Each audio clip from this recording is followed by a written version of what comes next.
I'm muted. And we're here. Scratch that. What's up, guys? How we doing? All right. Howdy. Talk about mood setting music, man. I know. Yeah, that was good. Yeah, it was pretty intense. Got to put that Artlist subscription to use, Yeah. All right. Get your blood going. Welcome to another episode of On the Level podcast. We got Clay Allen from Clay Allen Chronicles with us. We've got Chad Breedlove from Chad's Adventures, and he's flown he's been in helicopters before, y'all. I saw it on videos today. Yeah, That's pretty cool. But and we're just gonna sit here tonight, and we're gonna talk about everything from who we are behind the scenes, our YouTube content creation, what our workflows behind that, our struggles behind that. We're going to do a Q&A with Chad because I've already thrown one at Clay, so we're going to do it to Chad tonight with the hot button questions, the deep behind the scenes, getting raw with some good questions. And we're just going to allow the chat also to just kind of chime in because you guys are a part of this community, and just for you guys to ask us anything.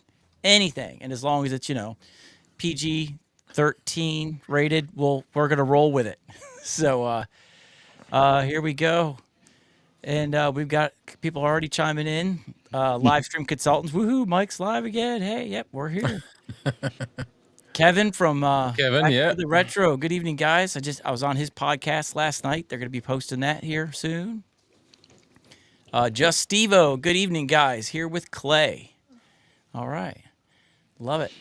And Kevin just wanted to remind everybody that he was here first. All right. Anybody want to chime in with anything before we get started? Just how your day's been going? Clay? Well, or Chad, you want to go ahead, Chad. You're the guest. Well, yeah, because I apologize to my channel. I had a video already to post and upload today to put it out there, but after I edited it and they get ready to upload it, I watched the first from the video, and for some reason I was getting parts of the video and my intro that should have been in the middle section. I go, and it didn't catch up to itself to about probably a minute in there. I said, nah. So that I have to go back in and redo that. So that was that, but I promise it will be uploaded tomorrow. So just that's you talk about the woes of content. That's probably editing. I don't enjoy editing at all. I know it's a necessary evil, so that stuff like that when it happens, you're like, I spent a lot of time on that. I was like, oh. So back to the drawing. It's not gonna be as bad tomorrow because most of it's really good. I'm just gonna edit a few pieces out, move things around, so it shouldn't be quite as bad. Because my thumbnail's done, so I don't have to do that. So that's also gonna be a little faster. Nice. Clay? It was a day. It was just a normal day. Kind of hectic. They usually are for me. Everything comes at me at once. I do like shipping and receiving, and it's just me by myself.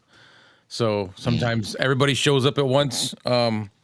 And that's it. I didn't really do any because I had work today, so didn't do any editing or anything like that tonight.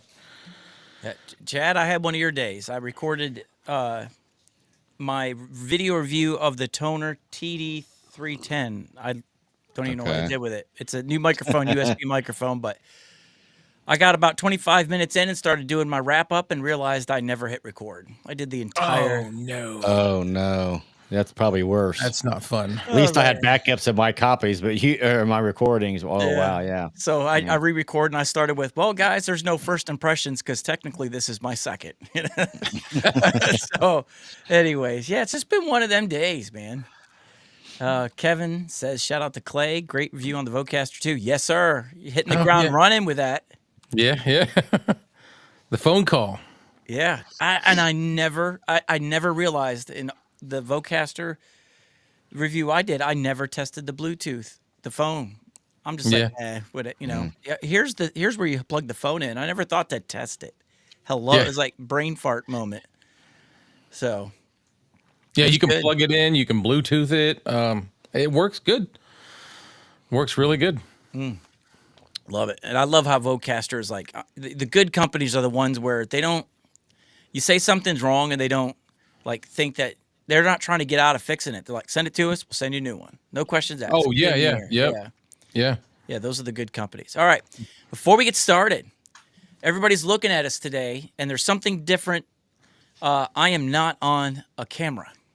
well, technically it's a camera, but I am not on my mirrorless camera because tonight's theme is this is like you don't have to have expensive stuff to be good.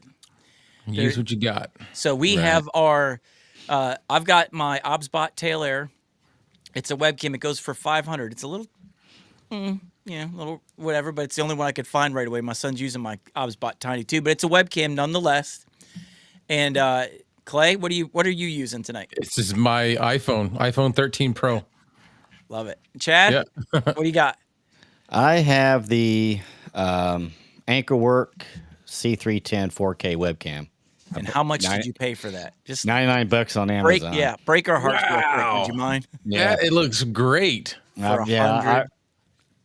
I was surprised how good it looked too. And plus, free shipping with Amazon was nice because it qualified. But yeah, I know it's only $100, but when I buy anything like that, I go online, YouTube, because I don't really trust a lot of Amazon reviews because they could be bots. You got to be careful with some of those. Yes.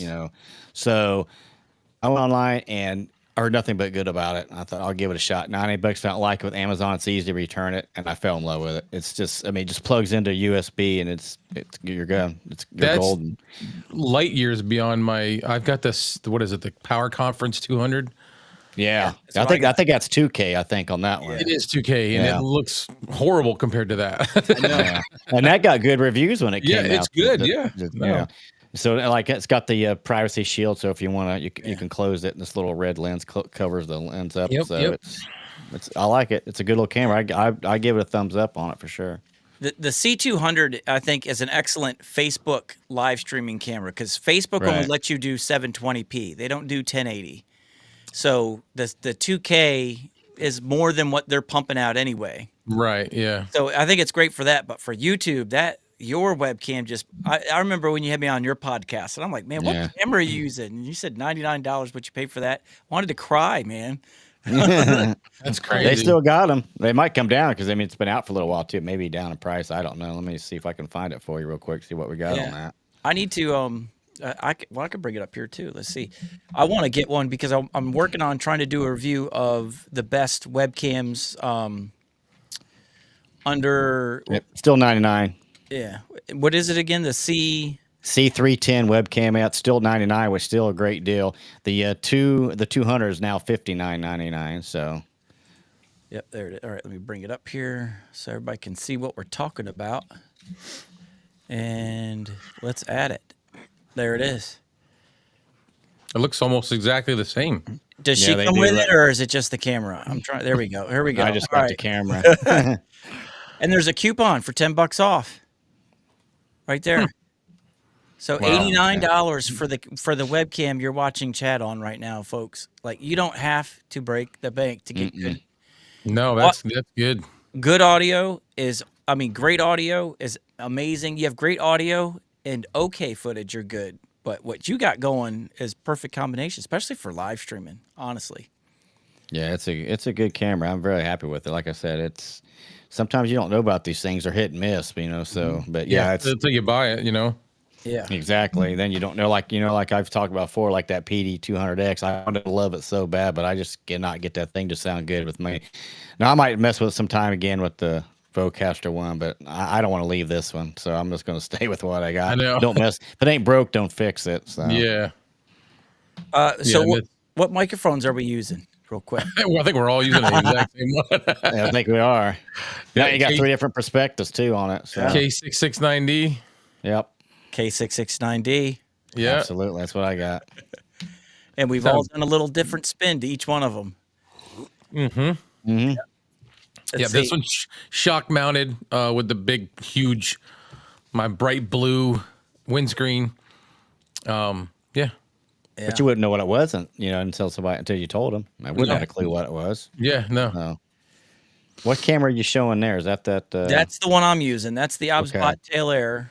And it looks good. I've seen that before. I've seen it when I was doing my webcam reviews and searches. It tracks. Like I just turned my tracking on, so if I move around the room, it'll kind of keep me in the shot. And like a gimbal. Yeah, and this is kind of where, when I talk about the AI tracking, this is where it comes into play when you're shrunk into this little box. and you're moving around, it's, you're still in the box a little bit, Now I just got to get that Lewitt Ray where, you move around and You know, Right. autofocus on the mic, on the mic. autofocus on, yeah. Yeah. So yeah, that's what we're using. I have the K669D and I bought a shock mount the other day, $5. It was on sale. I was like, I just want to know if it's junk at $5 or is this Right. a steal. So I was like, it's $5, whatever. It's less. That's Yeah. half a Well, it combo looks meal. just like mine. Has it got the little squeezy little Yeah. spring? Yeah, that's the same thing. And then I have the Fifine AM8 pop filter on there. I wanted that like Oh, that's what you square did. look. Yeah, it's got a square pop It does, filter. yeah. So it's like, Interesting. yeah. Dude, those windscreens on them, that is a completely different material than anything else. Oh, I know. You could just like, you can just I know, spend it's all like day just- velvet. you get stressed out editing videos. You just, Maybe I needed that today. yeah, really. Uh, All right, let's see. We got some more comments. Let's catch up real quick before we move on. Good evening, guys, with Kevin. Then we have Steve-O. Good evening here with Clay. Then we've got, here we go. Evo's a friend of mine, yeah. Yeah, all right. Kevin, shout out to Clay. Great review of the vocab. We said that. Okay, yeah. Yeah. I'm behind. Here we go. The more I use the Elgato Facecam Mark II, the more I enjoy it. Still tweaking it, though. That camera blows. That looks good, too. Did you see his review? Yeah, he was That- using it in our podcast, his podcast. I was mesmerized by it. do you have a picture of that one, Mike? Yeah, let's bring it up. The Obsbot Mark I think II. I might have been one when I was looking too. The I was looking at several of them. Elgato Facecam MK2. Not the Facecam, I think there's a Pro, but Yeah. this one's Here we go. I'm gonna bring it up here in a 'Cause second. I know the laptop cameras just are not good at ability on these. They're horrible. Oh, no. And this, Yeah. and this is a brand new laptop with top of the line specs, and it still was bad. yeah. Okay, Yep, yeah, I there it remember is. seeing that one. I wondered about that one. So looks like he likes that then. Back to retro. It like he looks likes good. it. If you see his Good. review on it, it's I'll check that out. I'll check Yeah. that out. It is to me, and that's why I'm going to get it, and I want to compare it to some other ones. And I Right. love the Obsbot Tiny too. I love the tail air, but to me, when I look at that, that looks like a low end entry level mirrorless camera. But Yeah, it that's, looks like an old Logitech back in the day. but it is Yeah. crystal clear, and I want. Well, they make a good microphone, USB microphone, that Wave 3, and that's the same company. Yep. Oh, got it. Yeah, Yep. I always get like the good looks of that software one. with it. I always like the looks of that microphone. It's flat and it kind of just hung there, really nice looking. I like presentation sometimes. And that just had a good yeah. look to it. I thought. Yeah, it's a low profile. Yes, I liked it. Him right there. Yeah, it's nice. Let's see how. So I got Park Bros got my back there. He uses the Anchor cam. Let's see. We oh got- yeah. All right. And what I've heard too is like for me, the only cameras that have been able to pull off the HDR feature on webcam has been Obsbot. Everybody else, it creates a lag, and it Okay. decreases the quality of the crispness. You get more color, but you lose sharpness. And from what I'm understanding, like the Elgato was able to tackle that and be able to do HDR and still keep that sharpness in there. I don't know if nice. it's just me, if it's just my screen. Do I look like I'm over sharpened to you guys, or does it look normal? It looks normal to me. It But must looks be my normal to me. monitor because it Well, looks it's horrible. But when I look down at my OBS window, it looks fine. yeah. Yeah. No, yeah, it's fine. It might be just your monitor. Okay. Or I don't know. You guys look good on it though, so that's why I'm like confused. Oh, Is it good? where am I? Okay, there we go. I'm trying to move You were screens around here. The page there on the cam there looks like. There we go. All right, let's get that off there. There we go. All right. So what else we got? I said the K669D is the budget king for the price. Absolutely. Yeah. Mm-hmm. I mean, it broke my heart last week when everybody wanted to listen to this. Then the signature. I know that was tough, wasn't it? Brutal. But I mean, I haven't heard one bad review about it. Nobody's ever said anything bad about it. I haven't heard anything. No. And it's everybody's in that wait and see mode. Like there's got to be something that to go that low. What did you cut a corner on? Right, Is this- exactly. right. Are these Is it going to cheap start plastic plastic out in or a year or something? Or are they going to just yeah, start that going away? and that remains to be seen because I mean I don't know anybody's had one over a year. Do you? Nope. We're going to find out next year at this time. We'll all meet here at the same time. Okay, how's yours doing? Yeah. And then hopefully next week I'm going to get another one and I'm going to do a review where I'm going to literally have it hooked up and talk into it and have my son drive over it with a car while I'm like laying on the road talking into it, see if it quits. I want to know how tough this thing is. Yeah. Yeah, the diesel, right? The dually. Yeah. Oh, Yeah. I don't know about the dually. I want to make sure that they hit the mic and not my head. Oh, yeah. Let's see here. I use the anchor cam. Yep. Yep. Park Bros. Yep. Thank you, Kevin. And look at the Vitade. How do you say that? Yeah. I don't know. Vitade. I haven't heard of that one. We're gonna look. Let's take a look. Vitade. It might be pretty good. I mean, they got a lot of no-name brands on Amazon. You find out, but when you get it, it turned out to be pretty good. Yeah, those diamonds in the rough. Oh, Yeah. that looks like the BenQ Idea Cam. Here, I'm gonna pop it up here. Oh wow. Yeah, Is that a light? Oh, it's got a ring light. Yeah. Yeah. Okay. Interesting. I think the only thing that light is really good for is like putting a sparkle in your eye. It's not going to light up your face. The idea, the BenQ Idea Cam had the same thing. It was a $200 one, but it was identical to this, and all it did was just kind of give that little glimmer in your eye, you know, in case you wanted that Fabio eye look. Fabio. Yeah. Oh boy. All right. Just Stevo says. That's good. Oh, you must be talking about my when we were talking about my camera. Gotcha. Yeah. It just looks over sharpened. I don't know. Like my beard looks all sparkly and weird. No. Yeah. You look good on it. As long as it looks good on that end. Yeah. Spoiler alert. We're working on it. I know. I got a sneak Yeah. peek today. Can't wait, Nice. man. That's awesome. They showed me. They were like, "Hey, you know, I'm just expecting to get something in the mail. I'm not really, you know."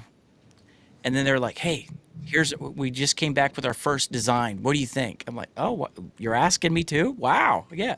Oh, that's nice. Don't change it. It looks great. So we'll see what Yeah. happens." I mean, it looks so pretty. I hope it That's comes good. soon. I can do the dually version. Yeah.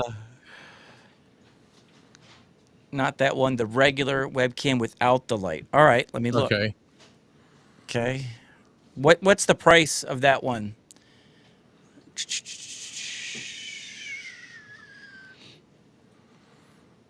Looks like the Brio. Is it the Brio one? Is this the one we're talking about here?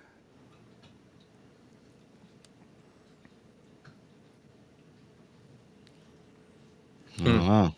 It looks like the Brio to me. Logitech Brio.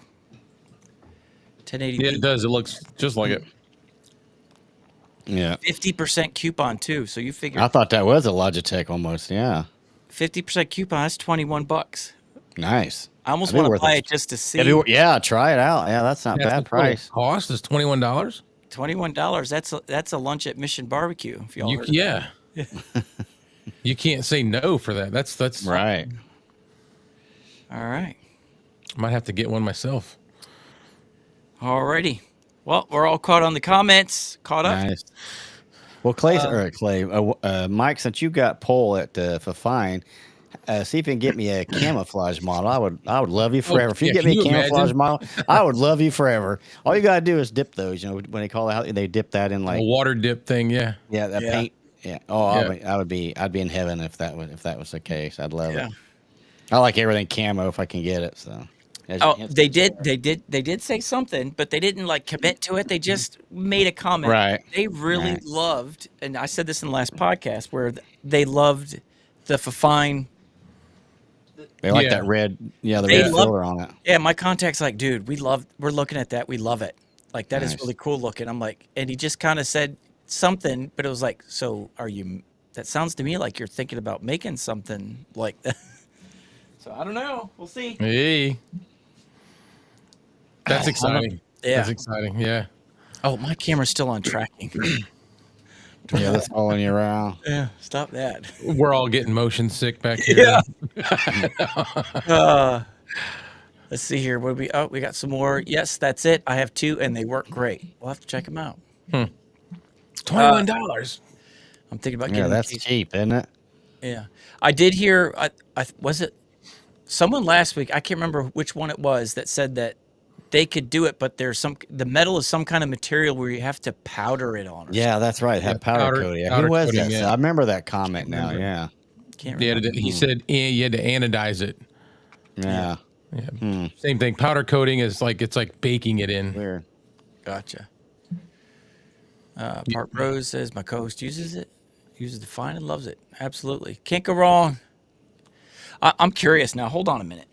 All right, I'm on the Fine right now, and I'm going to switch over to the Shure MV7, $250. All right. So last week it beat out a $170 microphone.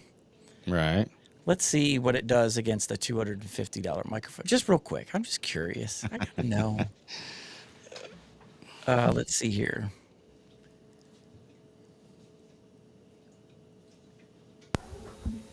Ooh, let's turn that down. Testing 1 2 3. Testing 1 2 3. Testing 1 2 3.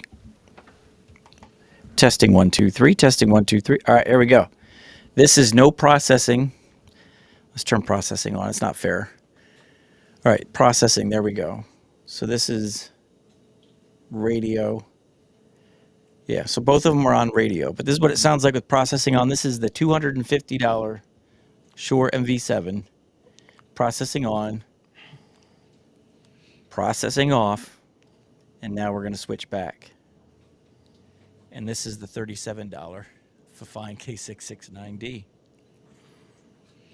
Yeah, I don't know, The man. other one's the other one's good, obviously, because it's a little louder, especially when you had the processing off, whatever. But yeah, for the price difference, no, it don't justify the price difference. I don't think. No, yeah, not at all.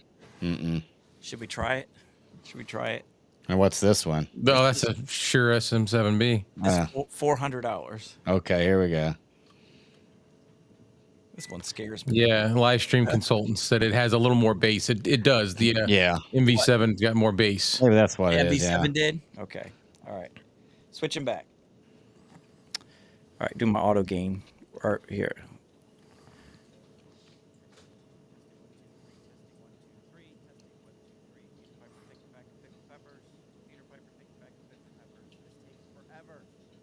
Yeah. Testing 1 2 3. All right, this is the Shure SM7B, no processing, and then Okay. going back to the Fifine. And this is the Fifine K669D at $37. Oh, this now processing is turned off. Wow. So I no- was gonna say the obviously the SM7B blows it away, but as soon as you went back to the 669D, I'm like, wow, I don't know. It's, Yeah. All right, one more time. K669D, Shure SM7B. yeah, it's louder. It's more powerful. Yeah. Right. Yeah.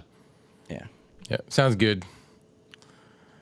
I'm scared now. You know, I told you I want to get one. I want to get an Ethos, but I'm so afraid I'm going to get it and not be able to compare it to this I know. stupid thing. Sitting right here, and I refuse to compare it because I refuse to experience someone saying they like it better than. I was like, no, that is that my would be microphone over there. devastating. Yeah. Yeah, I just can't. I can't get myself to do it. I love my Ethos too much. Wreck all my excitement over the Ethos. I love it. He loves that microphone. I know that. Yes. All right. That's his Sure is baby. boomier. Yeah. All right, Yeah. Here. That's why I like. That's why I like those blind tests that a lot of reviews do. When they blind, yeah, well, you don't know which one you're listening to because you think I think B sounded better than C, whatever. Right. Yeah. Then, like I said, then when they tell you what it is, you're like, oh my god, really? Yeah. Wow.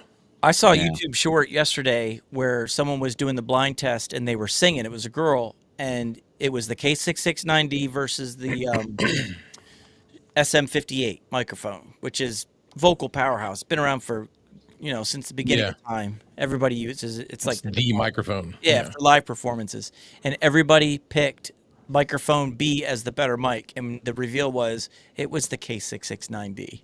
Oh my God, really? Everybody was upset because they're like, I swear that was the SM58, and I was voting for it because I love the That's what they thought it was. Yeah, like, oh, that's the SM. Are they That's the SM58. There's no are way. they listening? It's a fine listening to all these good reviews they're getting. I know. That's Well, what then what they ought to do is just start selling custom skins on them. Yeah. that's what I'm Customize wondering. your mic how you want. I would As pay. far- I would pay $20, $30 more easy if I could get the skin color you wanted. Oh, I'd yeah. probably I would pay it easy. Yeah, And I think that Yeah, the Rode Signature Series mic, Yeah. it comes in like 5 or 7 or 8 colors. Yeah, I mean If that's mine something did that that, oh my gosh. I think I'm serious. I mean, because everybody likes these things, and they would sell a ton of them and make more per mic. Yeah, you have more costs going in it, but I think that would sell. I really Yeah. do. I would. I'd buy multiple ones just to have Yeah. different looks, you know? For podcasting, do you prefer dynamic and condenser? That used to be an easy question to answer, and now it's getting muddy because the microphones like the Earthworks Ethos and the SR117, they're condenser microphones, but they behave like a dynamic microphone. Yes, they do. Yep. So you don't have to push so hard or speak so loud and make sure you're right up on the microphone for that boomy sound that the SM7B gives you. The Ethos and the SR17 allows you to be like 6-7 inches away and give you that same exact sound. You don't need the proximity effect to have that boomy, broadcasty sound Right. with condensers. So really, it just comes down to now, if you want to have a relaxed voice and not have to push so hard, and I think for like long form content, condensers are easier on your voice. But you got to spend more on those. What about the Yeah. outside noise, like banging something more here? The yeah, condensers so- pick that up. The Yes. SM7B is like, that's why it's $400. It's not just that it can sound great and you can EQ it great. It's a high maintenance microphone that it needs to be EQ'd. And it's hard for a lot of people to find their EQ on that mic. But when you do, it is just absolutely magical. But it's a problem solver, like noise rejection, noisy rooms. okay. It just, wherever you go, that microphone's going to be awesome. Condenser microphones, for the most part, won't do that. Like my Lewitt LCT 240 Pro, it's my favorite condenser mic for years. You can't just put that in any room. It's got to be, it's got to have acoustic treatment. But the Ethos does the SM7B better than the SM7B. The noise rejection is better, and it's a condenser. And the Ethos is an end address condenser. Yeah, and it's an end address condenser, Yeah. and it's like in sound comparison tests. Tom Buck did one where his utility room was right outside his office where he had his washer and dryer in his room. So he opened the door to the dryer and was like pointing the SM7B directly at it and the Earthworks Ethos away from it, and the Ethos outperformed the SM7B for noise rejection on all of them. So to And it's a me, condenser. Wow. and it's a condenser, so that's why it's my favorite. And number two, it sounds amazing out of the It box. does sound so good. Where the SM7B, for a lot of people, I think if you have a bassy, boomy voice, it's going to sound great. But if you have a high-pitched voice like mine, I've just never been able to find that magical EQ on the SM7B yet. But the Earthworks Ethos is so neutral and flat, it requires micro adjustments. Yeah. You don't have to get gotcha. crazy with it. You don't need a rocket science degree in EQing to make it sound good. Like this thing, it's just minute. You know what? And it's great on vocals too. It's amazing on vocals. I'm going to go to one of my videos that I did for the Earthworks Ethos and listen to the difference between the Ethos and the SR117. And the SR117 is made for vocals. It's like one That's award. handheld, right? Yeah, handheld. Yeah. And then I just curious. I was like, I threw the Earthworks Ethos on there and just to see the difference. And man, it just opened up on the higher ends. All right, here we go. I'll pause it right here. I'll bring it up and we're going to listen to it. All right. Share screen.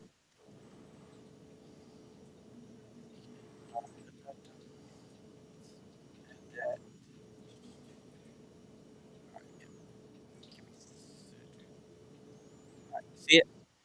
Yeah. All right. Listen to this. Hold on. Can you hear that? Yeah.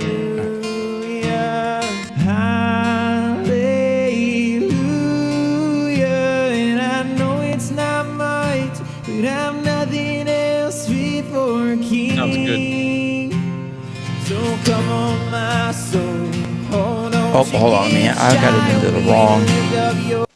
There we go. Hold on. That was better. Here we go. I'm like, why is it so quiet? Right. All right, here we go.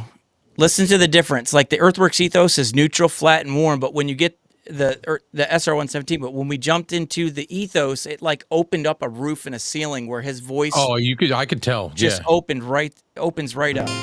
All that I have is a hallelujah, hallelujah.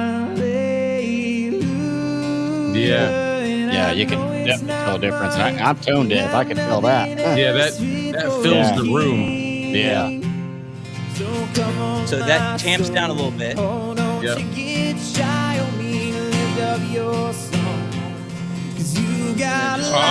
Yeah, you can hear that. Yeah. And the high. And he's not right up on it either. No.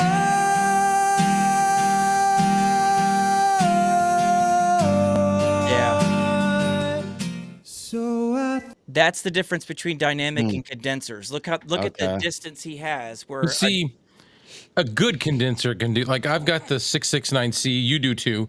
Yeah. I don't like it anywhere near as much as I do the dynamic version. Right. That's where I was saying, like the condensers can be better than the dynamic, but they're more expensive than the good ones. The ones that do the job, you got to pay. So like that SR117 is meant to, if you're on a stage, you're live singing and you got like 10 people up on stage, they all got their monitors pumping the sound. That keeps all that stuff from bleeding into his microphone. So it's literally just capturing what's right in front of him. Where the ethos is more open and just, you can sit back and it just reaches out and grabs stuff. Okay. Wow. So, but yeah, and they both, I mean, and look at, he don't have to like, he can be far away. So Yeah, he's not. Yeah. What is he? A good 5 inches away. Yeah. Oh yeah. 6 inches away. And he said the same like thing hang too. 10? Yeah. Yeah. So you could like dynamic microphones, you want to be like a fist away. Okay. Condenser microphones, you want to be Hang 10, that's what I said. Yep. So, and he said the same thing. He's like, I've never ever sang this far away from a microphone. It feels weird. I was like, well, you got to back up your clipping. Wow. I can't bring you down any lower. Like, Right. So that's he nailed it, man. He nailed it. So yeah, that was a video I made. I love the microphone so much. I was just Earthworks wanted me to write an article for him. I'm like, dude, these microphones are amazing. I'm making a video. There you go. That's even better. It was worth it. Yeah. It paid off. Yeah, so that's how I kind of got cut into getting back into audio, was not live streaming. I ended up being a sound guy and mixing EQ for Sunday, live stream or Sunday, worship service. So I was just getting in there and the live I just got my juices flowing, jumped right back in, fell in love with it, and then I'm like, I want to do this.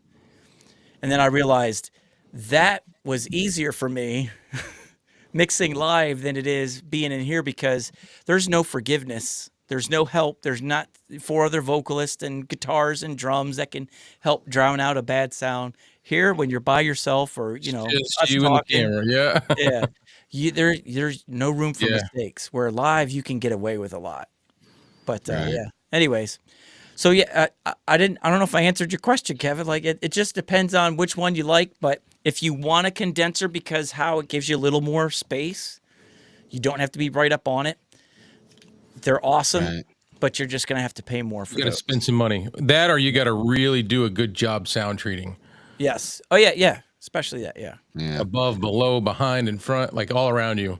Yeah, and I did a podcast yesterday with Kevin, and I had the Lewitt LCT 240 Pro, and I was like 10, 12 inches away, but I've got acoustic treatment everywhere. I got them on the ceiling, above me, behind me, on the walls in front of me, and the walls behind me. I got cheat code sound panels in here. Yeah, up, down, down. I've got if you ever want to get sound treatment panels and you don't want to do all this and stick stuff to walls, this is the greatest cheat code ever. Go to Walmart and get the throw rugs for bathrooms, the shaggy rugs. They're like 2 foot by 3 foot. Tack them to your wall. That shaggy rug knocks down echoes like nothing I've ever seen before. I've got them in my studio over on one wall where I do just like my voiceovers. It's just great. It's I've thick. been looking into the insulated blackout curtains. Yes. Yep. I've got Just those. That's yep. what's yeah, that's an insulated blackout back there. Oh, right there. Yep. Yeah. So I do know, like I said, before I started my podcast, I was watching a lot of people that, are like teachers and gurus and all this podcasting content creation. And for some reason, every one of them did suggest a dynamic microphone when doing it. That's what they suggested. So that's why Yeah. I was kind of leaning towards that. yep. So that's why I went with it. So Yeah, I, if you're on a budget, go yeah, dynamic. yeah. Budget condenser will hurt you. It reminds me of printers. All right. Think of it like this way. If you go buy the cheap printer at Walmart, that's like No. $60. Yeah. Yeah, you're gonna get a printer for cheap, but them little cartridges, you're constantly like you're pulling your hair out. You're running out of ink before you ever get anything. It's they're just a expensive. headache, and it costs you more money in the long run. Cheap condenser microphones are the same thing. Yeah, you can get one cheaper, but you're gonna spend so much more money in acoustic treatment, carpets, and you're gonna end up buying another mic anyway because it's just you're just never gonna get there. So you're gonna you might get it cheaper, but you're gonna end up spending more money to get the sound you're looking for. Yeah. You'll Gotcha. the equivalency of the expensive mic. Yeah. So if you're going cheap budget, I would definitely go dynamic. What about a simple wrap? Yeah. For Yeah, the like D brands. Yep. Maybe we should hit up D brands next. Yeah. We need some wraps for the 669D. Yeah. Yeah, there you go. Never thought about that, actually. All right. We got through our chat. We got through. Clay, did you have anything you really wanted to ask him real quick before we get into our? I'm just curious. So one of my questions is like, when do you get time to work on your YouTube stuff? Who, me? Yeah, yeah. Like when do you get to do it? A lot of times, the podcast I usually do during the night in the evening hours, because I work a full time job too. So I get Right. off at 3:30 Eastern time. So I usually have podcasts in the evening that I have my guys on, but I always work around their time because the people I'm interviewing are like, well, to me they're big time. The guys I watch, a lot of vloggers and things like that, fishermen, guys like that. So I usually do those in the evening, and then most of the other, like I do also a lot. Now besides fishing, I do a lot of going to different locations. Like the one I was going to, I just did a I went to Uranus Fudge Factory. Oh yeah. Yeah, did a video on that. saw that. I saw That was hilarious. But He didn't wanna so say that I do, those stuff I do on the weekend. Yeah, but I always call ahead, get arrangements made because I like to, I didn't always click like the to- video.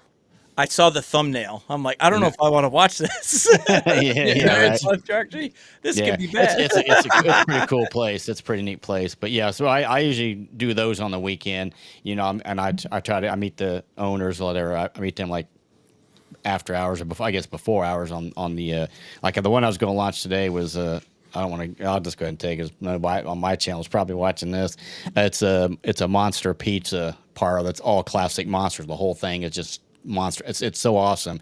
So the owner met me there an hour before the open, and he walked me around, gave me history of the place, showed me around. I got to film everything, and so that's how I usually do it. I do that Nice. stuff on the weekends, and I do a lot of fun things, and then I do.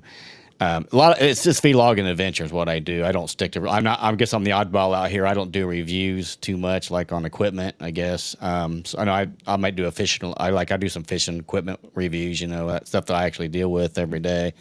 I do that. I'll do that on a whim. In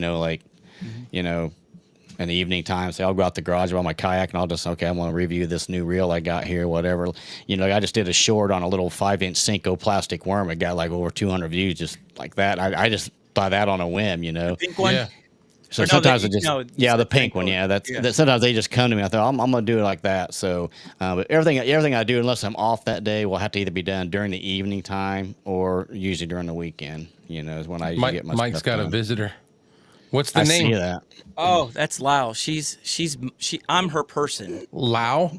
Lyle. Lyle. Lyle, And it's okay. a female. I'm like, who names a female Lyle? But anyway, we've got some weird names in this house, and they're all adopted animals. Like they're That's great though. We had a Lyle, dog for a that's while. good one. We had a female dog that was named Bandit. Like, who names a female bandit? But anyway, Right. Should be like Bandita. yeah. But Yeah, there you go. anyways, dog's gone. But yeah, this one's mine.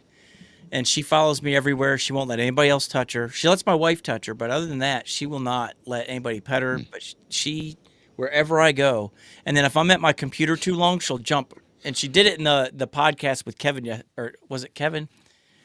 Or no, Bronson. I was talking to Bronson on the podcast, and she jumped right on Yes. my lap and was staring me down like, "Look at me!" Right. Over here, over here. So, Yeah. how many hours a week do you spend doing your videos? If you had to guesstimate, Well, if you add the editing in there, it's several hours easy. Because I mean, you may shoot a video; it's only like half hour, 40 minutes. Podcasts obviously go longer. Like now that fishing video, I still got to finish editing. That was over like an hour and a half, but I cut up way down because I don't like to keep those very long. Because I think you can lose, you lose people's attention span if you go too long. So you got to go through and edit that out. And that editing to me is obviously the longest. The longest. It's for everyone. It's It's the longest process. Okay, I cut this. That's one thing. It'd be nice because like what I'll do is at least get it started. Is I'll watch the whole video and say, okay, cut here to here, cut here to here. But the problem with that is, at least with my software, once you cut out that one section in the middle, those timestamps you had before are no longer good. Oh, because I know. now you've shortened it. So when it was supposed to be at 2235 cut, now maybe it's 2200 or something. So Yeah. you just gotta. I don't that even takes I don't time. do the time codes until after I've uploaded Yeah. to YouTube.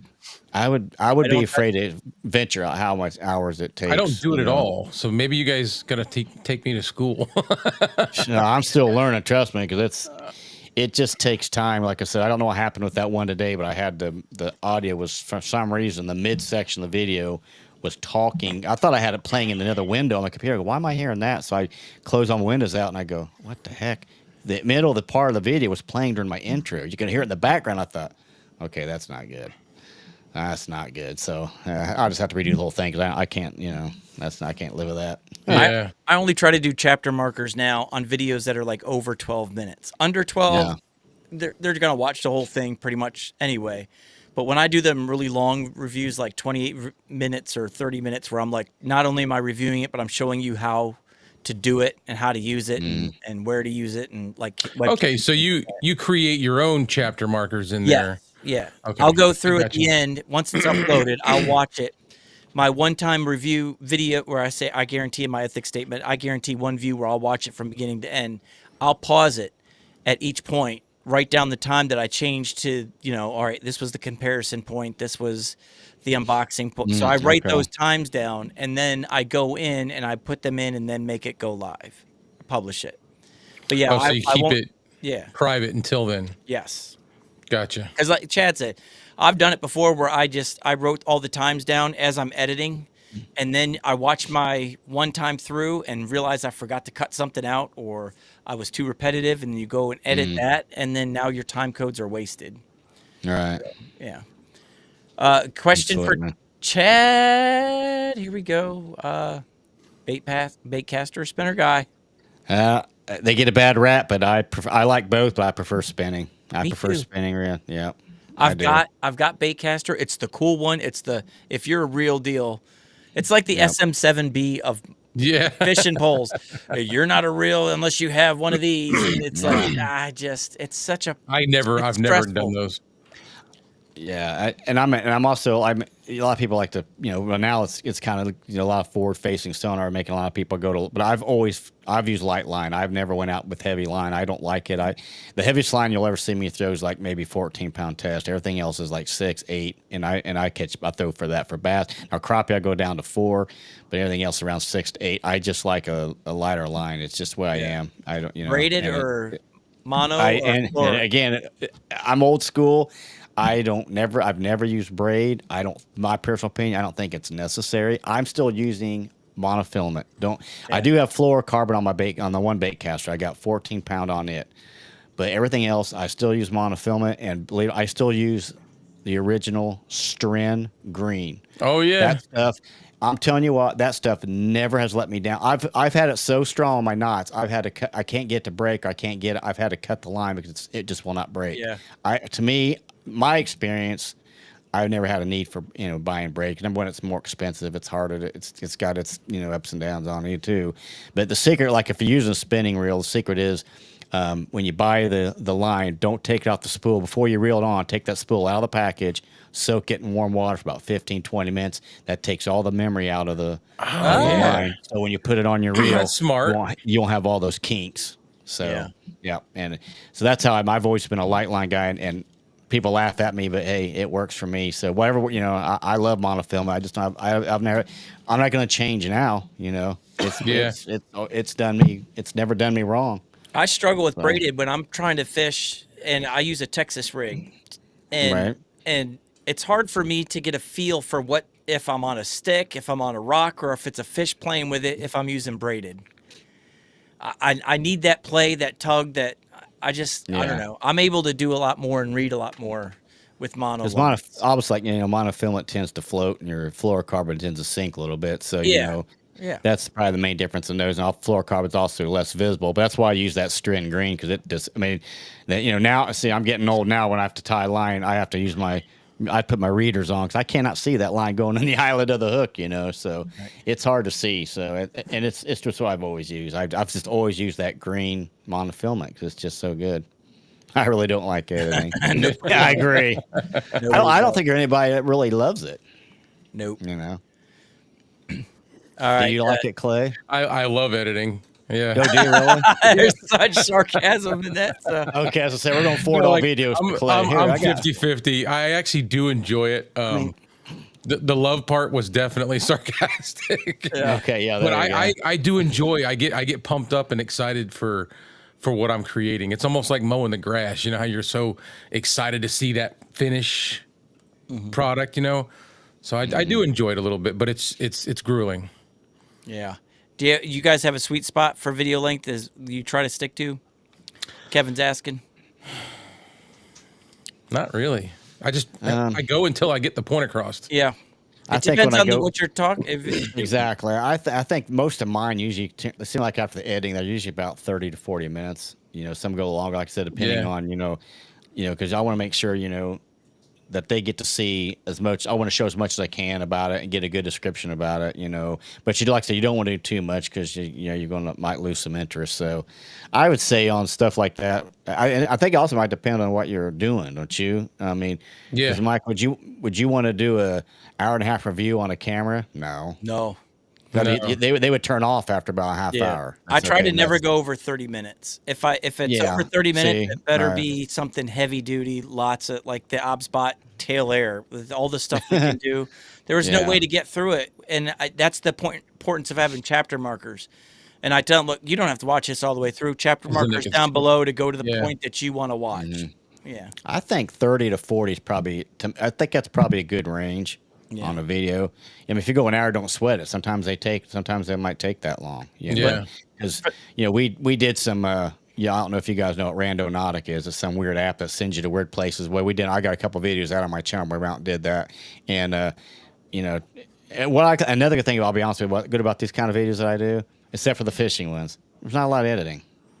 I cut a few things out that I want. And I just piece a few things together, and that's it. I don't have to go in and put a bunch of fancy B-roll. It's basically just vlogging it's an experience of what I'm doing.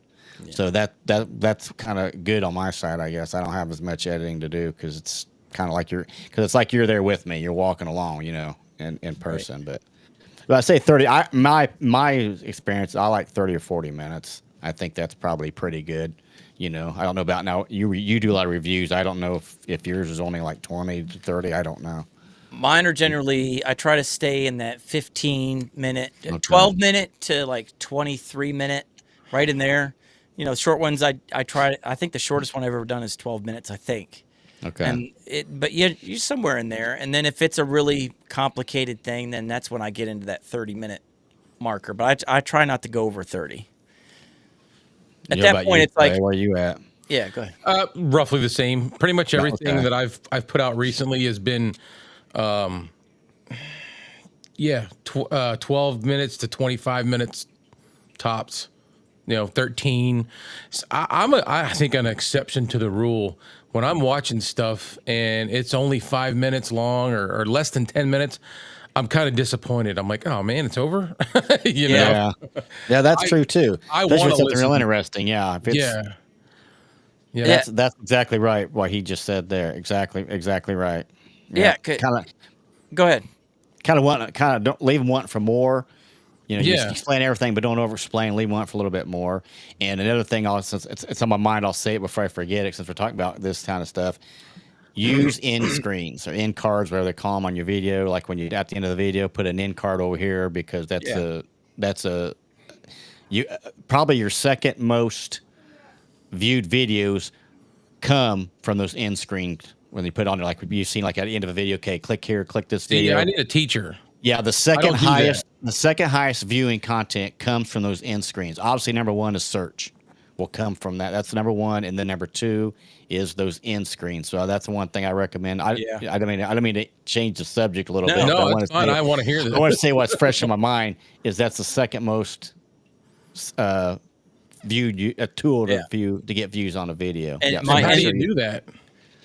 when you publish it, it'll tell you want to add an end screen. No, I've seen and then it, but like, what do? You just you say it gives you time where you can click on a video that it says, okay, now select which you can. I think you can put up to like 3 or 4 of different videos on there if you want. Yeah. I usually only do one. It gives you choices. Do you want you could choose what video you want to add, and you just click on it, and it pops it in there automatically for you, and then you publish it, and it's done. It's pretty easy. Yeah, One click. it'll give you choice where you can pick the video you want them to watch. So if it's like, if you know it Yeah. kind of feeds into another one, you can feed them that way. Or Yeah. you can just let YouTube pick what's best for the viewer. So YouTube will kind of look at their search history and then recommend the one that they would be most interested in. And you can also add a link to, click here for a link to something, a different website or so. I don't know what it is, but there's all kinds of choices. When you say add end screen cards, you click that, and then it'll give you a whole bunch of different templates. And Mike, do you usually select it, or do you let the YouTube do it? I like to select it myself. I do it if there's intention to it. So like if I'm doing As long as it's related. Like Yeah, if I've got Monster Pizza video here, I'm not going to select a video where I'm, to have a podcast that's not related, or maybe a fishing video. It's not related. I think they need to be related or very similar type. Yeah, like if I'm doing a video on like the K669D, I would purposely select the Tank 3 as the one above that, because that's like, all right, people are most likely right now battling between those two microphones. Right. Well, I know if you're watching the K669D, you're more likely to want to click the Tank 3, and vice versa. I'd make the K669D the card if you're watching the Tank 3, just because all my comments are, which one do you think is better? So you just kind of go with your feel of where the temperature is, where the traffic is going, and then try to find, if there's a video that it's like one half of an equation of people trying to decide between two things, I always try to get the other thing as the one that follows. But like today, I did that toner TD210 or 310.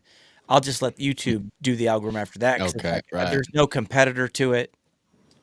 Does it usually choose something that was very related to the video that you just? Yeah. Okay. So it'll just be, if it'll go on their search history and stuff like that. Okay. I've not done it because I just didn't know exactly. Yeah. I've never done it. Yeah, and Livestream Consultant says this too. Only choose one, because again, it's brief. So don't overload them with information. Right. Give them a quick decision, because if they see 3, it'll go and the screen will go off before they've made a decision, and you've lost, Good point. Yep. They're not going to select anything because it's gone. So I always try to put one, my subscribe in one corner and a video in the other, and that's it. So you subscribe real quick and then go to that video. Oh, this is good stuff right now. We're getting. I love this is getting into some good stuff here. The content stuff, the creation stuff. Tank 3 is my baby.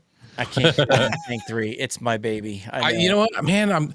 Because I can't get one sent to me for free. I'm not going to buy one because I like this so much. I feel like I'm going to buy it, make a video about it, and that's it. Well, Santa's coming your way. We talked. It's funny. Yeah, there you go. It's funny you say that, Clay, because I was going to get this or the Tank 3. I wasn't sure, and I can't remember who was watching. It might have been Obscure Mike's. Actually, he was commenting in the section, and somebody goes, I actually like the sound of the K69 better, and he commented back, I do too. And I thought, okay, I'm going with the 669D. Yeah, you're like, if it's he cheaper. said it. It's cheaper. I went with it, and I have no regrets. But I really did. I was ready to punch the buy now on Amazon, but I went with this one just because of the price. And I do too. it. I like the K669 sound better. The Tank 3 comes in handy if you like to use USB. And they said that monitoring the what they call that the monitoring in the headsets Yeah. is not it's The low. latency, yeah. It's low. It's hard to hear. And another thing that I can't get past, and I think Mike, I think you've got an issue with this, is I can't stand all the knobs. It makes it look Yes. cheap. I can't stand knobs. The knobs just look cheap. You know what I mean? Yeah. I don't know. I don't know. I see whack-a-mole. I just want to just like get a Yeah, mallet like and just- start whacking them. I can't stand it. I don't know. So I can't stand that's what I knobs. like about the But, K688 is they put the knobs at the back side of it, so you can't even see it. Like So if it's you're got gonna put- knobs too? Yeah, the K6. Yeah, Okay. I'll show you real quick. he's got that one too, Clay. He's got them all. Oh, he's got a bunch. That's like I said, yeah. Oh, it sure does. But at least they're hidden. Oh, but they're on the back. Okay, Yeah, well so you can't see it if you're looking at it from here. You never see it. that's a little more elegant. Yeah, it's discreet, which is why I love the Right. K688 over the I love the Tank 3's build quality. I do too. It's the same than as this. the K688, Yeah. but I love the design of this better. So I go to the K688 before the Tank 3. That's pretty wild. But they sound good. I'm not knocking them at all. I just No, I agree. If I had one, I wouldn't be disappointed. I just, after a while, and it's not so much with these, but like if I'm going to buy a new TV, I spent so much time watching reviews and going to different sites and comparing prices. I almost go insane. I go, okay, just buy one already because it drives you nuts. Oh yeah. So that's why you just got to say, I'm going to pull the plug on it, I don't know how many times I've had stuff in my cart and then I click the save it for later, and then it's back in the cart. Just Save it add for the later. cart to go back to it later if you want to, but Yeah. then you delete it put it out of there. back in the save it for later. Yeah. Yeah. Oh, I give Amazon whiplash with me. Yeah, putting yeah. stuff in and out of the cart. They're like, come on, Mike. Yeah. You're forgetting something? So Livestream Consultants, he loves his K669Ds, but he also loves the Toner TD510. That's a hot or cold hit and miss. I think the Toner TD510 sounds really good on certain voices. Mine is not one of them. I'm just not gonna one say of that. I've never seen a toner microphone, I don't think. Hold on. He's probably got that one too. I got that Clay. too. Hold on. I know he's got like almost I'll be 50 back. of them now. Go ahead. Yeah, he's probably So got like you 50 name it. mics. You name it. I will bring it. Yeah, exactly. What else has he got back in there? Yeah, that's all right though. I mean, if you're going to review stuff, you should have a lot of stuff because that way, Comparisons. Yeah. absolutely, go back and say, well, man, I think I like this one a little better. I'll try this Right. one for a while. Give you options. So this is the K6 or the Toner TD510. It is beautiful. Okay. All metal. This is a self-defense weapon.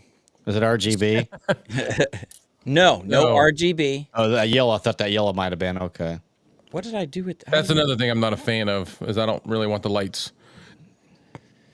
All right. So Yeah, when I had that there's no P2X, I turned the lights way down. It was too much.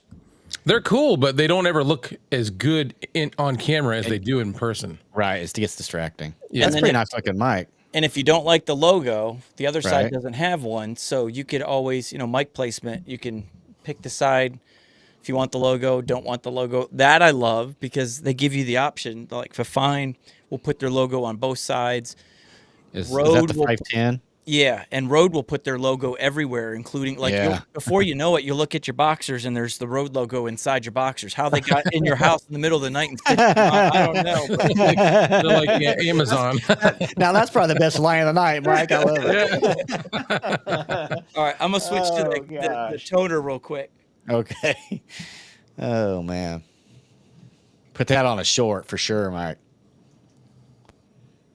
Testing 1 2 3. Testing 1 2 3. Peter Piper picked a pack of pickled peppers. He puts pineapple on his pizza. Peter Piper picked a pack of pickled peppers. Puts pineapple on his pizza, and There we go. This is the wow. Toner TD510. Now we'll notice. I'll say this too: the Toner TD510 is sneaky.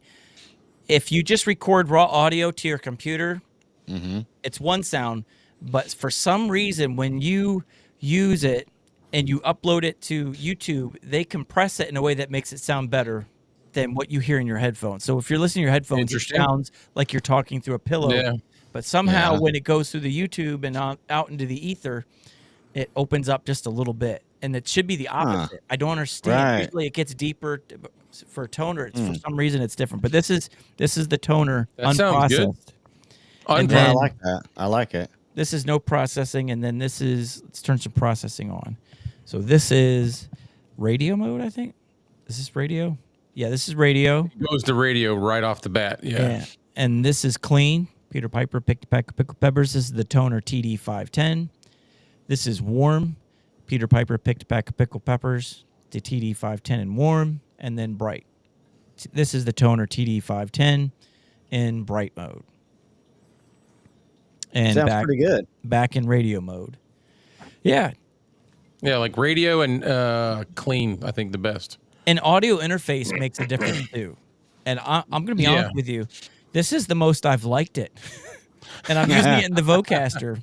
I'm glad I asked about it. Yeah, Dude, the when I put Vocaster it in does the road. It's got more low end on it. Vocaster It does just amazing does things. Yeah, it just does things. It's Yeah, I don't know how this works. It's magic in there. yeah.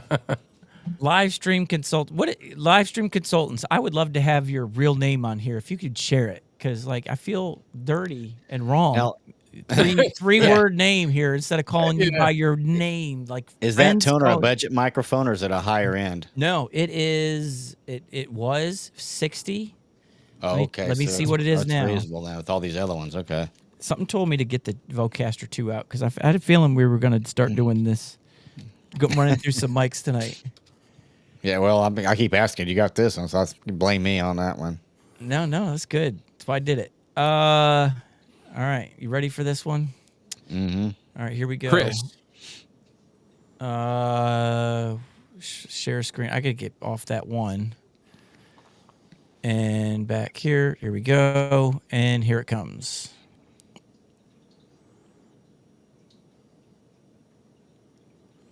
There it is. $52. Okay. $52. Yep.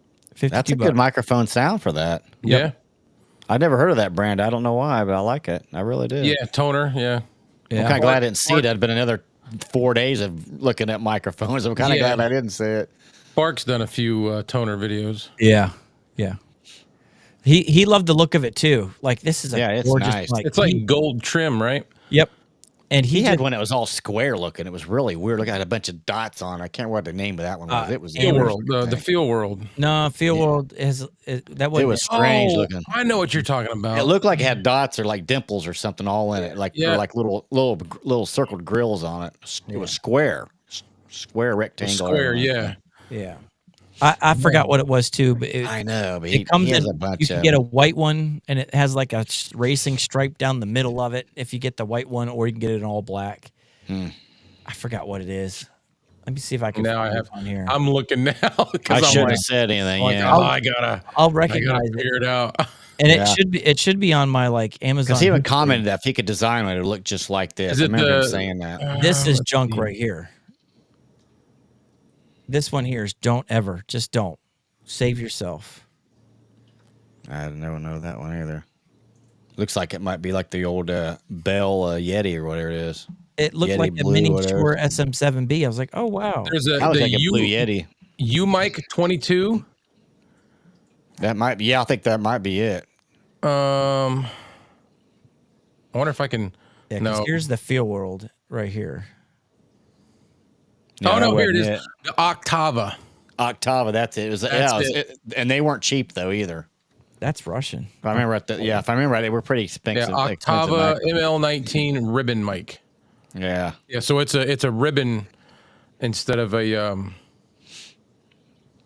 I can't find Octava. Octava. That's what you're looking for. That's what he's Yeah, talking. that's it. It looks like a. I don't know. Almost like a cheese grater or something. Yeah, I don't know. it does. I hate to say that, but I mean, it's Square. just, Yeah. it's like a long rectangular looking thing. I don't know. I wonder if I can find it on. I don't know if Amazon even carries it. Probably not. No, Octava is not on Amazon Okay. because Bronson did a shotgun mic review of an Octava shotgun mic, and it's $200, and it is almost indistinguishable from the Sennheiser MK50, which is a $1,200 shotgun microphone. Not shotgun, condenser. They look like they're big on instrument mics. Yeah. What the heck was it again? Octava ML19. Let's see. Octava. Yeah. L19. I don't know what made me think of that one. I really don't. I just There it talked about- is. Yeah, there it is. Oh, right this there. thing. Yeah. Yeah, that thing, it looks weird, don't it? You got it pulled up? Yeah, right there. He's got clicked on it. Yeah, right there. It's Yep. highlighted. Yep. That one. That one's been through it. See, it looks like one of those like Chinese them like a Yes. lantern. You know what I'm talking about? Yeah. It looks like a wall of a samurai's house with like Yeah. the wood and the paper windows. It is the weirdest thing, isn't it? Yeah, yeah. That's funny. The wall of a samurai's house. All right. Now, I'll ask you this too, Mike. We're talking about microphones still. Yeah. Would you suggest anybody using a what they call those shotgun mics for a podcast mic, or no? Or would you stick with something like this? I've used one, but you gotta be careful with which one you use. Okay. The Because they point right at you, so I figured this. Yeah. They, You they can don't put them pick up a lot off camera so that you don't see it. Yeah, they don't put a lot of side noise. They don't pick up a lot of side noise, do they? No. Okay. certain ones don't. Shotgun microphones are meant more for outside. Okay. Yeah, I they're was better wondering. outside. The condenser boom mics are meant more for inside, but I'm trying to get this thing off here. It's too tight. I need to put this down. Hold on a second. switching mics to get my hands back. All right, here we go. And then he puts us in his armpit.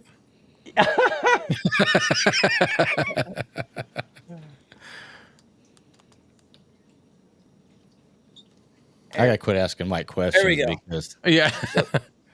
The Yeah, deity Oh, the deity. Yeah. Yeah. VO7U. I've used this for podcasts. It's USB, so you can plug it right into your computer and use it as a USB mic. This has AA batteries in it, so you don't have to be. It doesn't have to be powered by anything.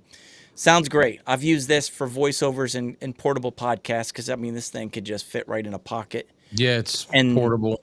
I've also used the Rode Video Mic Go 2, which is on my unboxing. I actually used that today for my unboxing video of the TD510. So I use those. I use these for Okay, unboxing videos. And when I do my video announcements for the church every Sunday, I record everything that's going on in a 5-minute video. So we greet everybody as the service starts, and then we say, all right, here's our announcements. And then we just play a 5-minute video, gets everybody a chance to sit down, get settled in. And I always use this. That way they don't see a microphone in the shot. It's off the shot and sounds that's great good. in here. But you're going to want treatment, acoustic treatment. okay, I was looking at those too because Audio Technica made one that I was eyeballing, but Yeah. Yeah. Tom Buck did one where it's the best budget, and it's an XLR mic, and it's like 200 something. The It's Cinco Mic 2 is I think it's Cinco Mic 2. Yeah. It's like 2 something, and it did really good. But Bronson has, I'm telling you, the one microphone that I want to get, it's designed like a shotgun microphone. Bronson did a video review of it, and it's called an Octava, and it is absolutely amazing. Yes, he did.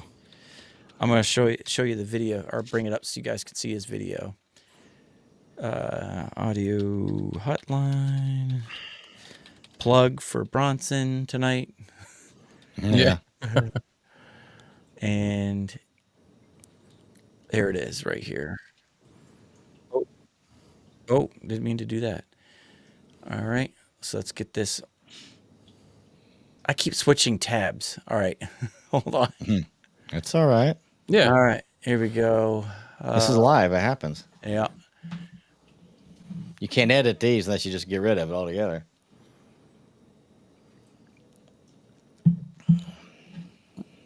Oh, that's not a good look for Bronson. Hold on. I'm sorry, bro.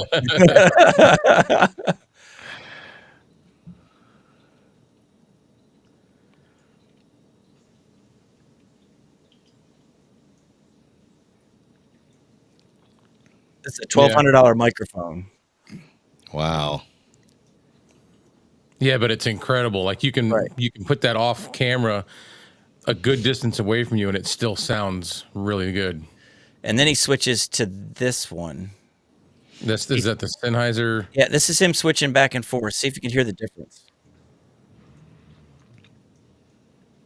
Can't hear it at all. Oh, particular I muted it, microphone is sorry. that you can exchange caps. So there. that Now I've actually as had he's this talking, microphone. as he's talking, he's switching back and forth between a $1,200 one and the $200 Octava. See if you can hear the difference. For quite a while, I ordered it directly from Octava, so it was not sent to me for free. One of the cool things about this particular microphone is that you can exchange capsules on it. The different capsules you can get for this body include a small diaphragm cardioid, hypercardioid, and omnidirectional, as well as a medium diaphragm microphone that does face the front. It sounds like actually a really cool option. Yeah. And if he didn't have that at the bottom, I think it was the same microphone the whole time. Yeah. I really would. It's so identical, and it's $200 instead of $1,200. Well, that's why I asked you about it, because I know, when I interviewed Sean, I asked him what microphone you used. He said the Audio Technica. It was one of those shotgun style because you couldn't even see it. But he sounded so good. I loved his sound. And I think I was trying, when I first started doing it, I was trying to get that sound with that Miano, which it didn't have a prayer.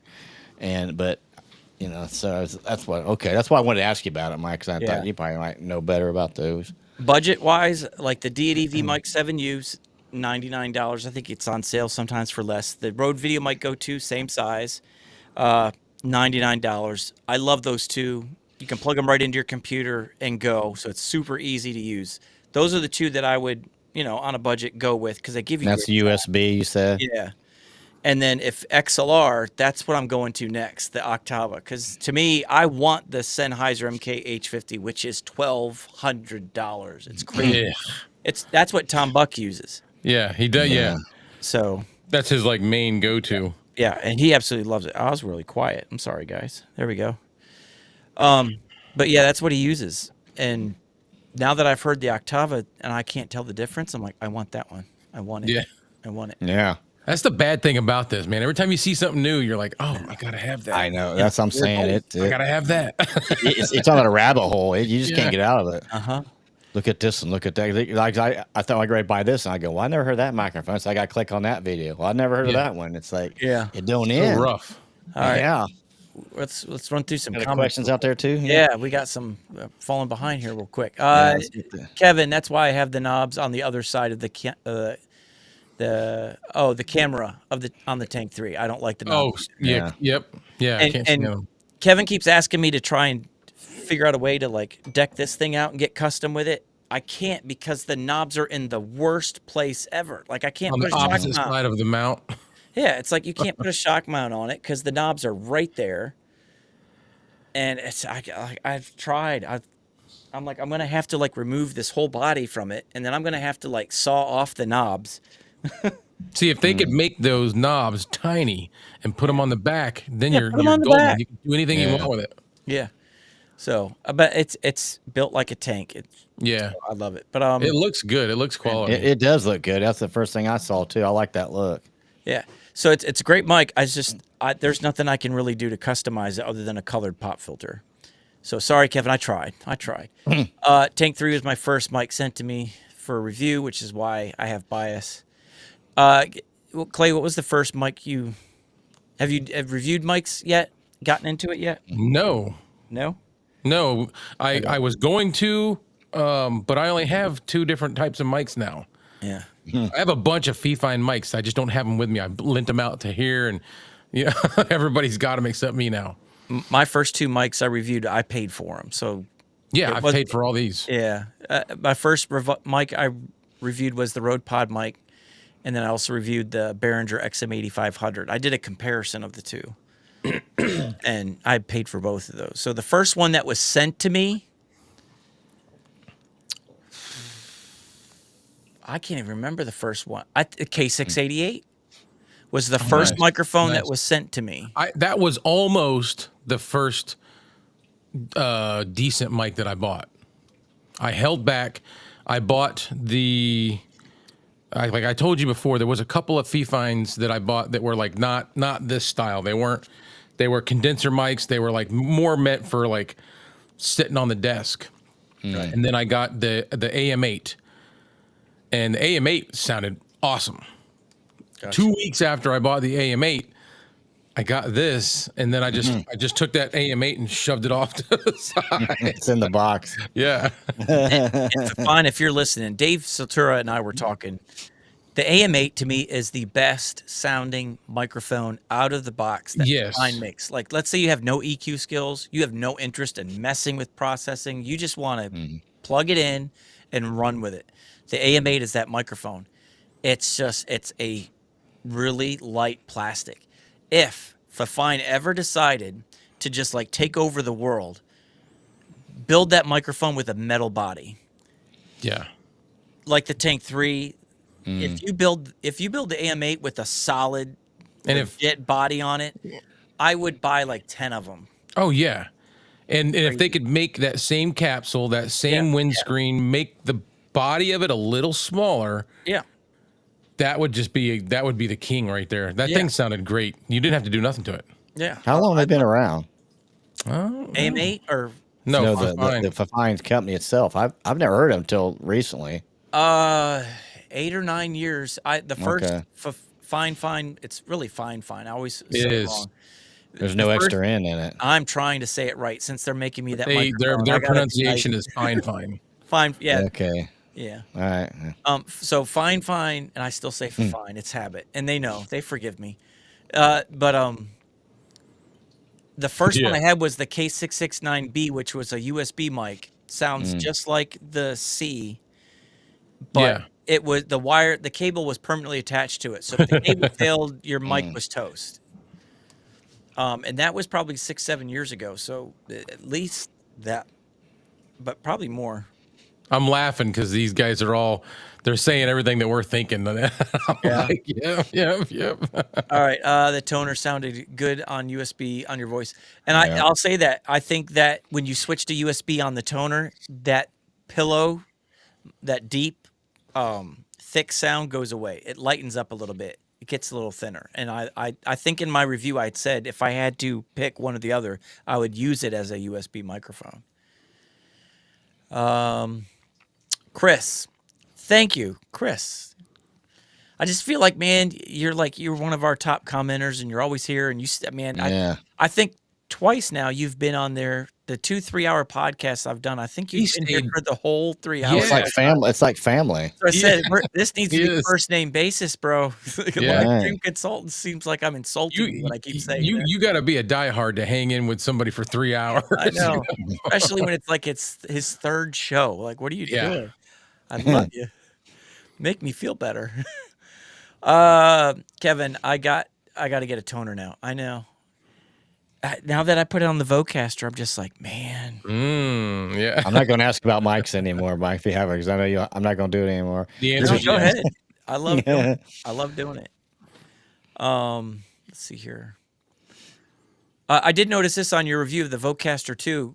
When you were doing your review, your compression, I can't even talk. The compression you left alone, I would bring that down to like 20% for your Vocaster. Oops. I'm Yeah, looking you had me right- bring mine down that time, Mike. Yeah. I remember that night. By default, it leaves it halfway up, and that's too much compression. But your voice sounds magical anyway. But Well, it'll give I just you a dropped little it. more. It'll give you a little more clarity if you bring I that. just dropped it. It's probably down around 30. Yeah. There's maybe because that's the only thing I don't like is there's no gauge. There's no, Yeah. you know what I mean. So I need now numbers. I've got it down pretty low right now. Yeah. Is that that's where you better? would yeah. Podcast had said the same thing. He's like, he didn't like it. He liked it, how easy the Vocaster was, but his knock on it was there was no way to change the compression or the EQ settings that they had in there. If you didn't like any of them, you were stuck. And now you can. So. And now you can do the adjustment. And he said once you went in there and you saw where they had the compression, he's like, whoa. He's like, that needs to be. we're good, down. right? We're good like that. Yeah. Okay. Yeah, that sounds good here. Yeah. Sounded good to begin with, though, too. but, you know. That's got to be close to 20% right there. Yeah. It's Yeah. clear now. You got clarity to it. Let's see here. I've been hesitant on trying the Field World ones. They've reached out to me to review it. I just haven't. It just doesn't move the needle for me. It's just it's just a different company, the same kind of mic, the same kind of, like, what is special about it? And Yeah. Field World is more of a camera monitor company. So they're jumping in.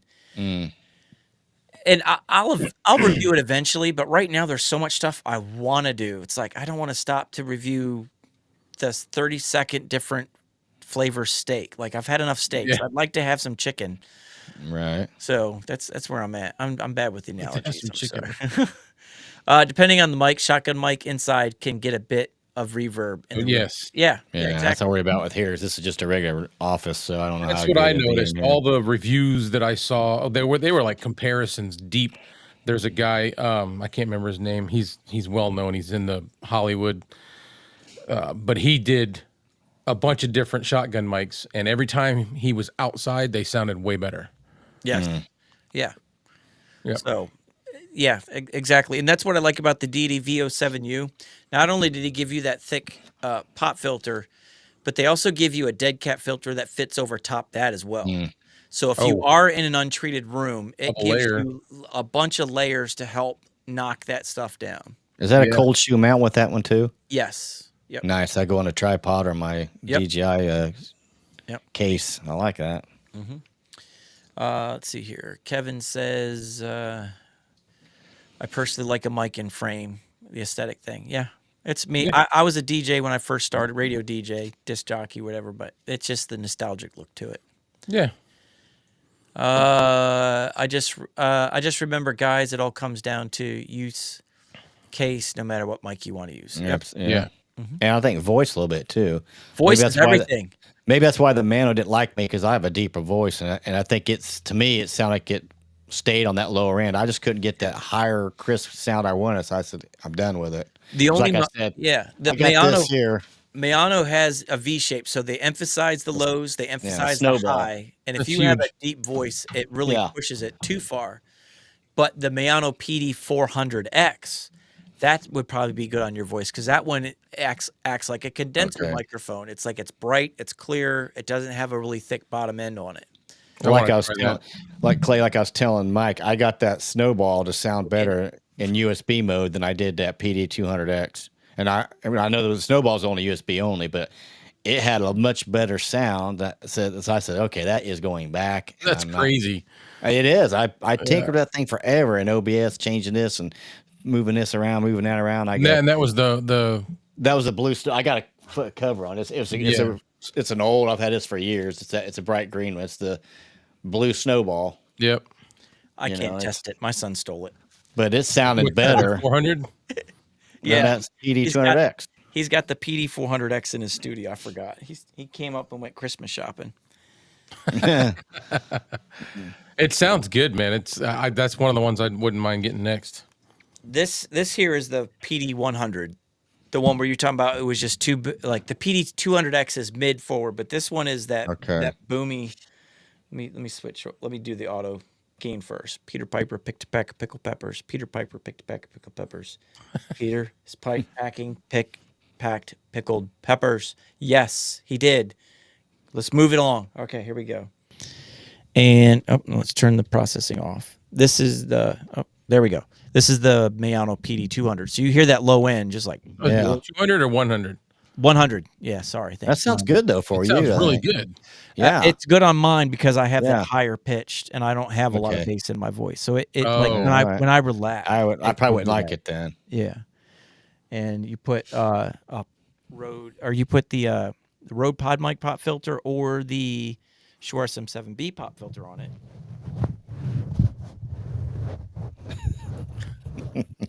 And this is what it sounds like. That sounds good. I know. That one's really cheap too, isn't it? yeah. It's Yeah, I think it's like so, isn't it? $37, I think. That's got bad sound, is it, Clay? I like that. No, that sounds good. That Yeah. sounds incredible. Where is it here? Let's see. Which screen am I on? Let me go to the right tab this time. I think I must have bought the wrong one. It's $40. It's a dang RGB is what Brian. No. Let's see here. Amazon. That's where we're going. I think it's $37 right now. And it's kind of like when Fafine said, you know what? Okay, we'll see your PD 100 and we'll raise you with the We'll case. raise you, yeah. Because one of the difference was for me was I loved Fafine's audio better than Mayano's, but Mayano had metal. So it was at least a little more durable, but it wasn't a thick metal. It was a thinner metal, but it was still metal. And then Fafine said, well, fine. Well, we'll build a thicker metal than Mayano does. And Right. Banana. No, no, no, no. Here it is. Here we go. It is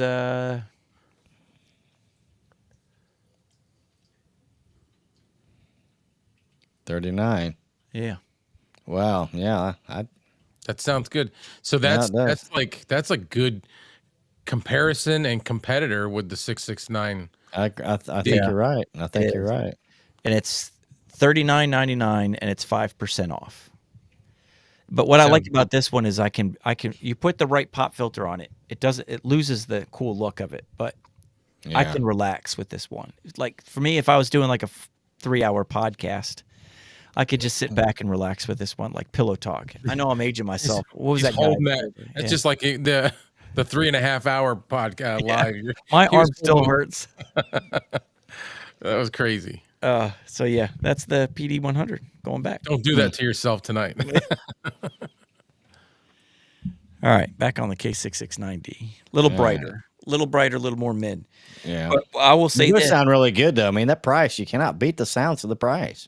No. It's a little snug getting your XLR cables in and out, so you got to get a good XLR cable because I've had one break while still inside there, and I had to literally like take my grinding cutting wheel, So that's chop it in half, and just let it collapse and fall out. That's a thing then, because I bought a Rode XLR cable because I wanted the color. I wanted a blue one. I just wanted some kind of. I like colors. Yeah. And the weird thing is I've got two K669Ds. It fits perfectly in one, and it will not go in the other one at all. Yeah, and that's the fine thing. Like when you get the cheaper microphones, they're not exact. That's Where Rode and Shure will make sure it's easy to get in and out, and yeah. They got Yeah. more tolerance than probably in their quality than quality control probably. The cheaper microphones, you definitely want to get a good XLR cable because just forcing it in and out, eventually a cheaper XLR cable will break while it's still inside there. And if you can't get it out, now you got to get a new microphone. So I just happen to have a cutting wheel, and I cut that thing right up against it, and it just like collapsed and fell out. I'm like, Wow. I win. Anyway. Yeah. All right. didn't ruin the mic though, right? No, that's Good. what I just used right there. Same mic. Oh, nice. Let's see here. All right, let's get caught up. Got more questions probably. Comments. Just okay. Yep. I will send you a mic to review, Clay. Okay. There you go. If a fine you went go. all metal with all mics and 24-bit, they would rule the world. Yep. That's another would. thing. For Fine always all their microphones are 16-bit, but they did tell Bronson from Audio Hotline that they were going to start doing 24-bit. That's huge. And, That would be great. Mayano does everything in 24-bit. Re-release Yeah. these in 24-bit. Absolutely. And the difference between 24-bit and 16-bit, I was talking about this earlier. If you just do podcasts where you just record your video, you process it through the Vocaster, and you never touch it again, and you're happy with that, 24-bit is not going to matter to you. 24-bit is if you go into post-processing and you adjust the sound of the mic after the fact. Okay. If you have people in your room when you're doing a podcast and they're shouting, and you got to do stuff with or you have room noises and things like. If you need to get really technical with the audio, there's more information for you to make those adjustments post after it's already been done with 24-bit. 16-bit it will do you just fine if all you ever do is like what we're doing here. You record a podcast, we're making a video. You process it on your Vocaster 2, and then once you're doing your editing, you don't touch your sound. It's just that's what it is. Okay, so I didn't know the difference. I'm glad you said that. I didn't know the difference. It's really. like high definition TV. It's like, Yeah. all right, if you're watching a movie on your phone, it doesn't matter if you have 4K because it's only going to get so big. 4K You're or not gonna see the 1080p, difference, you're not going yeah. to know the difference on your cell phone. But if you had a 60-inch television, that's when you notice the difference. When you're trying to ask more of it, there's more pixels in it for you to do more with it. So same thing with 16-bit sense. versus 24. If you're Okay. not really doing anything with it, it's just you're not stretching it out. See, I learned from Mike. I learned from that stuff. I don't know a lot about that stuff. That's him and Bark You know, are who I I learned just everything. go with it. Yeah, AMA the metal Bronson. body, big winner. Yeah. Let's see here what we got. I love this live streams, and especially when who I am watching has personal and real world knowledge on the topic. Absolutely, yeah. Clay. He- You could tell knowledge and passion, though, and like you said, personality is big because you could sit there and know everything about everything, but if you talk like, okay, well, we got this on here, you know, if you just, yeah. you know, but you know, Mike, you have fun, you laugh, you cut up, you make it. Yeah. It's very informative, and that, I agree with 100%. Chris, you nailed that right there. Yep. Exactly. Well, thank Yeah. you. You gotta have personality. I mean, you could be the most knowledgeable person in the world, but you ain't gonna listen to him very long. No. And That's one of my favorite things about Mike is when he stumble on his words or whatever, and he just leaves it in there. It's I'm like, reality. yeah. It's real. You Connect know? with that better than Yeah. you do the polished. You know? Yeah.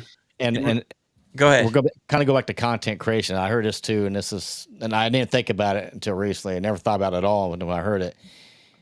Talking about video quality, is it, you know, what's better, quantity over quality? And in my opinion, you know, and most people will say quantity is better than quality because, and we'll get into that whole other topic if you want to later. But quality is not determined by you; it's determined by the viewer. Yeah. Correct. Think about that. I didn't think about that. That's a good way of looking at it, because if they don't like it, I don't care if you spend $1 million on this video and you put it out there and the viewers don't like it, what's it going to matter? But if you go out and record a 5-minute video on a cell phone camera, people love it. That's better quality because that's got more for you. So Yeah. I thought that was a great statement. I never heard it put that way, but I go, I like that. And it's true because I've actually ran into that yesterday. I found someone on YouTube, and it was a short, and I'm like, wow, this guy's like on fire. I love his energy. He's bringing it. He was reviewing a microphone, and his editing was good. His camera, his lighting was. I'm like, dude, this guy is a gem. Like, you know. So I went to his channel, and he never dials it back. Like his 18-minute video was that fast, that in your, like, it was like, like high energy. Yeah, it was YouTube short for 18 minutes. And I'm just like, by the third video, I was like, does he ever slow down? Like, You're more out. Yeah. yeah, because we all learn, you know, you just hit record, be ugly, get messy, whatever, and you learn as you go. So I started watching his newer stuff, and it's like, I was exhausted. Who was it? I don't want to call it. I'll tell you. I'll message you guys after the pod. I don't want to call him. Okay. Because there's a guy overseas that I watch that sounds very similar, very deep, dark voice. Yeah. And he's just, it's, Yeah. you know what I mean? The whole time, it doesn't matter if it's 15, 20 minutes. It's, Yes. yeah. We're probably talking about the same guy. I don't want to out him because he's only got like 2,000 subscribers, but he's got a lot of videos, which tells me people see him, people watch it, but they get worn out quick. You fatigue them quick. Oh. Like when I'm done watching, I feel like I need to go take a break. Like I need to take a nap. I just ran a marathon. What's going on? I'm exhausted. It was like 11 o'clock last night. I'm trying to go to sleep, and when I got done watching him, I'm like, man, I need to go like take a melatonin or something. I'm stressed out. So yeah, it's a like he was hitting he was like hitting 9s and 10s on every category. But when it came to like 15, if you don't just be you and be normal and be, just let your own personality come out, it's gonna push people away. So you just got to determined by the viewer. Yeah, you just got to press record. I think Media says that. Or somebody like that. There's a lot to content creation. I mean, it's a very interesting topic. I don't know enough to teach it, but I love to talk about it, and I love to listen to people about it because it's only going to improve you. The more you know, because it can save you a lot of time. The guys that's been there, done it, they've got most of the bugs out for you, but like you said, being real is the number one. Don't try to be something you're not, because people are gonna see through it after a while. And if they see in person, they go, well, that ain't the guy you see on YouTube. You just got to be yourself. Yeah, people I would ask myself. They can relate to that. Yeah, if I'm gonna do a video like we're doing now, 3 boxes, 3 people talking. If I do a video like that one guy was doing, is that how he would do a Zoom call with his family on Christmas morning, just talking and hey, catching up? Yeah, he wouldn't do that. No, do your videos as if you were talking to family and friends that you've known your whole life, and you just like that's what gets people, is when they feel like they're a part of something. Man, when you're just like right in your face for 18 minutes, I'm just like, okay, slow down. I get it. It's a great microphone. I got it. Yeah, right. Take a minute, man. Take a breather. Go for a walk. Touch some grass. All right, let's get caught up here because I want to ask you my questions here. Voice is everything for sure. I could listen to Clay read a phone book. I know. Everybody And- loves your voice, Clay. I know. and do videos on how to put your trash cans out on Christmas. Yeah. Yep. It would be a short read nowadays. Yeah, Because they even have, the phone book is they like even this have big them now. anymore. I never seen them. Yeah.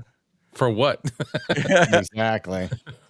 To me, the phone book was always something you sat on when kids were too short at the dining room table. Chris is a wealth of knowledge. I know. That's cast as opposed to machined. Okay. Yeah. How did he even I would never even know. How do you that. know that? Yeah, I don't know. Thanks for that. I don't That's know. great. Yeah. So it's casted. So he's probably explaining why I have trouble with the cord on one versus the other. Oh, that makes sense. Yeah, because even casting's gonna be a little different. Yeah, Be that a makes burr sense. in there. Yep. Yep. Good point. All right. All right, what Mystery else we solved. got? Yo Cholo. Cholo. What's up, Clay and Mike? Just swinging by to say hi. Hey. What's up? Hey. What's up, man? I learned everything from Kevin. Oh, okay. Yep. Yeah. Yeah. All right. Let's see here. James Caffey's joining in. The only thing that made me choose Meono is the Meono link. Yeah, the companion app. Yeah. find And a I just saw casual the video user. today. That thing has really been revamped. Is it? Okay. Really been revamped. Like it's crazy. Yeah, I was asking Bronson if he noticed. He said he didn't notice yet, so I wonder if it was new, like recent new that they did Oh, it. to me it looked. Yeah. I'll have I to could be take a look behind. at it. But yeah, the companion app is big, absolutely big, especially for new users because like Yeah, like, just didn't like I have said, it. they have no idea what high, low, mids are, what frequencies are where where the 200 frequency, the 600, and then the 1300. Again, like when you start talking that way, people tune out. Like I have no idea what you're talking about. The Yeah. Meono companion app is just like, it's okay, we gotcha. We're painting by numbers here for you. Painting by numbers. And when it's done, it's a great picture. Yeah, we're gonna have some shorts out of this one. You're gonna have to have some shorts. Right? Yeah. Especially with the road logo. That's got to be on the short. I got to see that one. That was great. I said it to Tom too, because Tom is huge on he says everything he gets. He had the Rode PSA 1 boom arm, and they had logos everywhere on the side, here, there, bam, bam. He was scrubbing it off because it was just too much. He's like, It was like a NASCAR car inside. Yeah, You know. exactly. See James saying about the noise gate. That's what I was watching today. It was that I think I've talked to you about him before. Yes. Tech Toys. Yeah. He's good. He's good too. I like him. There's a lot of stuff that they updated on that app. Okay. So they put a noise. Maybe I need to retry it then. Maybe with that, get the new Yeah. setting. Well, Maybe I give it not a only shot. is there a noise gate and limiter and all this other stuff, but like you can choose how strong it's going to be now. Okay. Yeah. So with the EQ, does it give you like high, mids, and lows EQ, Yeah. or is it like a 4-band equalizer where it's like Well, it's got more than 4 bands. okay? It's All right. like I didn't count it, but it's got a couple different versions, and then he pulls up this one, and I'm like, holy crap! It was like a 10-band EQ. Wow. Okay. Oh, I better look back into Oh. that then and see what's going on with that. Yeah, me too. And my son stole my favorite Meono mic. Got to go get it back to try this out. Yeah. Dave is Hey, here. Dave. Last time I talked to you, you were going to bed. Yeah. Well, he's just getting up It's now. so weird. Like it was in the morning. I just got off the phone with you, Clay, and he sent me a message this morning. He's like, "All right, man, I'll see you Going tomorrow." to bed. Yeah. Or yeah, I was like, "Tomorrow? I'm doing tonight." Oh wait, he's Yeah, I on the don't other know if side you of the know, planet. he's in the Philippines. Yeah, he's 12-hour difference. So they're about 24 hours flop, you know. Yeah, I'm not sure. My wife's half Filipino. I'm not sure what it is. Dave, you messed me up, man, because I'm sitting there thinking, is today Thursday? Did I just go to this place early? I wasn't supposed to be here till Friday. Dave's great. Now, you talk about a good voice. He's got a good voice, man. Uh-huh. He's got great energy, and I love his voice. he's got a great setup in his room. Yeah. The way he does his unboxing, that's my favorite channel as far as how he unboxes stuff. He's got a camera to the right, and then he kind of shifts. He just knows how to keep, because here's the thing. People's attention spans are so short. Right. Yeah. So if you just sit in front of the camera and never move for 18 minutes, they're going to tune out. He's really good at, and this is something I've always tried to do for the last 2 years, and he does it, and he does it in his unboxing videos, which I've never done. Which like, oh man, I got to do it there too, because even when he's unboxing, he changes angles. So if you're kind of drifting off a little bit, it pops and you're like, it just grabs your Oh, attention yeah. again. What am I watching here? Yeah. Yeah, and that's like one of my tricks with my edits. I punch in and punch out every now and then because it Yes, resets yeah. the eyes. Yeah, Yep. that's all it is. It's just okay. Oh, I'm gonna check him out then for going sure, somewhere. Dave. I'm gonna be checking you out sometime for sure tomorrow. That's his name is the name of his channel. That's all you need Okay, right I'll there. I'll check it out for sure. Yeah, it sounds pretty neat. I like that. And I wanna build a room like he's got in his studio. I know. Just press record. Think Yep, media. thank me. Yeah. In the days Yeah. of Clay, I'd like to switch voices with you for a day. There you are, Clay. There Wouldn't you we are. all? Yeah. Wouldn't we all? And I think he's got a good one. Yeah, he's got Yeah. great energy. He'll be on one of those new animated movies that motion pictures. Well, he Clay's supposed does. to be. He's a He'll be voice the actor. voice. He Okay. does. I don't know what all he does, but I know he does Video like some game voiceovers too. anime Yeah, or like anime video and games. Yep. Yep. I think so. At least I think video game, but I know he does anime too. Let's see. Hi, Dave. Big fan. Waiting for your stream as well. Yep. Yep. We got to have him on here too. I know. We'll have to. And Dave, we'll show you some mercy. Like we start our podcast at 8. You want to jump in at 10? Just shoot me a text when you're ready. I'll send you a link and you can bounce in after you have your breakfast. You know, we're eating our desserts and you're getting up and having your cereal. Let's see here. Hey, James, thanks for the kind words. Hey, Paul's jumping in. Hey, Paul's here. Another night of going live. Oh, you're killing it. Yeah, thank you. Thank you. Live stream consultants. Sup, man? Oh, Sup? Sup? now I see. All right. This right here, you just pulling up. Yep. There we go. Felix. Okay. Felix. I thought so.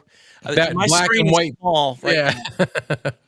But I saw it. He's like, hey, man. I was like, yep, he's from the Mod Squad. Great guy. I will send you those Felix. links, Felix. I forgot. I will do it tonight or tomorrow. I promise. He's got the K688, and he wants that setup that I have back here. Oh, gotcha. And I will. And I told him, I said, hey, man, tomorrow. I showed him this. I said, but I'm not using it. I'm debuting it on the live stream tomorrow. The new K669D setup. But yeah, I got to send him those links because he wanted to get that stuff. Miano link on the Mac 2 Ventura isn't working though, but Miano hopes to fix it by the end of May. Okay. And I think that's more an Apple thing. Apple's getting so terrible with their updates and compatibility issues. I have so many problems now with Apple being compatible with Blackmagic. Yeah. All my Blackmagic video capture cards don't work anymore. You got to do all these updates with it. It's like an hour it took me before I could get it to work. And then I went to use it again a month later, and it did it to me again. Like I'm not doing that. So Apple, I think, is just crazy with this stuff. And it also the Streamer X audio interface. Yep. That has problems on the M1s. And Mark Bennett was saying that he got the Streamer X, was all excited, and it was glitchy and laggy, and it didn't go away until he bought the M2 Mac, and it worked on that one. So it's like now, Mac's making you buy a new Mac when the M1 should still be good. Yeah. That's what I'm on. I can't afford anything else. Yeah, I got the M1 Mac Mini that I stream on, and my editing one is the MacBook Pro M1. But yeah, love them. Let's see Thanks. here. Paul, hit those like buttons. Thank you. Absolutely. Dave, I actually got up early for tennis. That's what Saturday mornings are for. Must be nice to have the body to still play tennis. Yeah. I'm just, if I play tennis, someone else is playing tennis on the other side, and I just pretend to be the machine that throws them at you. Don't expect me to hit it back. I'll throw it. Yeah. I'll shoot it out a gun. That's about as good as I get. Scrawny teenager voice guy. No, man. And that's just it. He can do, to me, he can go low, he can go high in between. He's got a sneaky low voice. Yeah. You would Sneaky, but never. it's just right. It sits in there nice. And again, his voice portrays energy without him forcing it. Just the way he talks, it's like, man, this guy's in a good mood, and it puts me in a good mood. So good stuff. James, custom EQ has 7 drag up and downs, and I don't really understand, which I don't. So that's you being able to adjust your high, mids, and lows, and your low mids and your high mids, and that's big. Like for the people that are upset with Mayano being too basic, for those people that really do want to get into the nitty gritty and like to really finagle with their EQ, that allows you to do that pre and not have to do it post. Get all your work done before, so you could adjust your highs, your high mids, your high lows, Yep. your low lows. So stuff like that. Oh, excuse me. Paul, I will have to take notes from Dave Sotura. Yes, you got to. Yeah. Especially on Dave's decorating. very informative as well. Yes, and he knows how to. Oh, I'm sorry. His wife knows to decorate a room. Yeah. Well, no, she knows Same how to colors paint as the the room. house. Yeah. Yeah. She's the designer, but I'm sure Dave. We're gonna throw you a bone here, Dave. I'm sure you designed your couch and your shelves, but that blue's awesome. Dave, it looks so clean. I know. Mm-hmm. It's depressing. It's sharp. My room looks like a hurricane. And I know he meant clean, like it looks sharp, but my room does not look that sharp. It's cluttery and it's messy. It looks worked. It doesn't look that bad. I'm in the middle of another remodel. It's starting to get, you buy a few more mics and you're going to get that Bandrew-esque look. Yeah, it's getting there. Like Yeah. the one scene where I have the camera going this way, it's a clean look where I don't have anything there. So when I feel cluttery, I move to that one. But sometimes I just like to throw that pallet wall in there because Yeah. pallet walls help with soundproofing too. Soundproofing too. Drywall, there's no porous surface because you've painted it. It's sealed up nice and tight so sound reverberates off it. But I was talking to a guy who designs churches, sanctuaries, and builds them. And he tells everybody, make sure you get wood in there because wood is porous and it absorbs sound. So even if you can't do the sound treatment, that's why I have pallet walls on both sides. Just by doing that, I knock down my reverb in my room down by half. Rough sawn cedar is really good for that. Yeah, yeah. And it smells good. Yeah. Oh, yeah. So, yeah, pallet walls, that's why a lot of people you see, like people doing podcasts on TVs, they're in these like log cabin rooms and stuff like that because it does sound treatment without having the sound treatment look to it. Let's see here. Dave Stra has a new sub here. All right. Hey, what do you say? Boost the tribe, Clay? Boost the tribe, yes. Yeah. And your next one, Let's see here. Yeah. Happy to jump in whenever. I'm all set up. he's all set up. Send him one now. All right, let's send you a link. I'm sending you one now. Hold on. You've got to. Where's my I'm gonna send you a link to your Facebook Messenger. You hear this, Dave? Sending it to you now. Here. All right. Let's see. Copying. All right. Now I got to go to how do I do Messenger? All right. Am I still Yeah. here? Yeah. Well, I lost my screen. I was freaking out. All right. That's the easiest way to do it. You like that? Yeah. All right. And then let's see here. See all.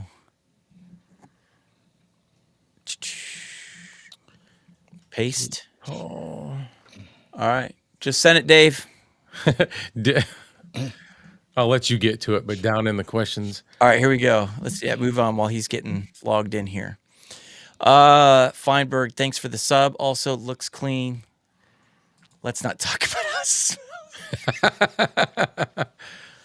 I know. When you're in a studio for as long as we're in a studio, it just has. You just need to open a window every now and then. Yeah. It needs some fresh air. I don't know if I want to discuss how mine smells. Mine just has that musty smell because I just, like you said, you're closed in, you're boxed up, you're trying to get the sound treatment and all that stuff, and you're trying to get rid of noise. So I've told you need what's fresh behind my air. curtain. Yes. Should smell good. Kitchen. So I have to keep air freshener handy. There you go. What a collab to look forward to. Absolutely. Hopefully you'll get logged in here.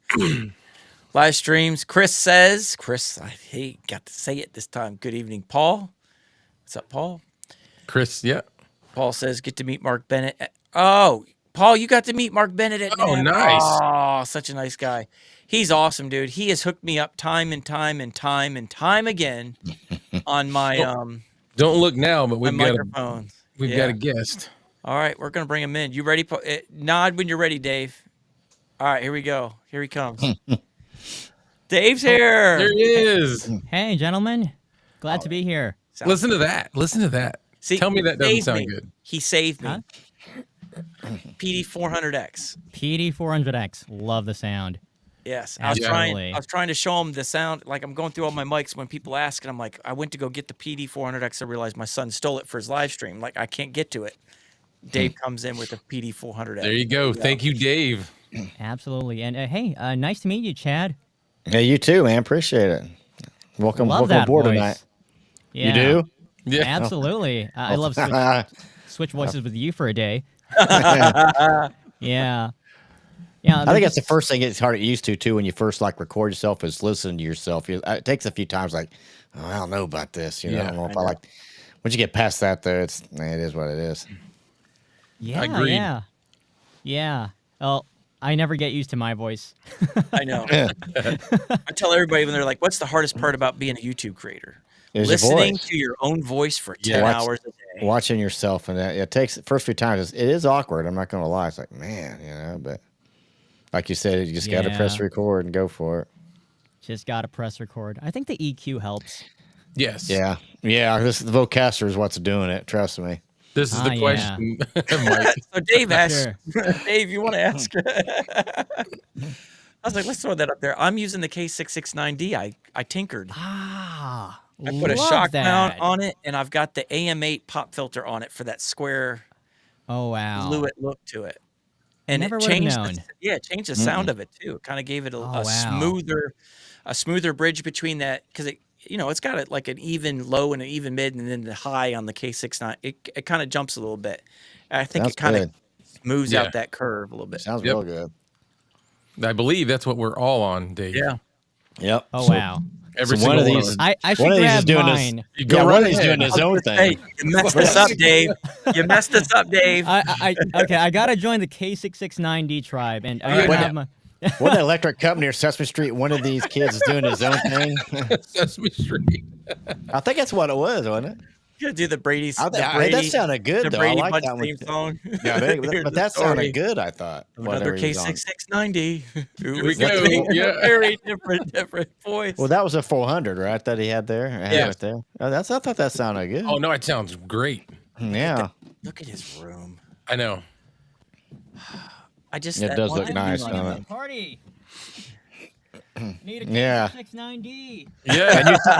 And you do thought you your were thing. prepared, Dave. You thought you were ready, Dave. Look Yeah. at That's the benefit to having everything out in the open and cluttery. I know exactly where it is because I can see it. Oh, I'll tell you something. You grabbed it within seconds. I couldn't believe it. I said, Mike, what about this? Oh, yeah, right here. Grabbed it. There it is. Dude, I love his little organizer. Yeah, that's nice, isn't it? I need labels. Band labels. There we go. Send labels, too.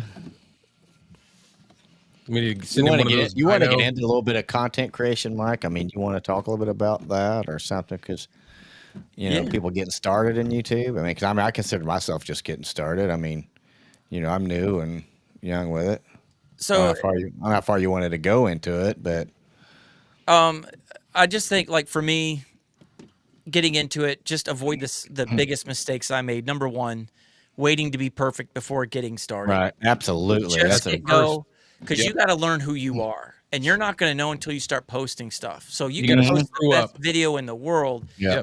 but you got to get all the errors out. You got to get the growing pains out. You got to learn. Oh my gosh, I got to make sure that when I'm recording a video that my frames per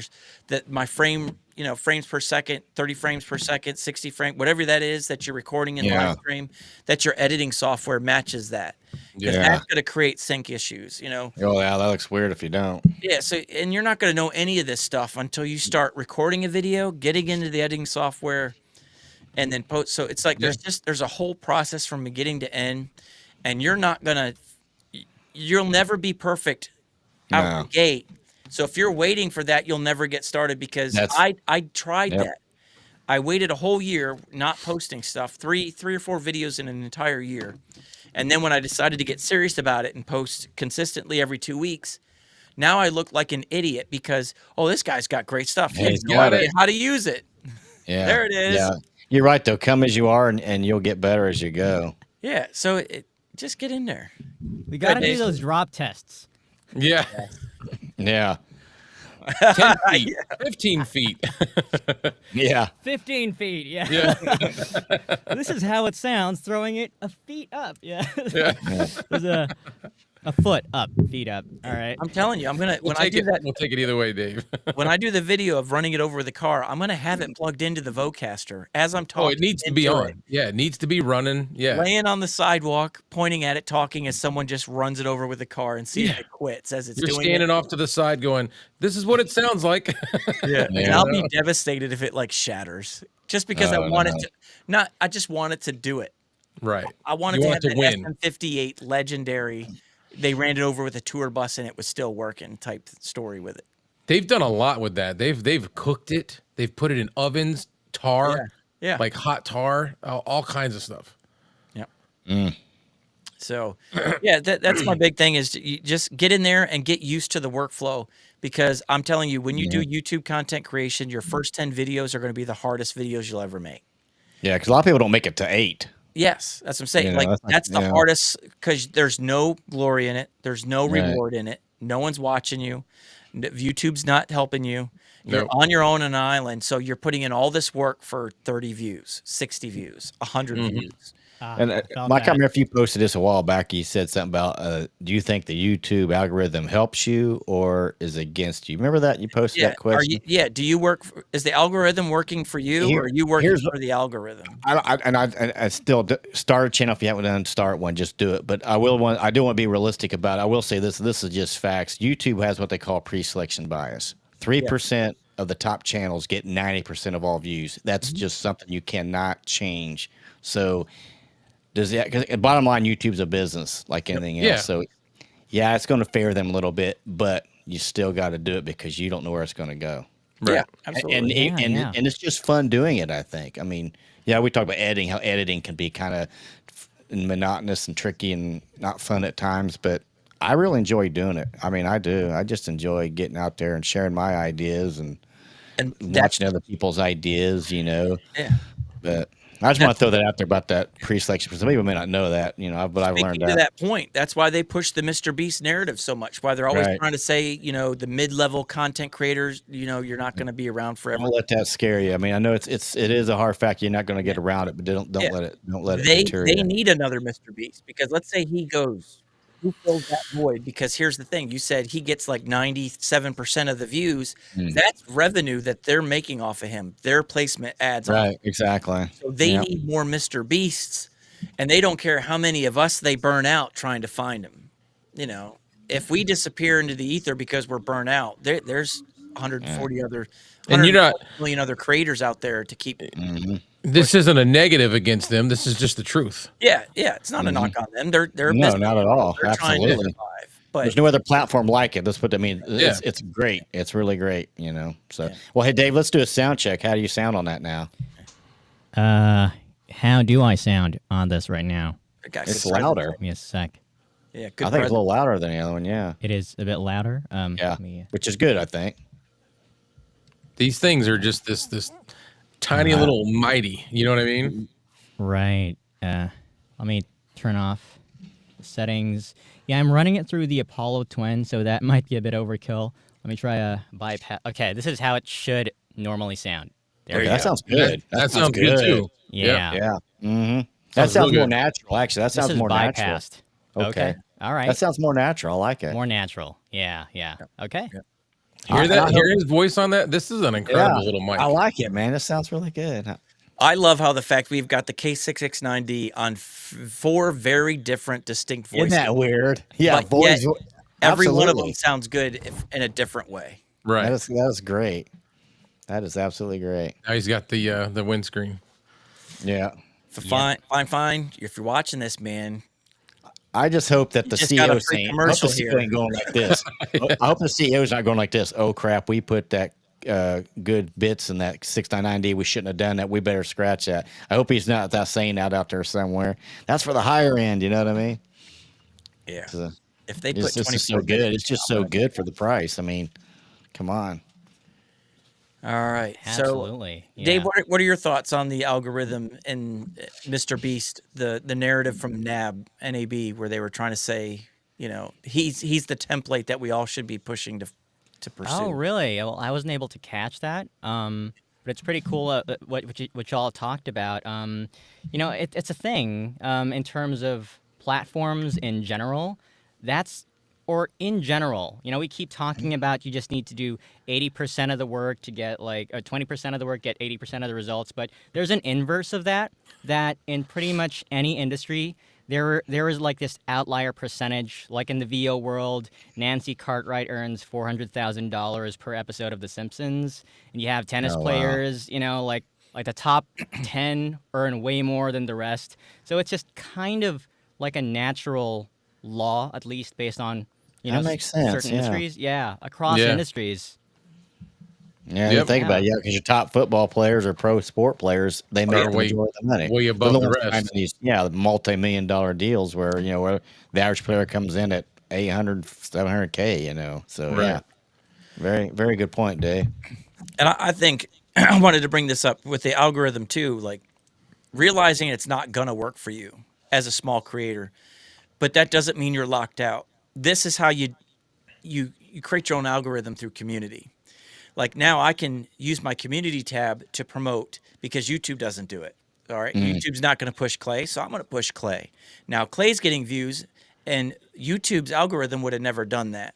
So when we, again, this is the power in the masses, so to speak, we, even though they are the top 3%, but yet get all the work, as a body, we can start pushing each other and lifting each other up because, just by here, we're networking here. And then there are people that watch us individually. And now there's like, okay, I never knew Dave before. Dave he's like his channel. Correct. It just happened tonight. Paul said, oh, hey, Dave, I like your setup. Yeah. Got my I'm stuff. definitely subscribed to Yeah. Dave. I YouTube liked did him when he nothing came on. to I get liked when Dave that came stuff. on. I said, this guy looks all right. Yeah. So yeah, you got 2 new subscribers. I so. see. Yeah. Appreciate it. Yeah, and I think it Absolutely. goes like for every one of us. Yes. Yeah. Like, Yep. where's Chad's channel? I'd like to. I'm the different guy. I do like vlogs and fishing shows, so I'm a little different, but that's my kind of channel. Chad's Adventure is what I'm at. So But yeah, we're sharing the. I was going to drop a new video tonight, but the editing didn't go too good, so I kind of had to redo it. So that will be out tomorrow, I promise. Don't you love it when that happens? Yeah, those delays. But yeah. those like small tweaks you make towards the end tend to really be worth it. Yeah. And that's how you learn. The more you do it, the more proficient you get with it. Yeah. Like just hit record. It's not just a catchy phrase. I actually needed to hit record at the end of my video. Yeah. Yeah. You could be like Mike and do a whole review, then realize, The wait a end minute, of your video. that wasn't recording. Wait a minute. Yeah. Waited, it got to the end, like, oh man, I nailed that video. Go to hit end, I'm like, I never hit record. Bye. Yeah. It happens. That's the video.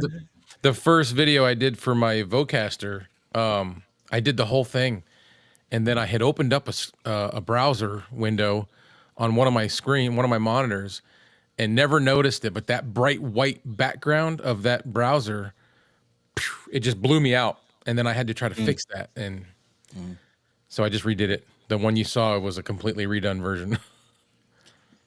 Well, props to you for like bouncing back from that. Yeah. Yeah.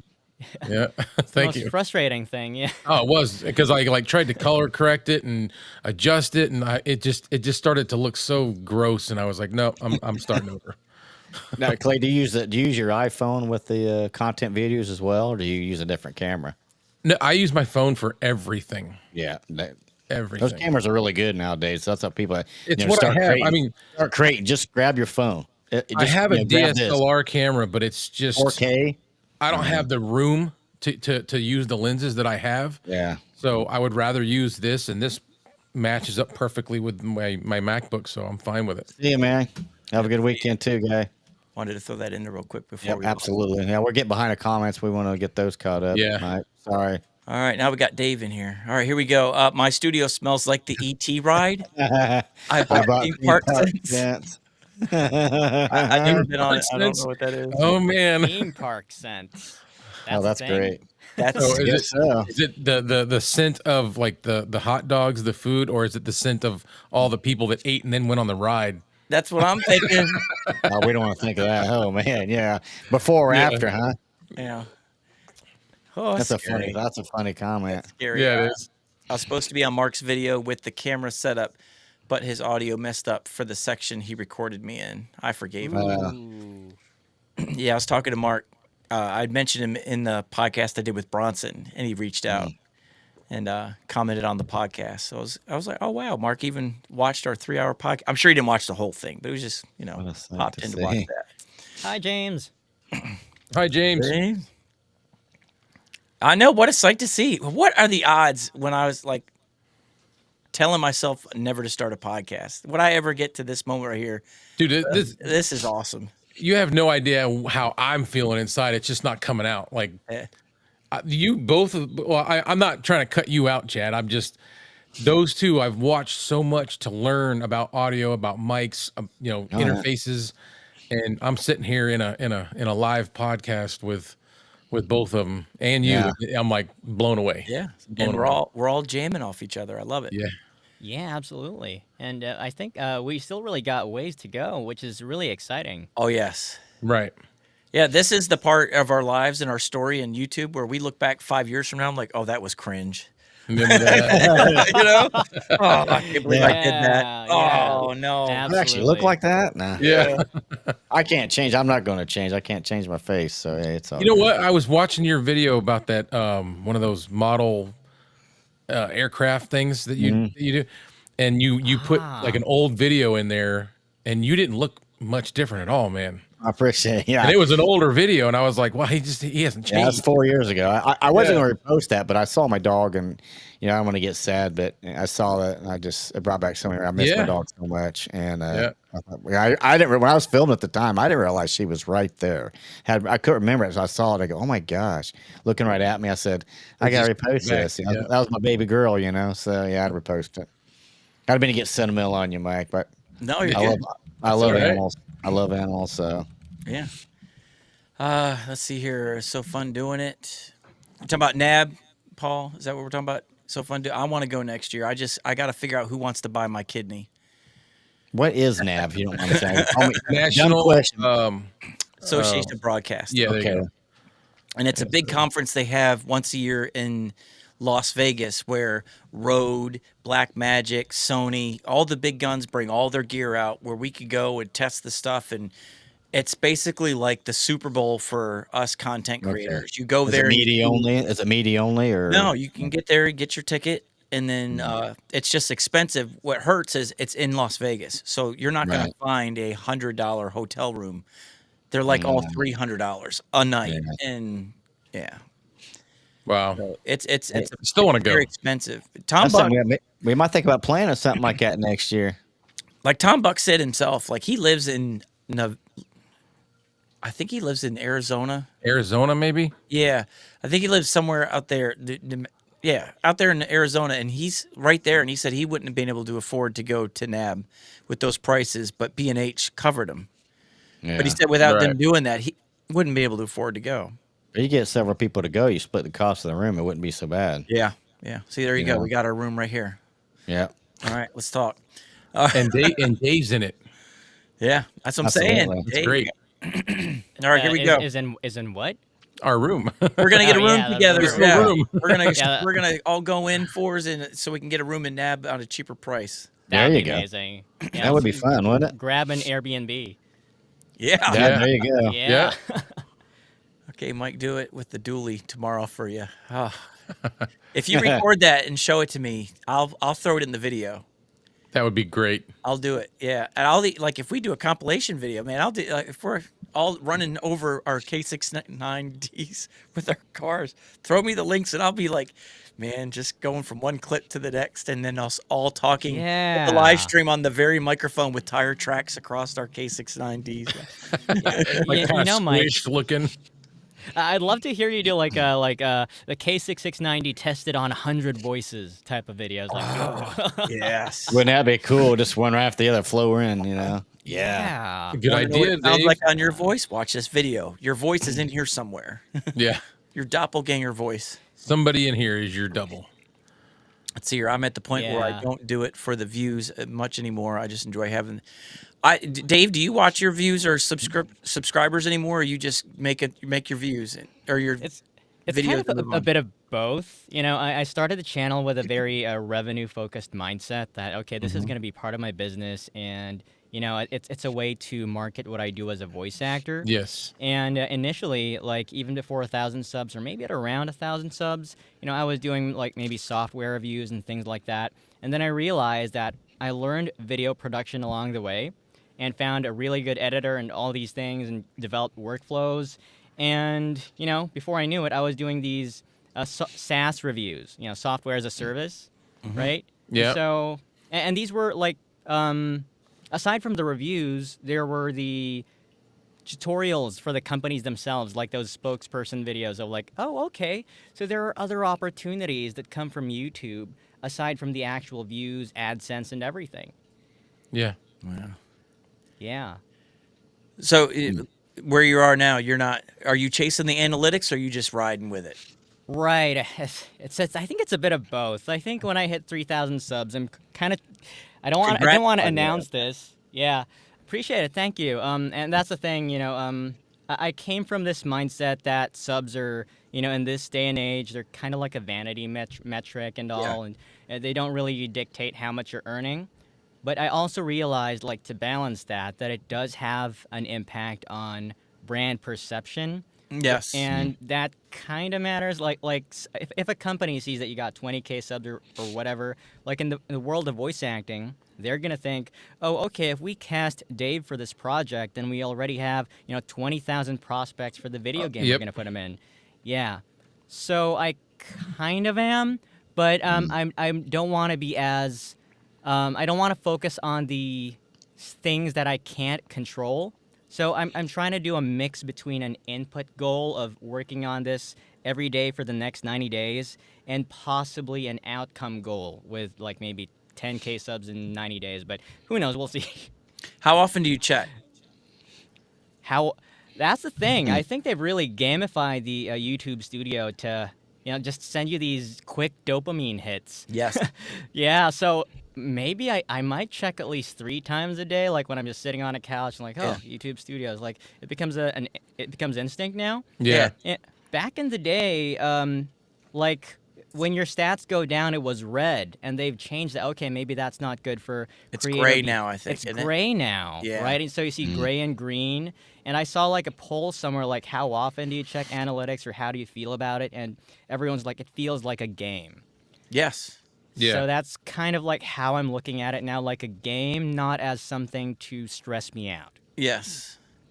Yeah. It's. I've had to stop because last week when I was looking at my numbers, it was like your numbers aren't this below normal, and they were. Like I've been at this one number and riding it consistently, of like your subscribers per month. I don't look at it daily. I just look at, okay, what's your monthly subscriber count? You know, is it growing or whatever? So I always look at that, just to make sure it's in that range. You know, okay, thumbs up or whatever. But last week it was like, oh, you're way below down. I'm like having a panic attack. I'm like, oh my gosh, what have I done wrong? I'm going through all my analytics and where'd the drop off come from? And then I looked this morning and it's like way above normal. I'm like, okay, what happened here? I didn't make a video. I didn't make a single video since the last time I checked. It's been a week. So how did I go from, you know, negative 30 to plus 30? Yeah. In That in is one why you week, shouldn't and get nothing's too wrapped happened up. in between. And I'm like, Yep. okay, I'm done. You Yep. messing with me. I lost a whole week of my life freaking out about A that. whole week. Yeah, yeah. And usually this is most depressing when it's right after you produce like a massive video. Yes. Wait, Yeah. did we lose Mike? No. Is Mike talking? I'm here. Am I Oh, here? he's there. Yeah, he's Oh, there. I think there was a bit of He's a- really good at just Oh, okay. Do that, Taking a yeah, do that. breath. Froze look. yeah. Yeah, Yeah, I I think paused he for a froze. second and take a breath. But Yeah. I did like that video I just did where the Insta 360 link issue, like that one exploded. Oh, I love that. Yeah, Yeah. I hated making that. I really did. It's sad you had to, but stuff like that needs to be said because it's like you said, they don't need to be doing that. It's a good product. Yeah. I've shared that email with content creators behind the scenes along the way. Like, hey, any advice? I'm gonna send you an email. Don't do this. Like, you're gonna get these emails. Say no. Stick to your guns. But I've never posted it publicly because getting to 1,000. I said this to Bronson on the last podcast. Getting to 1,000 subs is like it's a magical journey. You'll never forget it. The year that you had to grind, the blood, sweat, and tears, the no thank yous, and the just a real rough year. And there's no reward until you get to 1,000 subs.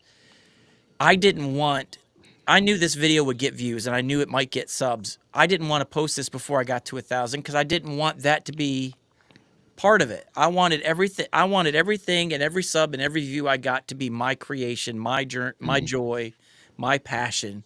So I was holding on to it, just hoping someone else would say something. Right. And no one was saying anything. And then when iPhonedo come out and said that, it just kind of drifted off where it became an afterthought. I'm like, okay, do I do it now? It's been a year. Okay, now I'm going to put a video out where it says I've had this email for a year and kept quiet. Why are you doing it now? So I was worried about the negative pushback and all that other stuff, and I just didn't want the toxic stuff coming out of it. So I still didn't want to do it, but Bronson was like, man, you got to do it. Got to do it. I was talking to him, and he helped me. Yeah. He's like, it's not about Insta360. It's not about the negative feedback. It's about the consumer knowing that we care for them. And the people that complain about it, they're revealing who they really are. If they're upset, then They're you're the ones telling being the bought by people- it, probably. Yeah, if you're upset, if they're people that are giving me the negative comments, are the very people that don't believe in honesty, integrity. Just shut up and make your reviews. Okay, well, what reviews? Now I want to go see your reviews. Like, what were you reviewing? Because apparently you don't care about the honesty and integrity. And if stuff happened, why are you trying to hide it? So that's what was my thing. I was shocked that you had people coming at you about that. Yes. Yeah, me too. I mean, because if you're not honest like that, you're going to lose viewers because they're going to say, That's "How do the I whole trust point. anything this guy ever says again?" Yeah. Or what everything he said to me at this point is it a lie? You lose all your credibility. Once you lose that, you're done. I mean, I'll just it's hard. You can never get trust back by a lot of people. So. And iPhonedo was getting a lot of negative pushback because from everybody's perspective, it was just sponsorship stuff. Like, okay, you were sponsored. It wasn't about biased reviews or anything. It's just tell people you got paid, or not tell people you got paid, and just make the review. And I messaged him. I'm like, man, it's much worse than that. Like, they were purposely, intentionally trying to get me to make a biased review and send me stuff. Like, that changes the conversation. So it's like, I need to throw that out there because they think it's just a sponsorship thing, when really it's a broader thing they're doing behind the scenes. So I put that out there, and he messaged me and said, thank you. I love this. And so anyways, it was a good conversation to be had. Yeah. He shared it on his channel, but I don't think I've gotten much subs from it. Yeah, out Kinda of going back. curiosity, Mike, like, how do you know, like, when are you like, okay, someone does a certain thing to you, and you're like, okay, that's okay, I'll give that a pass, I can forgive you, and you're, and versus like, okay, you're doing something pretty crazy here, I gotta tell the world. I have to look at it from a lens. Is it a corporate thing, or do we have a rogue agent here? Is this like an employee who just got into the company and they're trying to get sales? So are they breaking the rules that the company has set? So be careful to run out the front door and say, hey, Insta360 is doing this, because it may not be Insta360. They may have a policy. Could just in be place that to one. say, Yeah. don't do this. And you've got one person who's trying to make that bonus, who's trying to get that. So I was torn because nobody was talking about it. So did I just have a rogue, contact?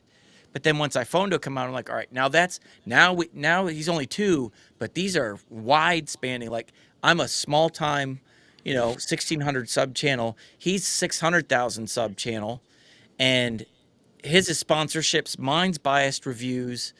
So it didn't matter how you looked at it. Like, they just went from one side of the one coach to the other. Anybody. Yeah. So if they're willing to do the high ones and they're willing to do the low guys, then we need to. Where else is this happening? So when stuff happens like that, and I've had a couple issues, but they've been handled internally a couple times. You know, I had someone from a company that was a little overly flirtatious, Yeah. and that person mysteriously disappeared one day, and I got a new contact, which I love that person. You know, they're awesome. But, you know, you get stuff like that. And then you get some that would say, hey, do you mind doing this? Oh, we need you to do this. Oh, we need it posted in 21 days. Oh, and we need you to say this in your description. Oh, and you need to be able to do this. And, oh, you know, we love your video. It's 18 minutes long, but we really need you to do an 8-minute video. Can you go like, no, I'm not working for you. I'm not an employee for you. That was my package. I did this video. It's 18 minutes long because I do stuff where I want to show them how to do it rather than not just sit there.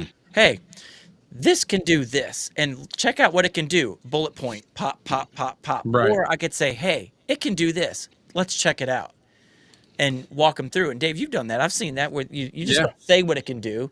You show them the different ways the microphone can do this and how it stacks up differently. You walk them through it.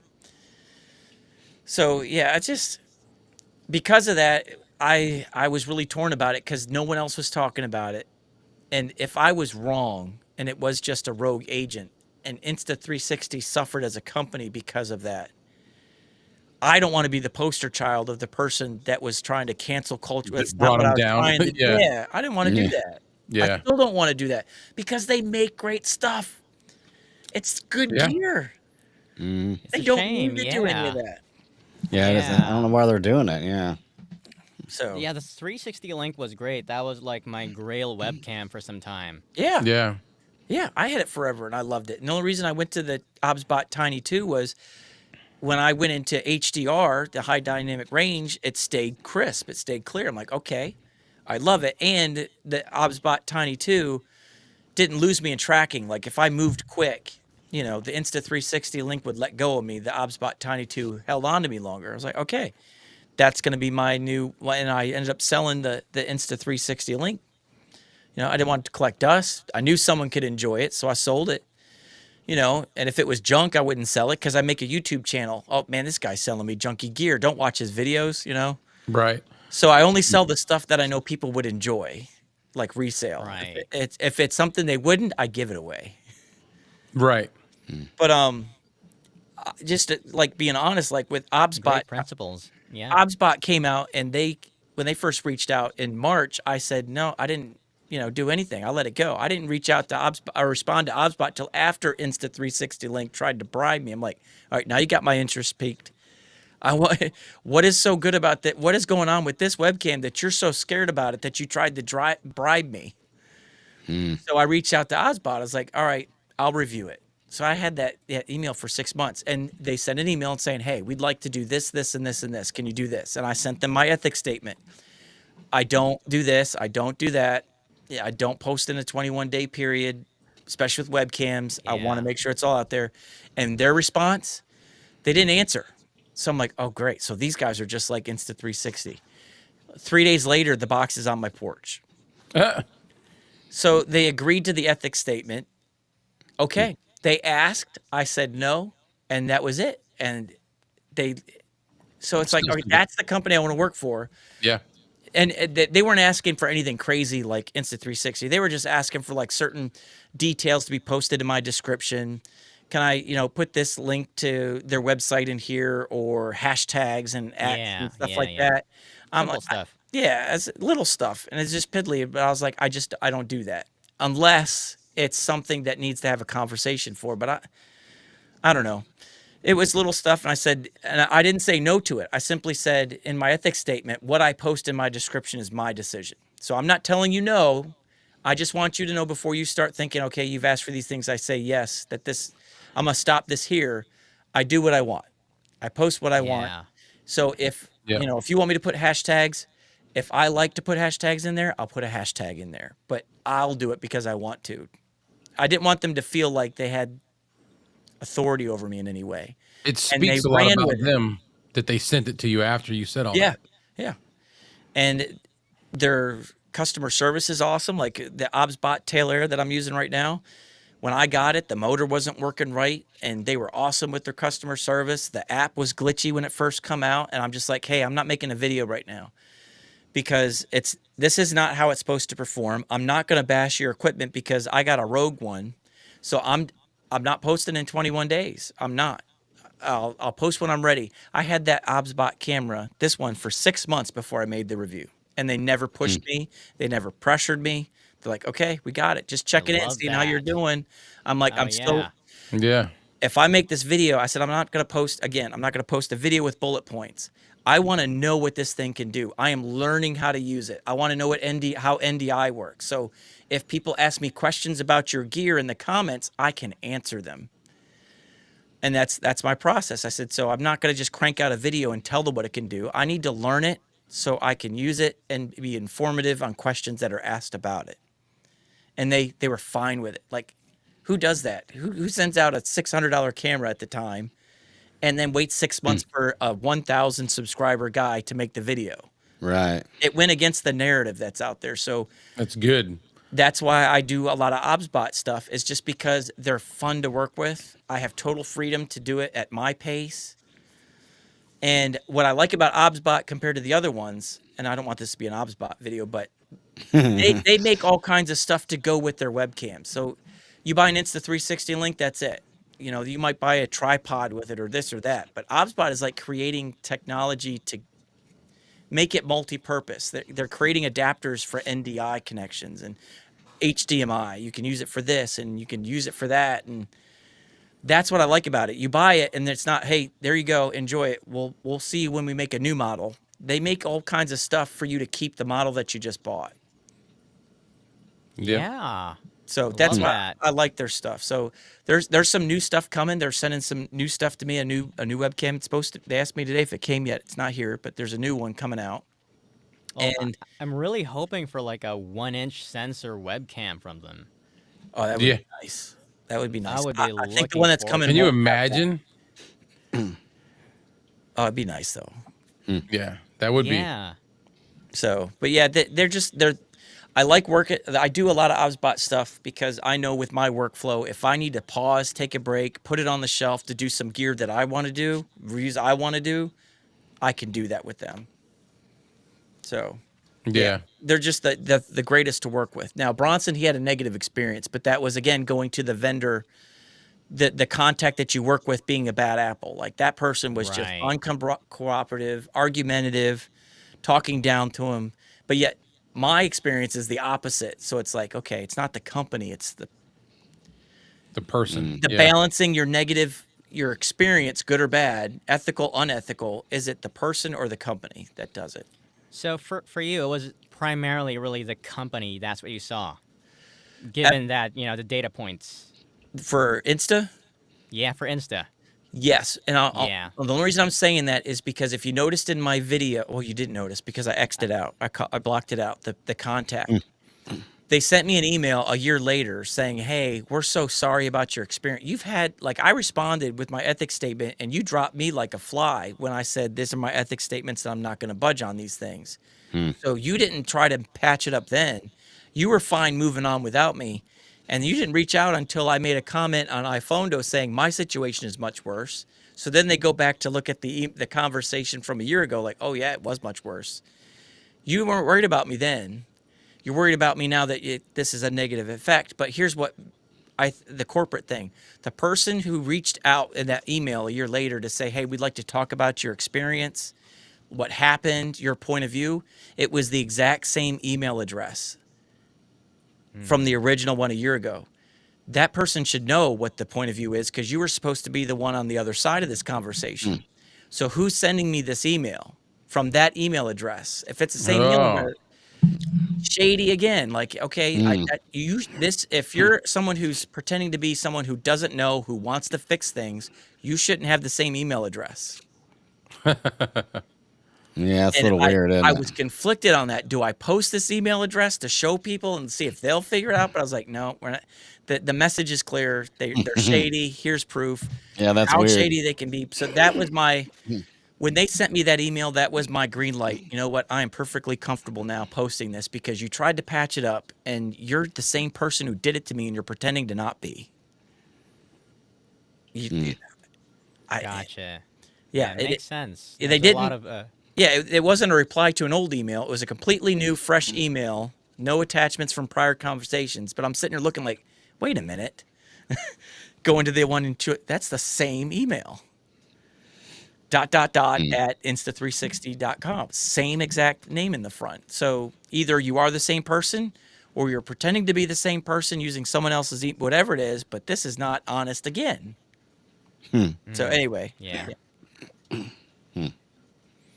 Yeah, but there was a lot of wisdom in your decisions there. I really appreciate it. Thank you. Yeah, it's tough. I don't want to complain about companies, man. I like to have fun, be goofy. No. Yeah. You know, my No. words are put in a blender, turned on for 30 seconds, come back out, leave it in the video, you know, jumble it up. So yeah, That's The what you way wanna I do. see it, if any of you guys or us is knocking anybody or complaining about something, it's legit. Yeah. There's a reason for it, because I think we all get in this for the same reason. It's we want to boost the products that we buy, the ones that we like, the ones that we have good luck with, you know. yeah. Yeah, All right. there's too many people out there just want to, throw out negative stuff all the time. That they rely on. I'm gonna get a lot of views, but unfortunately, that's sometimes that's what people like. They want negative, and I don't know why, but a lot of people Right. that sit there and complain about something gets all the hits. Oh my God, controversy, drama. It's Yeah. like there's just too much of that. I mean, I'll be on. I don't want to be for that because Yeah. that's just not. It's that's too much just of it not us. outside your window. Yeah. I created this channel and wanted to get into this because I wanted to have fun. Let's I just be wanted this happy. community that we're in now because I want to be surrounded by people who show me that whatever I'm watching on the news is not real. All right. People Let's aren't be really happy. like that. It's a small minority of people that are just like trying to burn the world down. The most of us are just, we're happy-go-lucky, man. We're just, Yeah. we're not spending our time on that. So I didn't want to make a video that was feeding into that atmosphere. Right. Let's Yeah. get on some comments here real quick. Yeah, we surely got some in there. Yeah. We still got to ask Dave or Chad his questions here. Oh yeah. I'm at the point where I don't do it for the views anymore. I enjoy having the creative outlet. Right. Exactly. That's what we were just saying. It's I just just, enjoy making videos. Yeah. yeah. I love hanging out, man. Mike, your lives are 3 hours. Fun commercial. Yeah, there's 3-hour commercials for FIFA. They better be aware of this. They Fine, better be fine. aware of this. 4 Fine, people fine. using it. They better be aware of it. I know. Christmas presents, people. I expect every one of these 4 gentlemen right here, all nice little card in the mail for Christmas this year. And I still want a camouflage one. See, they're watching. Here we go. There you go, Kevin. I subbed to Chad's Adventures. That's the point, man. Thank you, man. Appreciate Yeah, you. same, I'll hit you same. back. I've got Just 2 to said hit as now. well. Back to retro and then Dave All right. for sure. This one right here. This dude's voice is straight from the heavens, like the voice of God. Okay. Red Cabin Acoustic. If you ever go on his channel and just listen to his voice, he's Dave's going right never- there right now. he'll never show his face. Yeah. He doesn't show his face. He's not in it for anything. He used to be. Right. I think he used to be a DJ, or he is a DJ at a radio station. So he's voice only. Red Cabin Acoustics. But huh? his voice is majestic. Like, God, if you're listening, Holy Spirit gift, give me that voice. One thing I was not gifted, and that's for singing. That's for sure. Just subbed. Yeah. Oh, he's great. I'm telling you. Yeah. Out of curiosity, guys, just a quick segue. The whole fun thing. Do any of you consider SEO? Yeah. Like, is it something that matters to you? I guess in line with the whole analytics thing. Like, do we still work on the tags, descriptions? And... Absolutely. I do everything I can because you got to remember Google owns YouTube. They're the most Right. widely used search engines. You got to have something they're looking for. There's a couple websites I can't think of the name right now, but you can go to, like, if there's a topic you want to do, you can type in that topic and it'll give you the most clicked on titles for that topic. So you want to put so that way you can title your video to something like that to get to I draw need to more get attention. better at that. Yeah, so that's Right. I mean, yeah, I think I'm new to this. I'm just starting out, so I'm really young, but I'm learning this stuff and I'm trying to get this in practice, to vidIQ did a video today. I think it was today. Oh. He released talking about the settings when you go just what you're talking about, Dave. The things that you shouldn't be doing that you're probably doing just by default. And I'm going to try and bring it up here on my. Yeah. Do you do that, Dave? Do you follow that as well, or? I didn't quite see the video itself, but yeah, I do use Yeah. vidIQ myself. So Yeah, I'm I put a curious lot to of know what- I put a lot of promotion tags in there, like anything that's reviewed, like like the Tyler video piece. I take words out of the video, things that are related to that video, like that monster pizza I'm going to push out tomorrow. I got pizza as just one tag word. I've got restaurant reviews. You just type anything I can think that would get somebody, that would be searching for something like that. So Right. here's the video. It can't hurt. Put it that way. 16 YouTube settings everyone should change now. And one of the ones that I noticed that's hurt me, and I've noticed this, I've seen it, and it makes perfect sense. In this video, he talks about when you're in your YouTube settings for your videos, and you're going through the tags and licensed, and is it old enough for kids? There's a box in there that says push to your subscribers and people who receive notifications. He said it will do a mega push on that and then drop off after that. So if I've noticed this, like when I post a video, I get to like 300 views in a fast, furious blaze, and then it drops off. Okay. And and then it's a slow burn after that. So is this what you're suggesting to do? He's suggesting to not, it's pre-checked. Oh, when so you go in uncheck there. it. Uncheck it. He said Okay. because in that first 24 hours when you post a video, when it's fresh and new, it's not going to send it to anybody outside your subscribers or people that it's going to keep it in that niche. So he said uncheck that and let YouTube like throw it out there. So your CTR may be lower, your click-through rate, but you're reaching a wider audience. So when you're trying to grow, the people who aren't subscribed to you will see you better, but yet the people who are subscribed to you won't see it as quickly or whatever. But again, you're trying to grow to 20,000 subs, 30,000 subs. You're going to reach that audience, that 97% that Mr. Beast has. What is that setting called again? Push to subs. Is that what you said? Yeah, let me see if I can go I didn't know to it existed. I didn't know that one even existed. Let me go into his video. Let me hit play on his video and get to it. Where'd it go? Darn it. When a video first goes public. There we go. Is that through the Vocaster? Yes. I love it. You got that Move too? back. Yep. I got my screen going through the Vocaster too, and it's like right there. I love Right. Vocaster. One of the less well-known This is what he's settings talking about now, right and here. that's whether or not to notify your subscribers when a video first goes public. It is very rare that you'd want to turn this off, as naturally you want your videos to have the widest distribution as possible. But there may be rare circumstances, such as when you upload a dedicated channel trailer, or when you definitely know that this video is not going to resonate with your core audience, that you want to turn this setting off. Ultimately, what you're trying to avoid here is bad viewing signals being sent to the YouTube algorithm about your video. Oh, he's saying the early on in its opposite. life. Now, I this read is a it setting. differently. I thought he was saying take it off because you're limiting your initial push to your subscribers. I think he just said the opposite there. But which setting? You tell me was it? tell me how you receive this. Is he telling you? Right. One of the less So see right there where you got your description, your thumbnail, your playlists. He scrolls down a little well-known bit. settings now, and that's whether or not So once you get down to like YouTube license, tags, to notify your go down even further. Then you see licenses and distribution. It says allow embedding and publish to subscriber feed. I know what you're talking about with this now. But Yeah.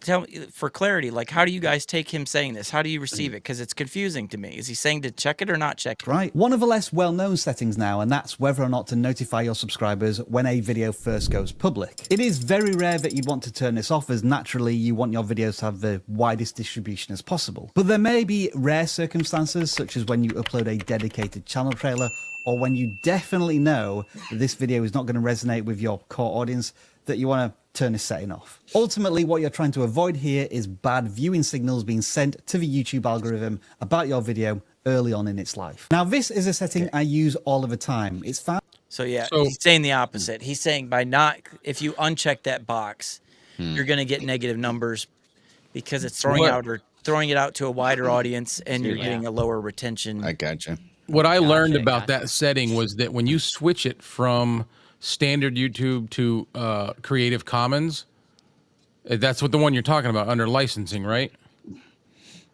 because it says it'll publish to subscription feeds and notify subscribers. Yeah. When you switch it to the other version, what he's talking about, it's supposed to be a larger growth pattern, but a very slow growth pattern. Gotcha. So like it'll grow. It's supposed to grow larger, but it's going to take longer to do it. Gotcha. And I couldn't decide whether I wanted to do that or not. But yeah, he has all kinds of great nuggets in that video right there. The settings, it's like the stuff we just, if it's already checked, we leave it. And he kind of goes through and explains why you need to check it or not check it in there. So I got to watch it again. I had it in the background as I was setting up for the live stream, just trying to catch stuff. Yeah. Which is probably why I took that wrong. I'm like, oh man, I've got that checked in every box. But and that's the thing. It runs through quick through your subscribers. So I guess that makes sense. Like you're coming out the gate. It's, good retention rate, good CTR, all that other stuff. Yep. And it hopes it catches fire. So how about you, Dave? What do you do? Yeah, I don't think I've noticed that setting. Maybe I just leave it on. Yeah. It's probably what most people do. I've never noticed that either. Right. Yeah. Yeah. So yeah, he goes over that. Schedule videos. Your analytics that tell you. Have you ever seen this graph here on your? Yeah. Yeah, telling you when to do that. What times and.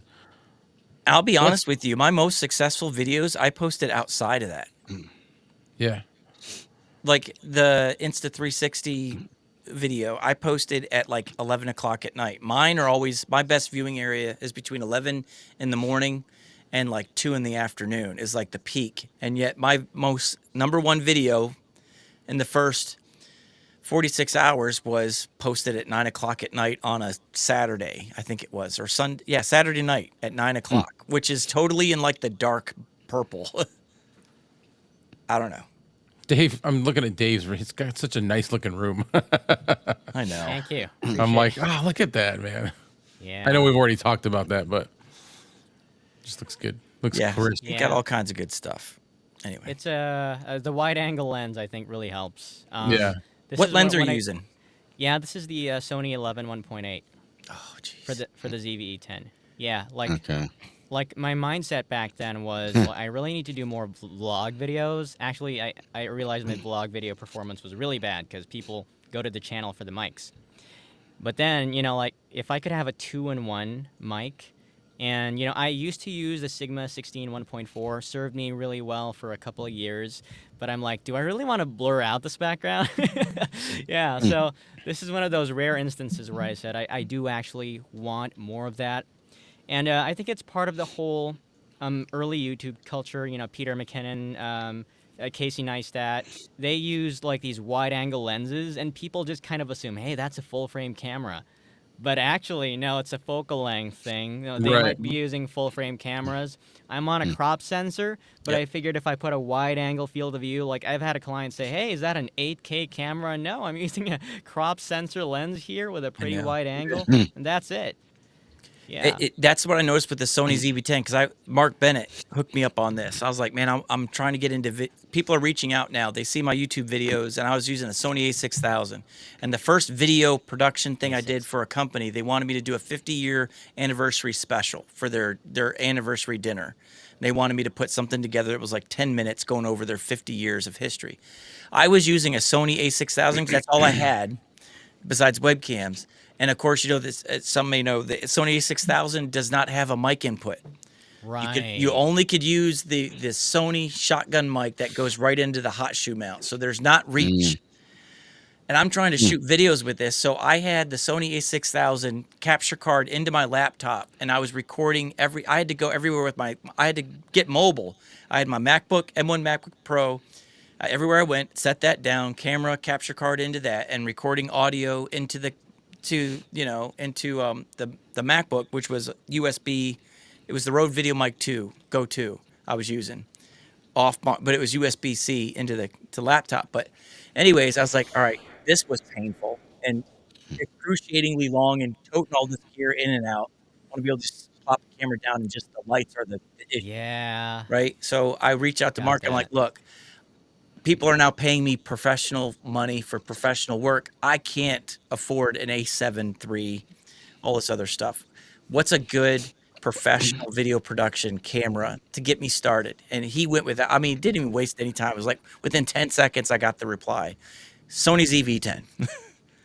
Yeah. So I bought sure. that, and people that have cameras are asking me, man, what is that? This and that. And I'm like, dude, that is a Sony ZV-E10 with the Sigma 16 millimeter lens and a 30 millimeter lens is all I use. I want to get the 50.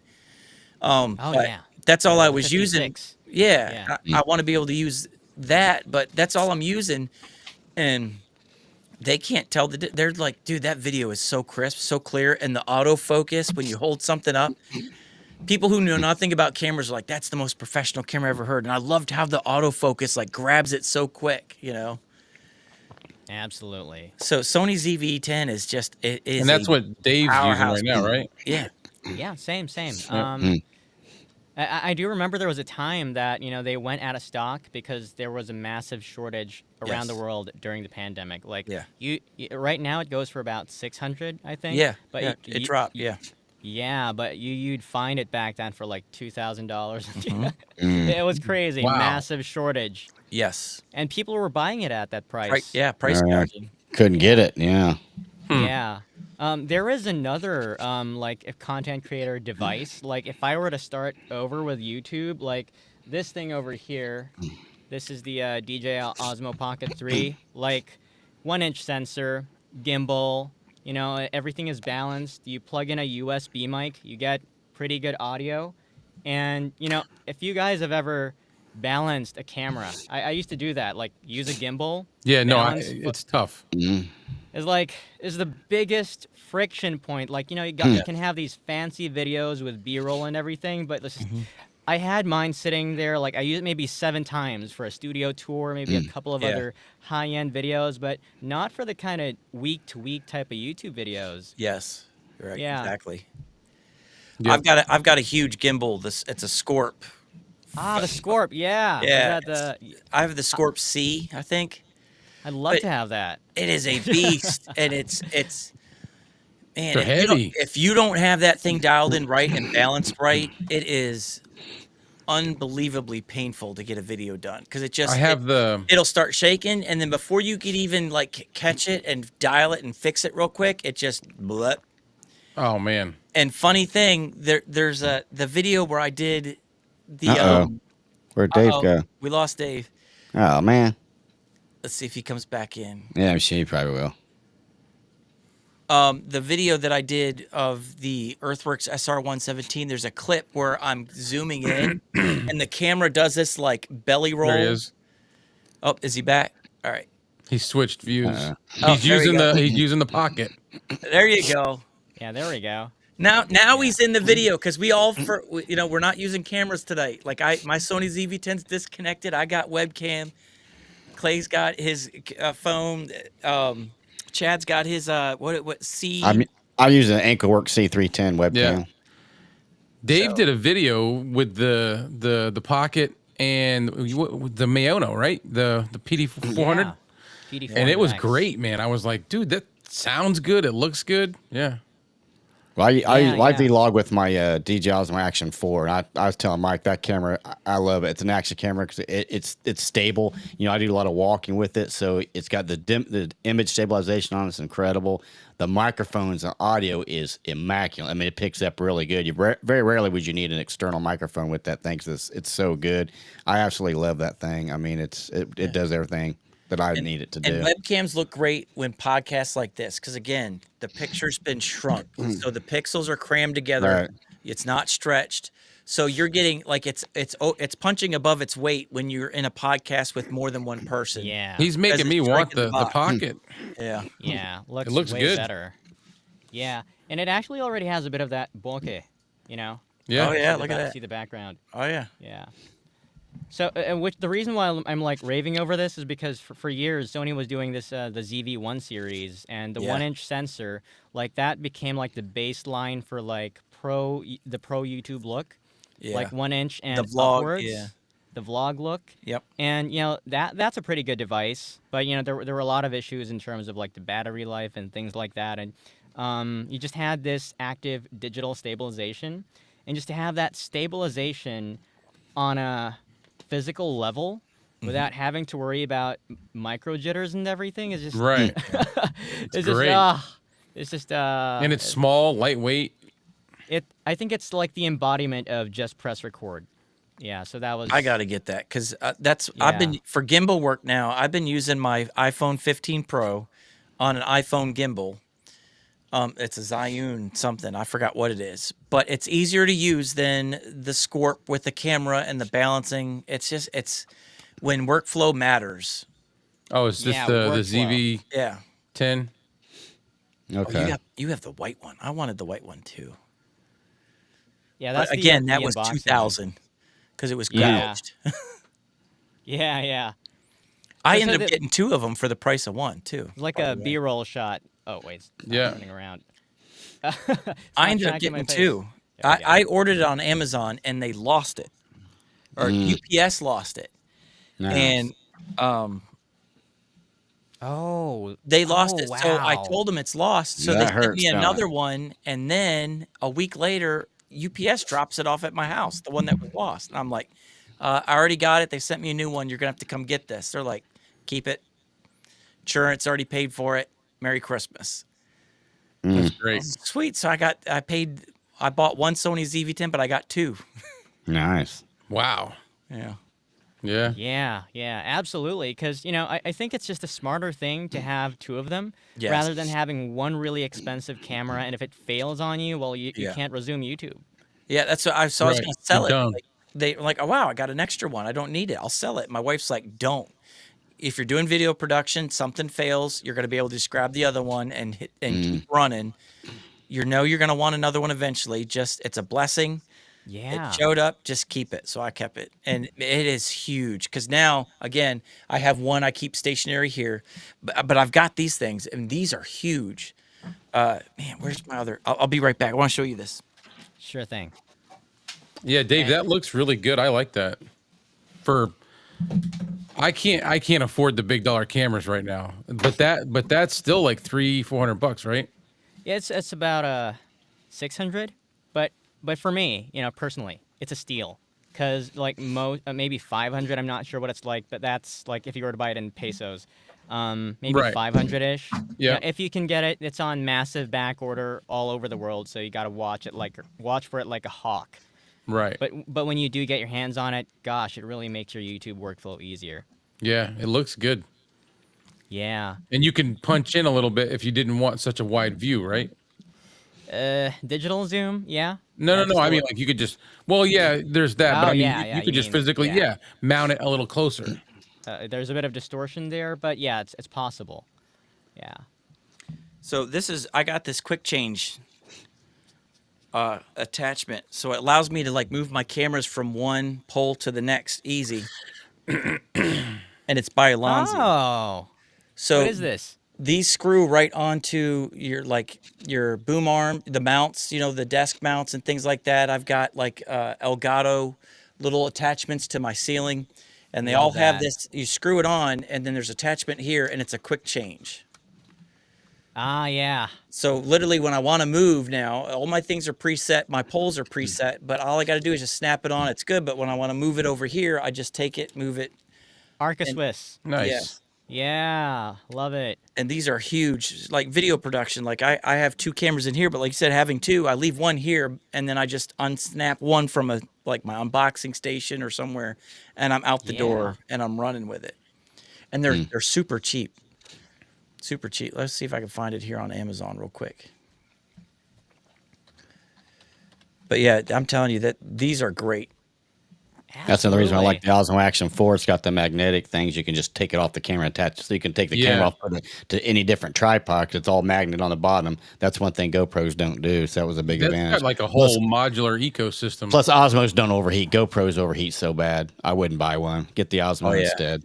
Yeah, mine overheats all the time. That's why I stopped Yeah, using it. as get the a Osmo. unboxing. It's a better camera. So here it is right here. This is it comes in a ball mount, or you could get it just this piece right here where it's just the attachment and the quick change bit. You can get it that way. I've got the ball mount too, attached to a tripod. And then you can get it, let's see here. You can get just that right there, and they're like, where'd it go? I don't know where. Yeah, really makes the $16, I process think. easier. Yeah. You can get about anything anymore, accessory wise. I think It's it a was $16. lifesaver. Yeah. Yeah. Marcus Swiss. There it is. So you can just get additional bases to attach to your tripod at your desk. They're $16 a piece. Oh, then just leave them stationary and. Yep, you leave that on your pole, and then you just that piece right here. I'm pointing at my screen like you can see me pointing at my screen with my finger. But you just get extra pieces of these. That's all I get. Or I mean, I'm sorry. Each camera has one of these Brilliant. attached to it, and then I just buy the bases for every time I want a new station in my room. If I want a different angle, I just buy one of these for $16. Screw it into a mount Move on the it wall. around. Yeah. And it's just so instead of having to Exactly. move tripods around, I just got a whole bunch of mounts on my ceiling and walls all over the room, and they're just great. Yeah. Love it. I And hear do you, they just absolutely. automatically lock in? Yeah, and you can that red button you see on the front here. Yeah. You can select lock, so it doesn't matter if you're trying to move it or shift it. If you push that button, it won't pop off and drop the camera. You've got to slide that thing over to the unlock position, and then you can push that red button and it come off, Nice. which I love because I do that quite a bit with an old one that I was using where I dropped it. Man, my fingers are awful.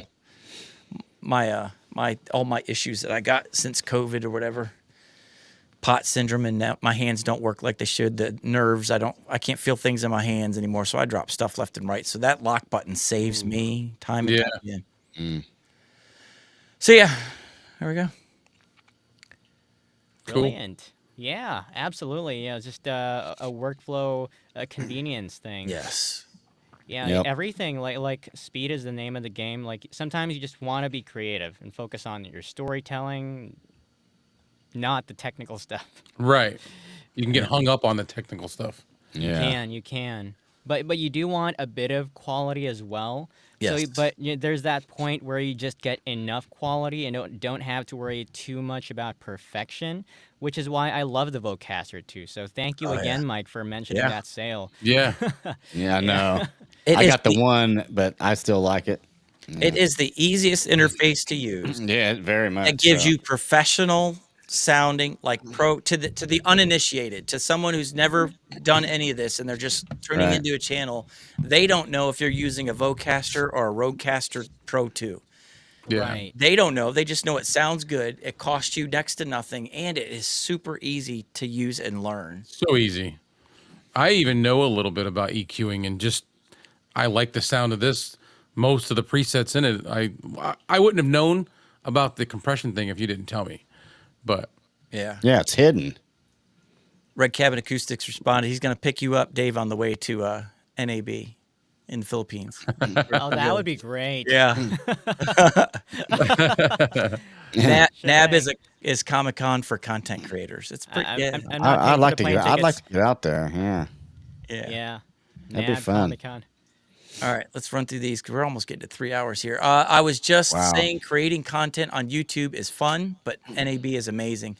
Mike, it's not that expensive for the hotels. Expedia, the plane ticket is more expensive for me. Hotel is like $100 a night. Okay.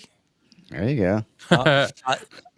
Next year, I will call you and you can book my hotel room for me. I'll send you the money and you get me my room. I'm horrible at that. Are you like Yeah. I'm so bad about booking rooms and Yes. hotel like cars and That's What, what I'm we're telling gonna you. say All the us go same to time every NAB year? and then all of a sudden we just go hang yeah, out. every year. Yeah. Every April. Yep. Yeah, we got to go next year. Yeah. Yeah, it's awesome. Yes, ha ha ha. The integrity itself is huge for us consumers. You can really see who you can trust on which product to buy, knowing that this guy really is honest in his review. Yeah. I mean, is he just trying to get commission?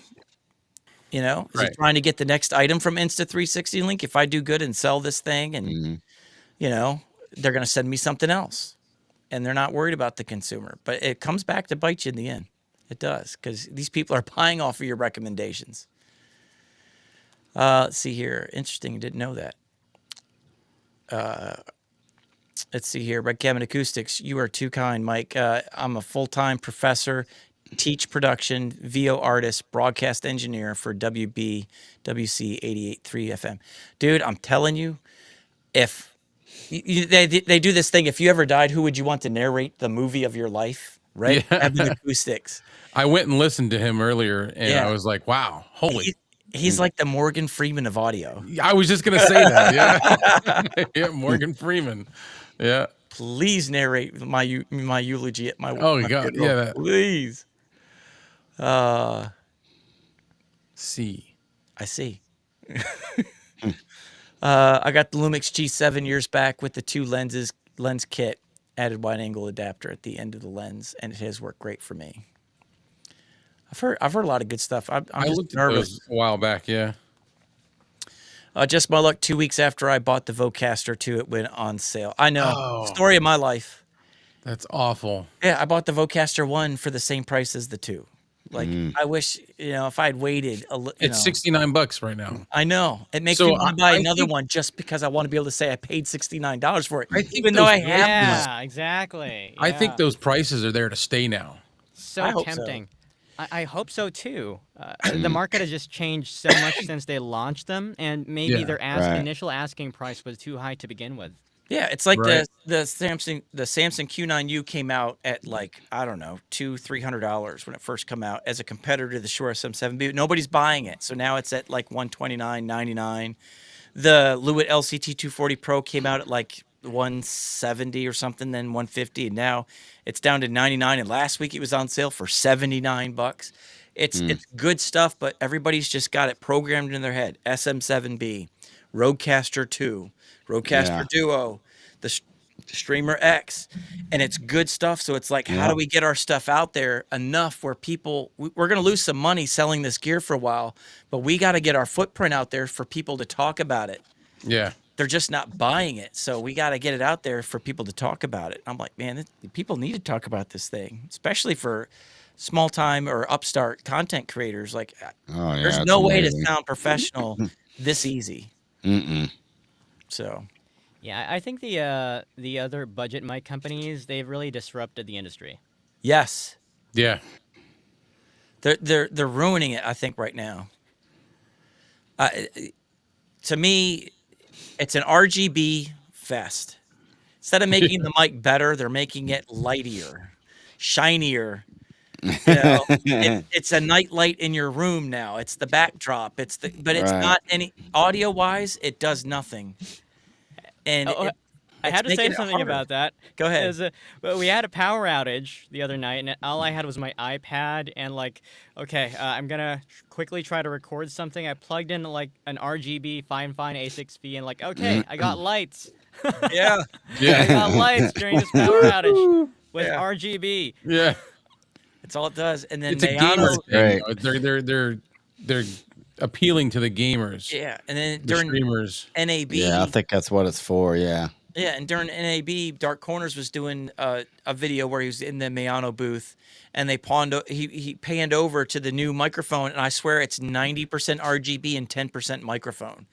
I mean, it is just like the whole body now is RGB. I'm like, are you kidding Right. me? Right. Can we pause on this and just make the mics better? Yeah. You know, Right? Yeah. so it's for me, USB mics. I'm so turned off by them right now because the audio's not getting better. They're just making it shinier, and they're making you pay twice as much. And then you've Yeah. got the K669D out there for 37, the C for 38 or whatever, the Mayano PD100. I think they set the bar so high now that now they forgot they still try to sell this other stuff, and you're selling it for twice the price. Twice as bright, twice the price, and sounds half as good. Yeah. The Tank 3 is great though. Yeah. And that's Fine's latest, so I think they're headed in the right direction. Yes. Yeah. That's what I'm saying. Like, Fine is still like they might the AM6 is the gamer's mic, but they're not pitching it as a podcaster broadcaster mic. They're pitching it as a gamer's mic. So they're leaving it in that little corner of the market. They're not trying to push it beyond that. Right. This is what it is. And then they make the Tank 3 at the same time. So they didn't all right, we're going to make the AM6 and that's going to be our mic that we're going to push for 4 months. They released 2 microphones right on top of each other. one for the podcasters, the broadcasters, and the live streamers, and one for the gamers. That's how you Right. need to do it. So yeah, Fine, like you said, Dave, that Fine just knows how to do it and get on it. Now, if they could just do 24-bit, thank you very much. Sorry, I didn't say that out loud. did I? Absolutely. Yeah. Nah. Dave, can I ask where'd you buy the Vocaster in Philippines? I wouldn't buy it in the Philippines because you'd find it for the regular price. So Amazon. Amazon. I use Amazon. In the Philippines, just putting it out there.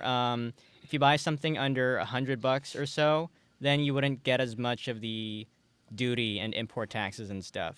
But Yeah. anything higher than that, I bought like an SSL interface, normally $300, roughly $400 for us. Gotcha. Yeah. I'm telling you, going to some countries, it's crazy. I go to Jamaica for missions trips, and I walked into Burger King after the airport, and I went in line and I ordered my food, and she's like, I need a Whopper with cheese combo with small fry, small drink, and she's like, that'll be 15,000. I was like, how much? I didn't bring that much cash with me. She goes, oh, you're American. Oh, no. She had to bring her calculator out and I was like, 15. You literally That's use. an expensive Whopper. Can't you change the name of your dollar bills so it doesn't sound so bad? $15,000. I don't care what I don't care what the market exchange That is. sounds high. 15,000 sounds awful for fast Sounds food. awful. It does. Yeah, for a Whopper, huh? Yeah. Yeah. The most expensive Whopper ever. Yeah. So here we go. Would make for a great Mr. Beast video. Oh yeah. I have no need for an SM7B or an RE20. Well, Yeah, the I know. RE20, he's Nah. I love me an RE20, and it's nostalgia for me because that was the first mic I ever used when I was a radio DJ in high school. That's what we had. So that was it. That was my moment when I sat down in the booth, microphone on, the red on-air light goes red, and I'm sitting in front of an RE20. I'm like, I made it. I got to be a DJ. So I've always had that feeling with it. what's he doing over here? I don't know. He's tinkering. Experiment. I do. I Tinkering. see him taking an SM. What looks like a SM58. Oh, Oh, look does at it that! fit? Does it fit on there? Nah, it doesn't. No, Not exactly, but it. he could place it over it. That's what I do. That's what I do with the Behringer XM8500. That's great. I take the Behringer XM8500. I take the capsule off and I put the Shure SM7 or Shure SM57 pop filter on it. It doesn't fit perfect. It sits on there, but it changes the microphone big time. Like, what mic is that? Is like the SM58B, Yeah. 58D? SM58. It's the Case- fine F. right. That's when you know you need to see professional help when you start doing stuff like. If I get that bad with my tinkering, That's you guys great. just hit me. A little Frankenstein there. Yeah. Yeah. And I know I tinker with my K6. Look at. Oh yeah. Yeah, let's not. Looks like a hat. Like it's wearing a hat. Oh man. I'm starting to think watching your video down there that you're the one it's at 11 o'clock at night. Yeah, right. What am I looking at right now? I, don't have know. no idea what We this don't is. know. It's like it belongs on the island of misfit toys. I did that in my review of the TD210 today, the Toner TD310. 310. I was trying to get it. It's really harsh at the top, and I was trying to tame it down. And I was putting all these pop filters on it, and I ended up putting the big fat SM7B pop filter on it. So you had this long handheld with the SM7B pop filter, and I'm like, finally, we're here. No way would I can't I feel like it's 747's coming at my face. I got to get out of the way. Anyways, all right. Red Cabin Acoustics. After watching the review of the Vocaster 2, I bought it for $99. Used it for sports broadcast this week. Easy. Love that. And like Clay was saying the other day, it's a quick, easy mute too. Yeah. Yeah. I love that part. Yeah, and my favorite part about the Vocaster 2 is that it's not software dependent. Yeah, the great thing is once you set it up, you connect it to another piece of hardware. Like I connected it to my iPad and I was looking for, okay, where's the Vocaster Hub app? There is no such thing. But that's fine because it already picked up the settings and implemented it in the hardware. And It That's the stayed best where you part. put it. Pot- The Yeah, Banter from Podcast said that the more work you can do before you get to the editing, the better your life is going to be. And Exactly. the Vocaster does that for you. Yep. The MVX2U does that as well. In the I just- Motive app, yeah. It stays. Yeah, it stays. I just like the sound of this one better. Yeah. And I can run 2 mics. I wonder if they did if they did a firmware update, because Bark noticed this, and I noticed it too in mine. If you tap it accidentally, like it's because you're using it on a handheld most of the time, Right. the MVX2U, or I can't. Yeah. It's getting late. It's a long. But if you accidentally tap that, the noise floor jumps up briefly and then comes back down, and it jumps up. Oh, I and then saw you go- that. Yeah. Yeah, and it's like a tide. It's not an immediate drop. It's a slow tidal, drop. So I wonder if they did a firmware update to get rid of that. So I'm just curious. And Red Cabin Acoustic, just remember, if I get hit by a bus tomorrow, you're coming to Delaware to do my eulogy. All right. Kevin, yes, that whole body has a glow. Yeah, the Mayano, it's crazy. Just Yeah. stop. Just somebody tackle the guy who keeps coming up with just tackle him. Get him outside. Let him touch some grass. All right, the new Razer Chroma V3 just released last month, and I almost bought that 90% RGB mic. Eddie got the David 400. Mike, I bought the PD400X. Telling you. Good choice. I was lukewarm when it first come out on it. I said it's good. It's build quality. It's not a bad sound. A little too hot. But the more I used it in my comparisons, the more it stood out. And that one grew. The more I had it, the more I loved it. So there are certain mics that go like the Mayano PD200X. I loved it out of the box because it was so different than anything else that Mayano had been making. Mid forward, everything else was V shape. Oh wow, different sound. Love this. Looks great. I gave it a 10 in my review. Like I think I said this last week. I was trying so hard to find a knock that I went outside and said it's terrible at noise rejection as I'm driving my lawnmower across my yard, talking into the microphone while I'm cutting grass. Too much of my lawnmower is coming through this microphone. So there's my con. But the more I used it, the more I've kind of come down on it. But the PD400X is the opposite. It's just so crisp. It's so clear. There's so much detail in the high end. And I don't know about you, Dave, but I find it much easier for me to EQ a mic to my liking when it's great at the top and missing the low. I can add that low end so much easier than one that's boomier on the bottom, missing the top. I feel like when you try to do that, it gets tinny. Yeah. And I don't Yeah. like that sound. Yeah, just get it right at the source. Yes. Yeah. So that's why I like the PD200 or 400X. I do love it. And to me, Fafine, if you're watching, that's the AMA. That's your AMA Yeah. right there. If you build a metal That body. Yep. Yeah. you've yeah. just met, like the PD400X is sitting all by itself at 104. What is it now? $129. About Yeah. 129, 119 sometimes. Yeah, 119. Yeah. And It was 112 the week before last. yeah, but they put the cables. They give you XLR, USB. They give you a big, nice stand. Like AMA, don't worry about all that. Just put the microphone in a box with a metal body and sell it for $100. That pod mic price, and you're golden. Right now, Mayano is just running away with it at 24-bit metal body Yeah. for XLR USB. Yeah, And it's my mic of choice for plug and play. Yeah.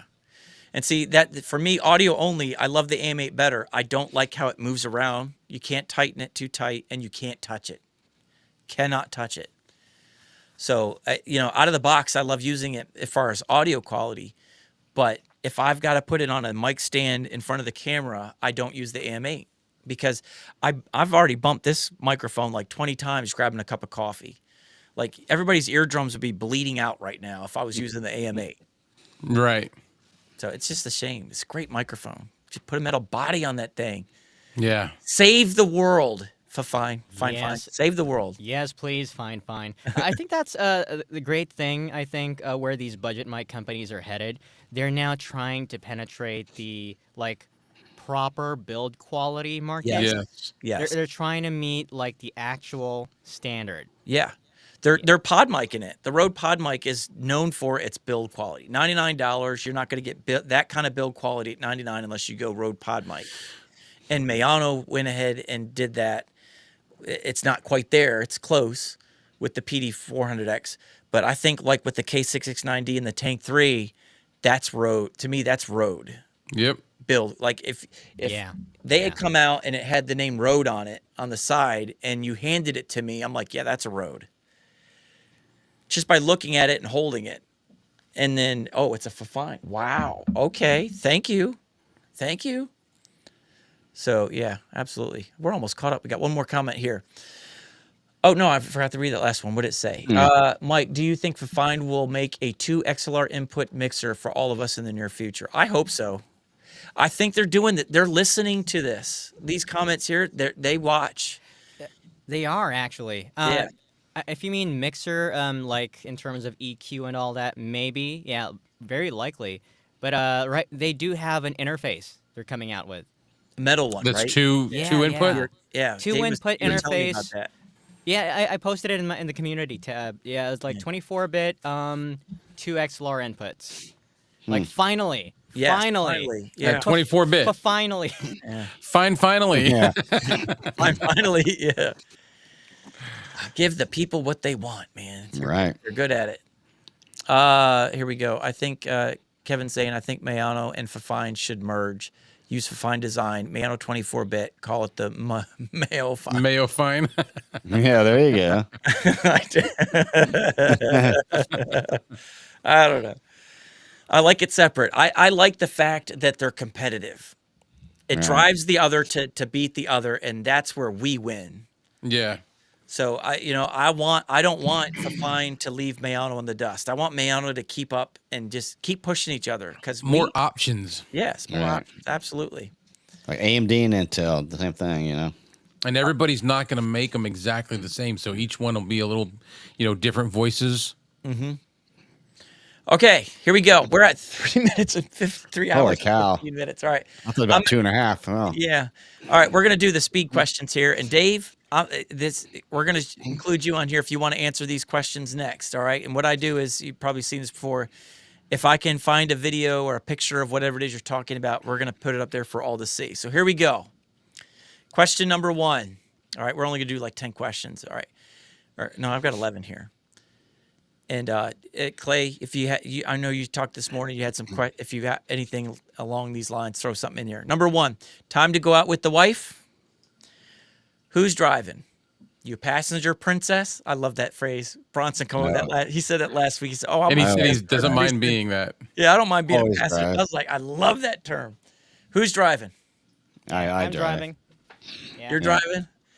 I don't want to drive, but she makes me drive. If I'm going to be in the passenger seat and I have to look at my phone at all, I'm going to get sick. Yeah. Not me. I want to be the passenger get so I that. can look at my phone. Right now, I can't. I get motion sick so bad. Right now, I'm walking Yeah. proof that God is real because I watch TV. Like the other day, true story, coming home from the church the other night, and the guy, there's me and the other associate pastor leaving at the same time, and he's calling me because he hit a deer on our road because we live in the boonies. Hit a deer with his car like a month ago. Every single Wednesday night, a deer has just missed his car. So I'm right behind him every single week. He's like, "Did you see that deer?" I'm like, "No, man, the NASCAR race is on." He's like, "What?" I'm in my car, like in both lanes, watching the NASCAR race on my phone as I'm driving. And I was like, somehow I have never hit a deer. And 90% of the time I'm watching. So it's like, I want my wife to drive so I can watch TV and not worry about, running into something. Right. I can't help it. It's a nasty habit I need to get rid of. I spend too much time looking at my phone. All right, you're at a restaurant, getting ready to sit at your table. Your back to the door, or is it facing the door? I was facing the door. Back's got to be against the wall. And does that matter to you? It's a big thing. Yeah, prior law enforcement. Yeah, I got to have my back to the wall. I back in my. Oh, you're parking law space. enforcement. That's right. Yeah. Well, when I park, I back into space just because that's where you can get out. It's just habit. I just You like can to get my out back quicker. against the wall. Yep. Nobody's behind me. It's security. I can see everything around me. It's just instilled. Military and prior law Yeah. enforcement just instills in you. You know. Yeah. Dave, Absolutely. Yeah, same answer. same. Yeah. Yeah. I like to have my back to the door because when I'm there, I'm a social hermit. I don't like crowds. It doesn't make sense. I know. But anyways, I like to I'm a hermit. I like my vacations are staying at home with the doors closed and the windows closed, and I never leave the house. I just I want to can't. relax. I go My into the back- restaurant. I yeah. don't need all that action behind me. I want to feel like it's just me and my wife in the restaurant. My back to the Yeah. door is like walking out in the woods in the dark, like pitch dark. I You can't don't know what's see behind you. Yeah, I can't deal with that, man. Right. I told Bronson too. I feel like I have this complex where I feel like people are always staring at me. So I just, watching me. if I'm not seeing them, they Yeah. I don't notice them. I'm not worried about it. All right. Next question. What was your first car, Chad? 78 Cutlass Supreme two-tone. Ooh. Loved it. All right. 305 Dave? V8. Hold on. We're bringing it up. I know what it looks like because I had an 88 Cutlass. 78 Cutlass Supreme two-tone. Yeah, it was white and blue. Had a 305 and 305 in it. It was a nice car. Did it have reverse? Yeah, it was a kind of a lemon. Did but it have looked nice. reverse? Ah, Mine didn't. fancy. Yeah, here we go. Are we there? There we go. All right. That was your first car. Right there, huh? I don't see anything yet. Yeah, we Oh, don't. it helps if I put it on the screen, huh? There you go. Yeah, it kind of does. There we go. Yeah. Yeah. There Yep. you go. Mine was a two-tone. Like the hood was blue, Nice. the top of the roof was blue, and then in the back of it, or the headlight, where the tail lights were, was blue. Yeah, the rest of it was white. So there we go. Full screen. Yeah. Yeah, 305, and it was a good. I mean, it's kind of a lemon, but it looked nice. Yeah. All right, Dave. What do you got? 2018 Ford EcoSport. 2018. I don't even know if you guys have that in the U.S. market. So Might not. Yeah, we do. I've seen them. okay. I don't know if It they got- call it. Yeah. I know they've got different cars, and like we went to Aruba for my honeymoon, and there was cars by makers that I know that I didn't recognize the car at all, and I was like, "What is that?" It was cool. It was cool. All right, here we go. Yeah, that's the one. And it got flooded. Flooded. Yeah, so thankfully I had insurance. So yeah, Right? Flooded from rain. That's a it's cool a thing in little the car. I love Philippines. that. So Yeah. no, we it was we lived in this little suburb when we were newly married, and something about the walls like trapping the water inside. So Yeah. that was unfortunate. Okay, what was your worst car? Mine. Yeah. Probably that Kia Soul I had. It was fun to drive in the summer, but it sucked in the wintertime. You get on the ice, you're done. You just might as well hang on. You can't control. You're just going to go where it's going to go. So light. There we go. Yeah, Kia Soul, 2012 Kia Soul. Yeah. 2012 Kia Soul. All right, here we go. Fun to drive in the summer, but wintertime, no, not good. It was one of the worst. It was so freaking bad. All right. Let's see here. Remember when the hamsters came out and those Yeah. commercials? Yeah. I got hit by one of those. Oh wow. I was in a Sad. 1998 Dodge Ram, and I got hit by one of those T-bone and sent me in a helicopter spin. Oh man. Oh wow. Missile. Them Yeah, things those are do not good. handle at all in the winter. They're just so light and small. They're terrible. They could do damage, though. They totaled my metal tank Dodge Ram pickup truck. Ooh. All right, Dave, worst car. Or do you? Yeah, not I have don't one have a yet? lot to choose from. So probably the EcoSport. Probably, but it was pretty good. Yeah, I'm pretty happy with it. Yeah. All right. Next question. Let's see here. Where'd it go? Did I close that out? I think I accidentally closed out my. Oh, here it is. All right. So no Kias, huh? Sad. They might have gotten better now, but at that time, that one wasn't very good. Gotcha. All right, Chad, you got the day off. You're not allowed to work or do any YouTube videos. What are you doing for your downtime? Fishing. Yeah, I was gonna say he's fishing. Yeah, fishing. Yeah. All right, Dave. Work on courses. Courses. Oh, that's right. Cause you're working that thing. You are working to the bone. Yeah, it's play to me. Let's see here. All right. Chad, I had this written for you. What's the most money you've ever spent on a fishing rod and lure combo? Not combo all at once, but when you're in your hand, rod and lure, most expensive? Well, I don't buy real expensive rods, but probably one of the most expensive ones probably is $129. It's a Lose, which is a good one. Yeah, It's, that's my and you probably guessed it too, Mike. Is a camouflage model. Yeah. Oh, the hero, the hero, yeah, Lose yeah. hero. Yep, I And, know which one you're talking about. Yeah. as far as lure wise, I paid like $15 for this glide bait. I still got it, thank God. But to me, that's expensive for one lure. It's just one. It's a glide Really? bait. Yeah. Yeah, So it's you about do professional tournaments, about a and 4-inch you are glide bait. a value shopper. I love that. Yeah, I mean, it's just, I mean, because I did a review on Cast King I bought one at Amazon. It was it was on sale for $22, Gotcha. and I loved it, so I bought another one. I had to do a review on it. So this reel is incredible for the price. Love it. Yeah, Wow. you can't ask for better. Why spend extra money if you don't need to? Yeah, dude. Agreed. I You know, I see, mean, this- honestly, well, I was mean, you know, embarrassed because I had a St. Croix pole in. I had the Lose Orange Crush reel on a St. Croix rod, and I was like catching like two-pound bass, and this guy walks up with a Walmart special, like $30, and is like literally just yanking fish left and right next to me out of the water. He's out casting me, he's out catching me, and I'm like, I'm gonna go to another spot because he's like, oh yeah, how much you spend on that altogether? I'm like, it's like altogether like 250. He's like, yeah, $30. Okay. Yep. Walk of shame. Walk of shame. right? All right, Dave. What? Yeah, you've already said that. Yeah, you're making more videos. He said courses. Courses. That's Courses, right. Courses. yeah. I was gonna say conference calls. I was struggling. Courses on It's late for what me. real quick, Dave? Courses on what real quick? Yeah, like right now, probably mostly voice acting because we do Okay. have a community in the Philippines. Yeah. Okay, just curious. So, like, what's your number one tip for those watching? They want to get into voiceovers. What's the one thing that everybody just absolutely gets wrong? The voice. It's not the voice. Oh, really? Yeah, Okay. The voice might have some. I mean, like that is the tip.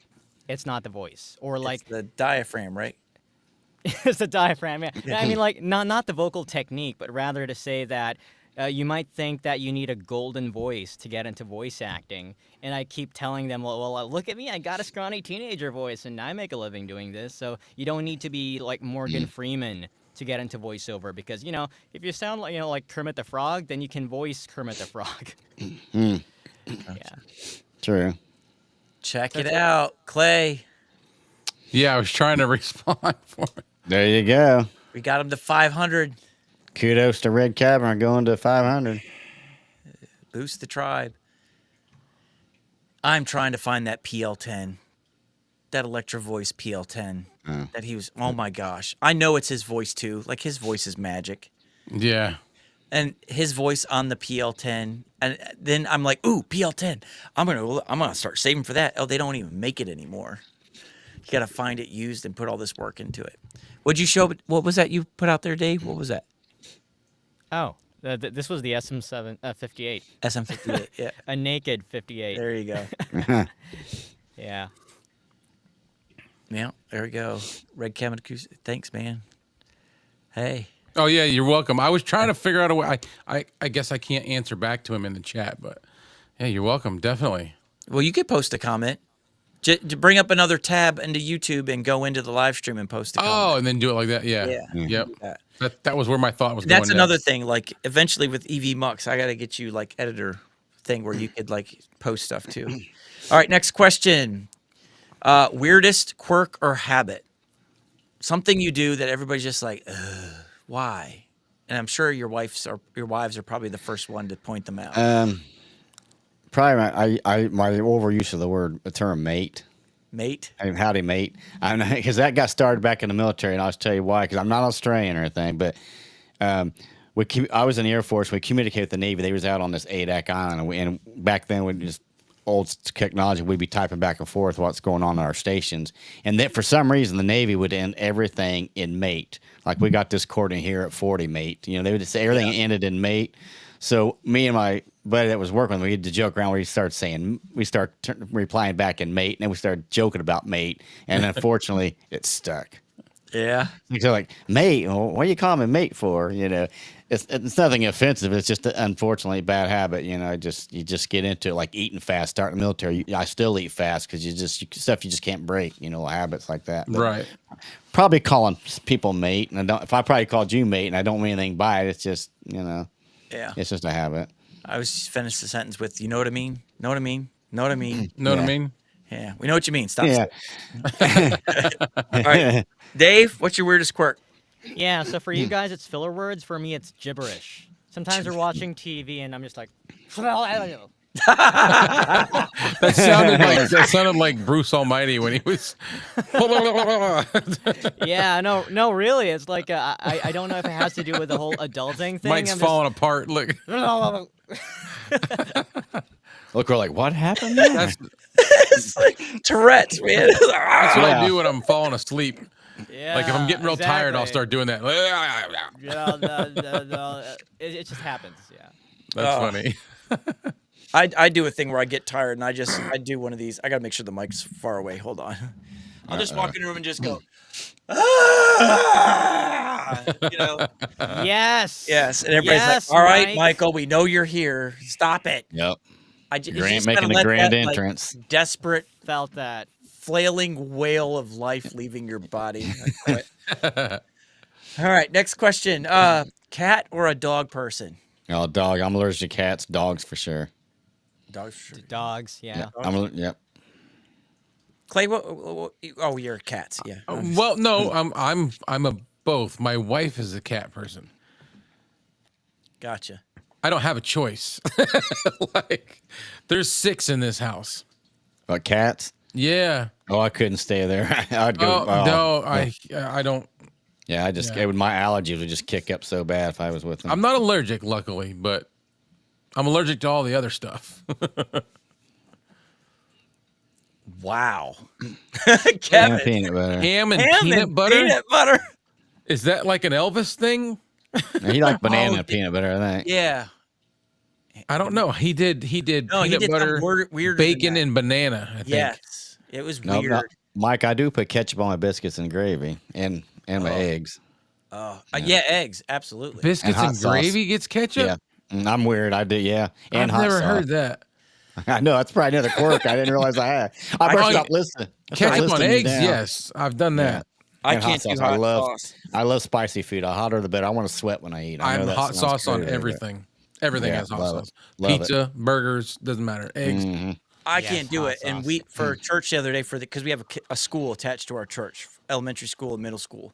So Yeah. we were doing a lesson on words hurt, saying mean things to other people, not just hurt them, but it also eventually will hurt you because that toxic energy infects you. So we're like, there's things that you could do or the things that you do with your mouth can really hurt you. So I was like, 3 of us did nitro gummy bear, the hottest gummy bear ever. It has the equivalent I of didn't know they 900 made one. Yes, it's the equivalent of 900 jalapeno peppers. No, thank And you. a little No. gummy bear. And all 3 of never us heard of it did it either. in front of the entire school. I've got video of it. I'll share it with you guys later. But man, I died for days. We were in the Wow. cafeteria like 3 hours later, laying on the floor eating ice cream because it was not stopping. It was in the stomach, and there's no mercy. You lose control of your body functions. You get the Like, endorphin stuff starts rush. running out of your nose and your face, and your mouth starts leaking. I had the hiccups, uncontrollable hiccups. So I'm sitting there trying to Your mouth teach. starts leaking. As we're doing that, I'm like jolting and twitching, and their kids were kids had a Convulsing. blast. Yeah, kids Should we had a call blast. Should we call nameless guys or what? So yeah, but weirdest quirk. Okay, all right. There's some weird quirks popping up in the comments. Let's see. Yeah. Yeah, let's get to these comments. Dude, here. you've got Kevin's peanut butter and ham, All and right. then Chris. Peanut butter and dill pickles. Oh, I that love almost both. I've sounds like never had that them might be together. good. Dave's thinking. I might Dill go to. That Pickles almost are sounds great. like that might be good. I might have to try it. Yeah. Sounds interesting. You hear the passion in his I can't voice. take that serious, Dave. I can't. Yeah, see, there with you. Chris knows ketchup on everything. See, Same here. Ketchup on everything. All right. It's not on my. Oh no, it is my next question. I was like, man, I forgot this one. Ketchup or mustard on your hot dog? I can do both. I usually like mustard. Both. Yeah. Yeah, I prefer mustard probably if I have my choice. I Or can't do good old Chicago dog are the best. Oh It's got the yeah. relish, the peppers, and then like tomato on there or something. Oh my Yeah, god, they it's got a smoke. tomatoes, pickle Peppers. spear, Yeah, those green oh. peppers. Oh, I go Portillo's around here. That's as close as I can get to one. It is Yeah. so good, so good. yeah. You know what the biggest miracle of this podcast is? No one has had to go to the bathroom yet. I know. The place is my How mind sure are goes. you? That's How why I'm sure are you, drinking Mike? very slowly. How sure 20 I know. 27 years change as a after truck this. driver, you would think I would have to go there by now. It rips up your bladder.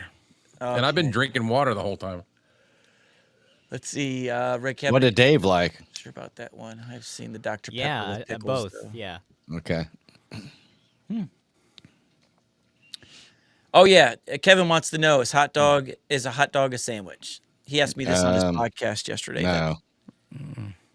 No. Nope. It's a hot dog. Somebody asked, I remember that. That was Hot like dog, a man. big debate a while back. I remember seeing Yeah. that. Yeah. And no, it's not. No. It's a hot dog. Nope. It's It's a its own classification. Because hot dog's on a bun, the sandwich has got to be on bread. it's Well, a not taco necessarily. with meat. It's a It's, taco it's with hamburger a solid piece of sandwich. meat So, in yeah. it. Taco.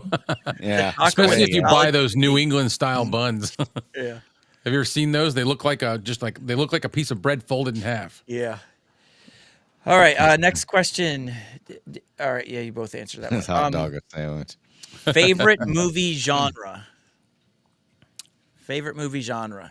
Are you a comedy person? Horror movie? Scary movies? I can't do horror Man. scary. I like them both. I don't like Man, these I gotta movies.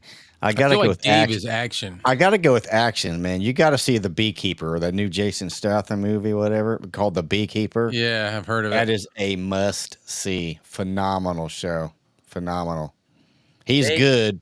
That's real good. Dave? What are you, Dave?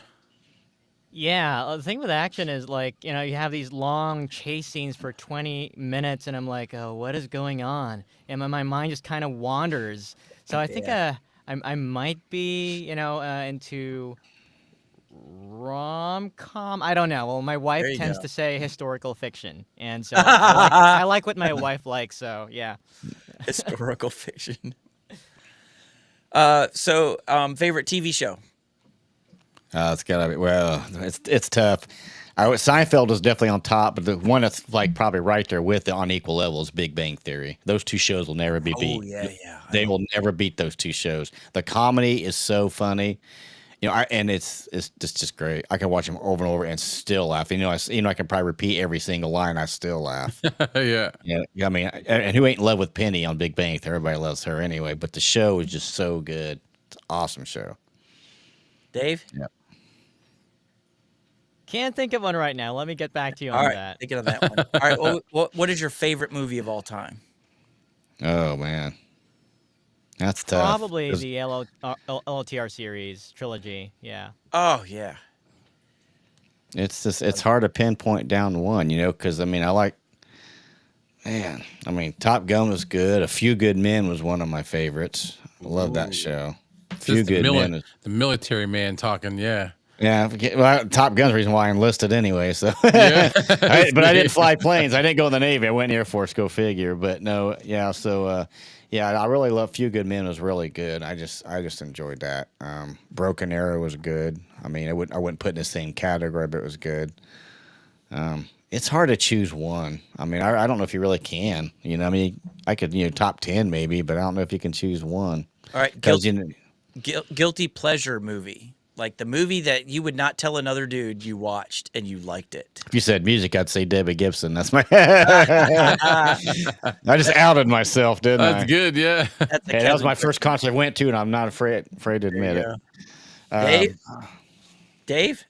I'm drawing a blank right now. He's Oh drawing my a blank. God. We gotta get I'm back to drawing him a on the show and the. As far as movies, man, I don't know. I'll tell you mine. Home Go is Where ahead. the Heart Is. It's an older movie with what's her name? The girl who played Padme in Star Wars. Natalie Portman. Yes. Oh. That was a quick Never saw response. It's just a chick movie. They're like, there's no action, there's no nothing. It's all sappy and just goo goo gaga. That's your worst one. I watch that movie every time, and I don't know okay. why. That's No, okay. it's the guilty pleasure movie. That's I okay. don't even know why I like it. I just Right. watch it. I'm a Notebook fan, believe it or not. I That's love Sandra that. B. That's Sandra B, isn't it? Sandra B. Yeah. Bullock. Yeah, you got a little Sandra Bullock too. Or She's no, good in Notebook. DNA. Notebook No, was Notebook wasn't. I Ryan thought it was wasn't her? Gosling Okay. and No, that was Ryan Jennifer Gosling. Garner. No, it's not Jennifer Garner. I can't think of her name, but Oh no, the girl from Patriot. No, yeah. no, that's still not her. oh no. Now somebody look it up. I thought it was Sandra Bullock. Maybe she was in the. No, it's not No, Sandra Notebook. Bullock. You're gonna say her name, and I'm gonna go. Yeah, that's it. She played the doctor in the Doctor Strange movie. The girl that he liked. Yes, I think That she did. girl. I think she did. Somebody look it up. Drew Barrymore, Nicole Kidman. I don't know. No, it's not. I'll look it I up was if taking nobody else guesses. is. Let's see. Cast. All right. Well, while Dave's Dave, are you looking it up for us? No, I was looking for I mine. got you. Like, Oh, I you're- was- Rachel McAdams. Rachel Okay. McAdams. Yeah, that was my next guess. Rachel No, McAdams. All right, your favorite comedy of all time. Favorite comedy movie of all time. Because that's just, it doesn't matter what you like. We all like comedies, man. Right, exactly. Oh man. I have to rethink my life. I don't have quick answers for all this Hey, stuff. Like, yeah, he's It's like- like I have to pretty rethink easy. my life. Should have gave us time to study and do research. No. Yeah. Like, wow. Hey, I if we thought can't I- get it next week's podcast, you got to chime in with your movies. Comedy. Like, I'll tell you mine if There it is starts one. conversation. My favorite comedy of all time is Airplane. Airplane Oh, was good. I was good going to say Lord. Vacation. Those were great. And National Lampoon's Christmas Vacation. I love that one too. Those were great. I think my favorite Yeah, comedy is Dumb and Dumber. Oh yeah. I just Swanson. yeah, Anthony. swappy, swam. You want to hear the most annoying sound ever? Remember? Yeah, It's okay. I'm a limo driver. yeah, It runs right off the terminal. yeah. yeah, just any Adam Sandler movie, really. Yes. Yeah, yeah. Click. Click was I cool. used an Adam Click. Sandler. Yeah. That was a Click. good movie. Oh, dude. Yeah, it was good. I Heartfelt. forgot about that one. Click. All right. My your female like actor before you were ever married, growing up, like I just wish I could meet this girl and marry her one day. Kate Beckinsale was my dream catch, Oh, yeah. right? And then all of a sudden one day there's this movie called Click where Kate Beckinsale is married to a guy named Mike Newman in the movie Click. Is that his I name? sit there next to my wife. Love It's that. like I just love the fact I that didn't I realize sit here that. and finally my dream comes true. Kate is saying my name. Oh, nice. Yeah, right. Mike Newman. Oh, say it again. Rewind. That it, was rewind his- it. Rewind it. That was his name in that movie. Yes. Yes. That blows That's me hilarious. away. Yes. That's And- crazy. My wife, she's like, oh, One of my favorite actors is in that movie. Christopher Walken. Yes. Great actor. Oh, I just love his voice. I love the way he talks. Yeah. We got some comments here of their favorite stuff. Let's see if that Yeah, helps. what burst else we got in there floating around? Spaceballs. the TV show, the chat length is not long enough for Yeah. all the sci-fi shows. I It's love not. them. We're approaching 4 hours. Oh yeah. Oh my god. Oh my gosh. Dude, yeah. we're gonna have to make And clips, we've highlight had- clips for we've- people to be able to watch this. There's You- no way. This is like radio show, talk show, because like the talk shows, radio shows I listen to during the day are all 4 hours long. We just Yeah. we're right on there. Yep. All right. So my favorite comedy was that sci-fi. My favorite sci-fi movie is Star Wars. Yeah, pretty much. Yeah. Yep. Star Wars. Yeah. Star Wars is good.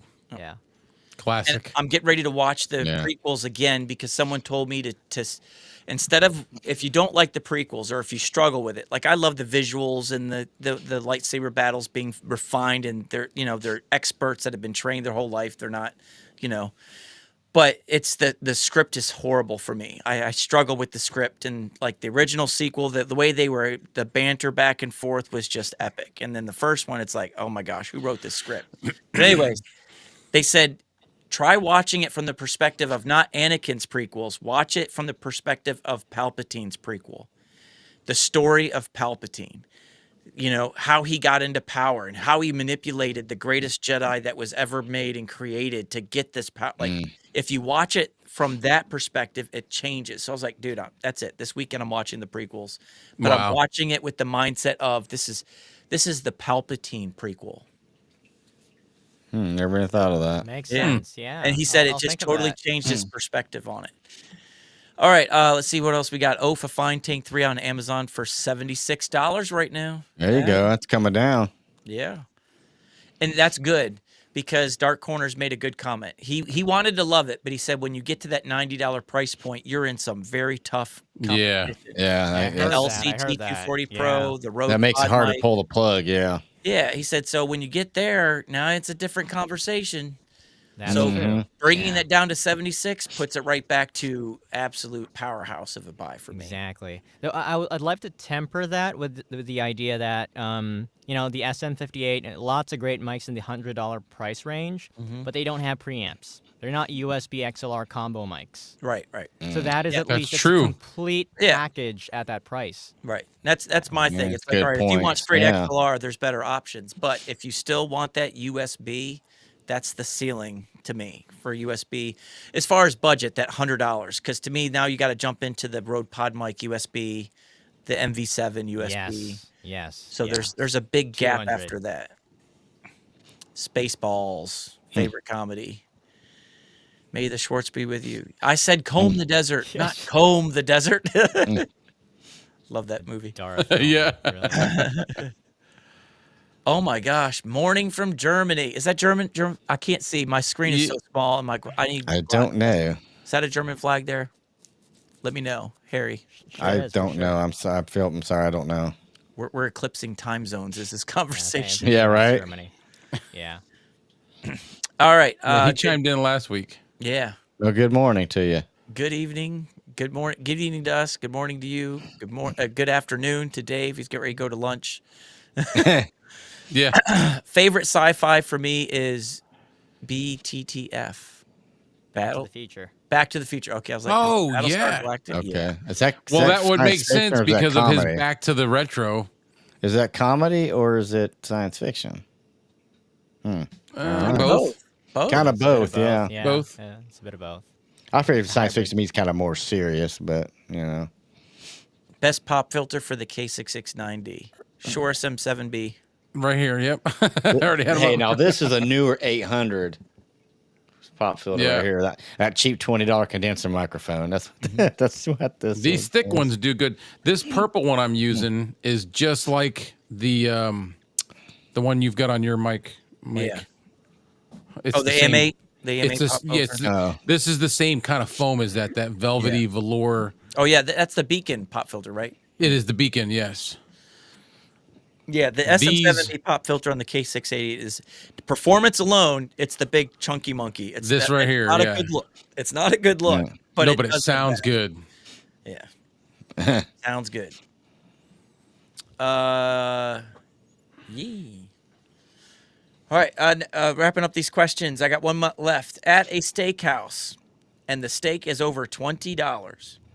Are you putting sauce on that bad boy in front of the Good, waiter? And the good steaks do not need sauce. if you put sauce on it, then you've got a bad steak. The only time I ever use one, if I didn't cook it, I don't want to insult the person. I'll put some on to help you chew it. But if you do it right, you do not need sauce on a good steak. If you season it right.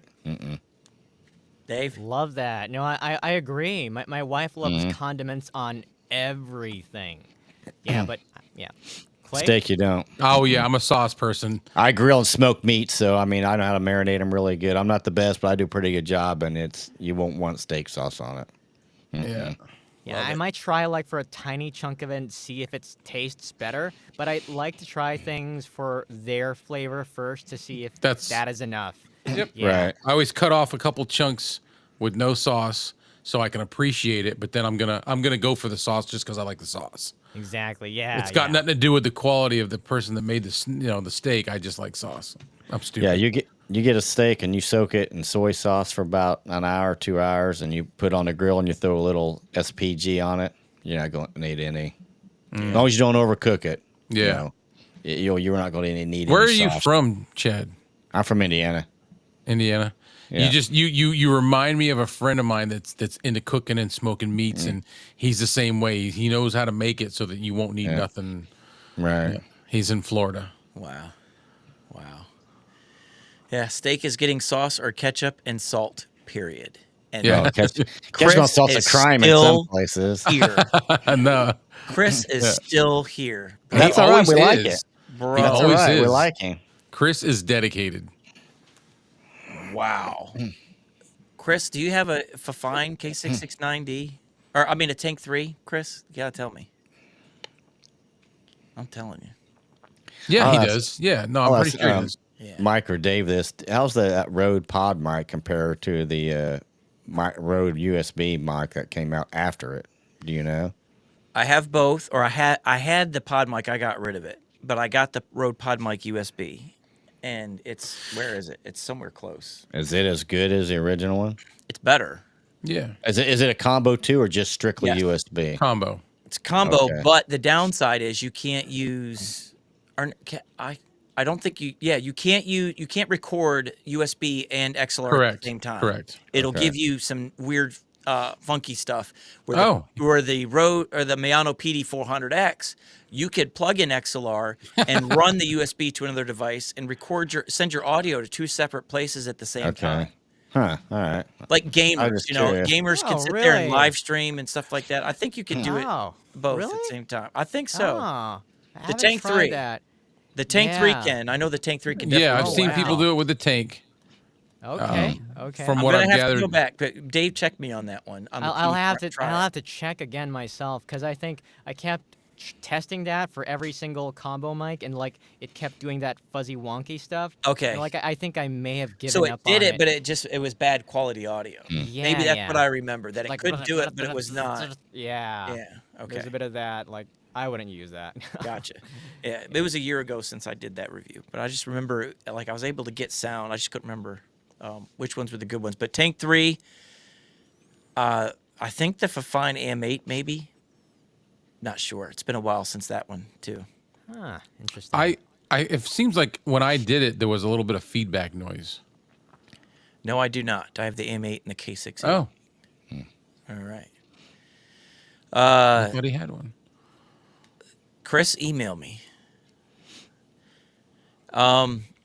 Kevin, yeah, I'm still here too, and I was the first. He was. Yeah, that's right. He was. was. He made the "I- comment too. He's like, hey, First I'm first. Shotgun. shotgun. I thought Yes, of my thank you, guilty Kevin. pleasure movie, Mike. my favorite guilty my- pleasure movie. No, mine. Well, you already said. Oh yours. no, I yeah, thought of yeah, mine. yeah. It's Grease. Great. Oh, that is Oh. a guilty Yeah. pleasure one. Yeah, that's I'm not. I'm man enough to admit it. Yeah, you gotta like John Travolta. You know. Yeah. Are you a cool rider? Yeah. Yeah, it's just. I mean, I'm not really much into musicals, but that one I can actually watch. Yeah. and No, it enjoy. was a good movie. Yeah. Yeah. A guilty pleasure song. I'm stealing one of Kevin's questions since you've been here long. I love that question he asked me. You're in a car, something comes on the radio, you're cranking the windows down, and you're singing. What's your guilty yeah. pleasure song that Anything that you would Debbie never- Gibson or New Kids on the Block. I'm an Kids '80s on the guy. Block? So. I'm an '80s guy. I'm not gonna lie. I'm an 80s and 90s movie guy. I love them. There's a movie I'm trying to watch right now, and I can't find it anywhere. It was made in 1991. It's called Career Opportunities. I've never seen it, Remember that one? but the I guy remember who that one. created it made The Breakfast Club, Uncle Oh, Buck, good show. and Club. Ferris Bueller's Day Off. And then I find out he made this movie called Career Opportunities with the girl actor who was in Top Gun 2. Kelly McGillis. Yeah, she was in it, and then I forgot the guy actor's name. But anyways, I'm like, I have no idea what's the movie's about. But it's like I gotta watch. I've never heard of I that can't find one. it anywhere. And that's the only thing I did not like about Top Gun Maverick, and nobody's explained it. I guess I need to write the director. Why in the world did they not even mention Kelly McGillis in that movie? Not even mention like Yeah. she didn't even exist. She Yeah. was a big part of that first one. That's the only thing I did not like. I thought, come on, guy. Pay her some At least homage. say what happened. They didn't mention Right. like she didn't exist. Yeah. That's my big only gripe I hate about that. But My yeah, only thing I hated was that digress. Val Kilmer didn't type "I'm Batman" in the the computer monitor. Yeah, there you go. That's sad about him Batman. too. I hate that. You know, with his health and stuff. That's terrible. All right. Let's see here. Yeah, we got it from start to finish. I even did it for over 2 hours while on the road. Oh my gosh, he kept on listening while he was on the road. Yeah, because he said he just checked into a hotel. Oh my goodness. You know, you have fun. You get going. You lose track of time. You know. Yeah. Steal Away. Is that a movie? No, he was talking about That's a song. your ain't it? question that you. Oh, Steal Away. Yeah. Yeah. Isn't that Rob Dupree, Doobie Brothers, something like that? Sail away. was I thinking Is it something sail else? away, come sail away. No, Steal Away. That's the Styx, I think. I'm Yeah, I'm something like I'm that, I a don't know. closet Yeah. Swiftie, and it's not because by choice. My 10-year-old daughter blasts it every time I pick her up, I drop her off at school, and she goes to the school at the church that I'm at. So we're at the same building, so we leave together. Ride home and the ride there, we're together, and it's all Taylor Swift the whole way. So there we are at lights, I'm sorry. windows down. And I'm just Yeah, sitting I'm there sorry, just being goofy. He's like, I'm sorry. Yeah, how about that? I would never listen to her on my own, but the minute she No. put it on that radio, I can't help it. My head starts bopping. I don't understand it. And she's a great songwriter, but if you ever listen to her, she doesn't have any of that, falsetto, the groovy, like she's just straight. Vibrato. Yeah, no, bro. Yeah, thank you. She has none of Bravado, that. yeah. She has none of that. But yet, song's still catchy. She's a good songwriter. She just keeps dating people so she could write songs. Yeah. Yeah, there you go. breakup. Won't run out of content that But way. yeah, there's a couple songs where I told my daughter, we can't sing that song. You got or change the word. Right. But anyways, Bohemian Rhapsody. Oh my gosh, yes. Yeah. You have not lived life until you've been in a car with 4 people and you reenact that scene from Wayne's World. Yeah. I see a little silhouette. One of the top 2 worst songs Yeah. of all time. And that and Freebird. If I hear those, if that song or Freebird comes on, my radio's turned off immediately. Oh, really? You don't like Yeah. it? I'll tell you a quick story. I was on patrol one night when I was working, and that stinking Freebird came on. So I can't listen because the song goes on forever. It just drives It me does, nuts after yeah. a while. So I turned it off, and I went to another rock station. There was a commercial. When the commercial came back, Metallica came on. You know how long their songs are. Yeah.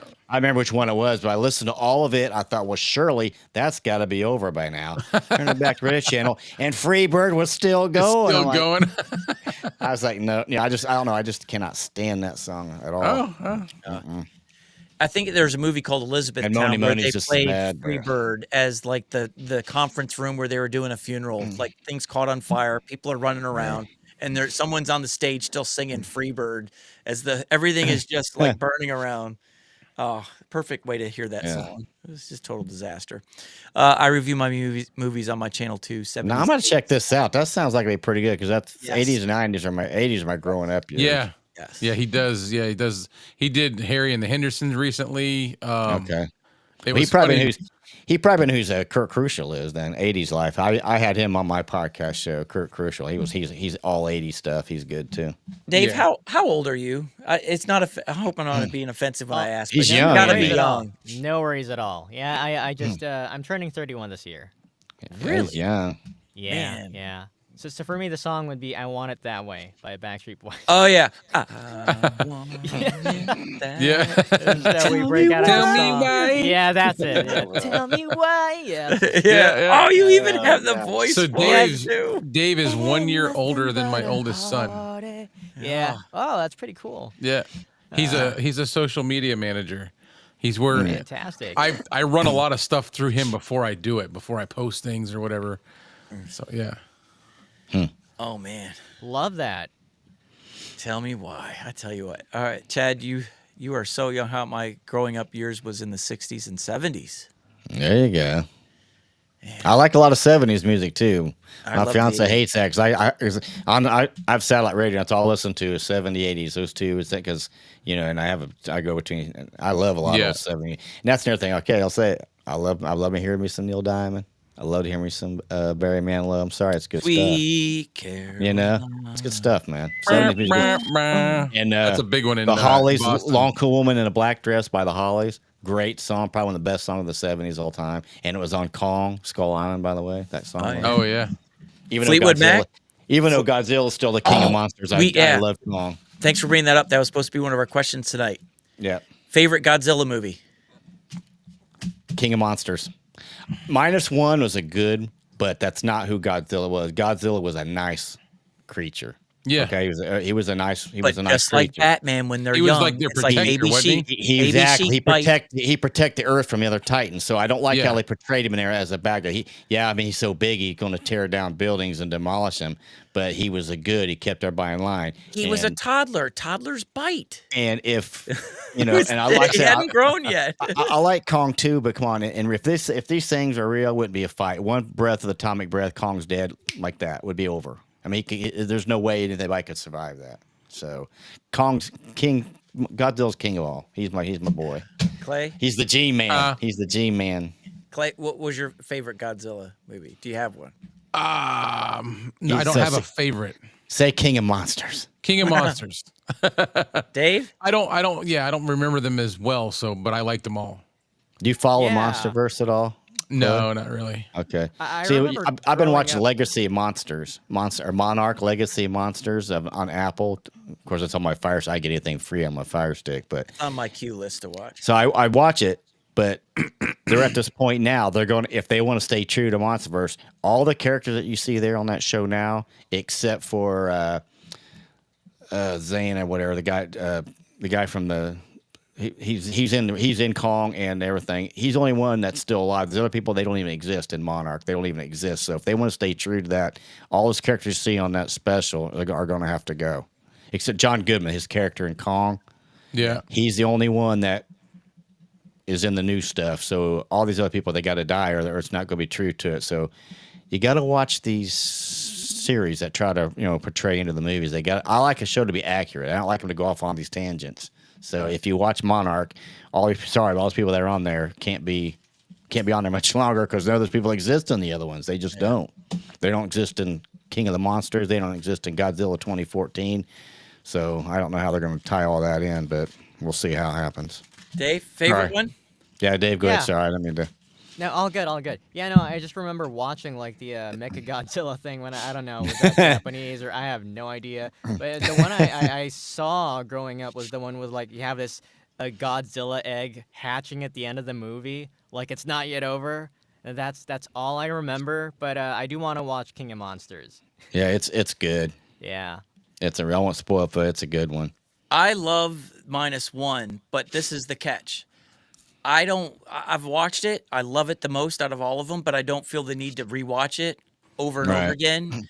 But every time King of Monsters comes on, I watch it. My wife's like, are we really watching this again? Are we You're really like, watching this "Yep." again? Yeah, And I watch it every time. yeah, it's Yeah. good. Every time.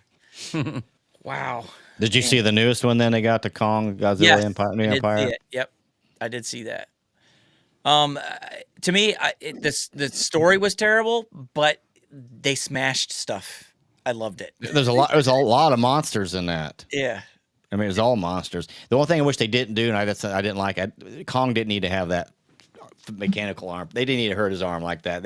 I don't like that whole idea that lose that arm, that mechanical arm thing.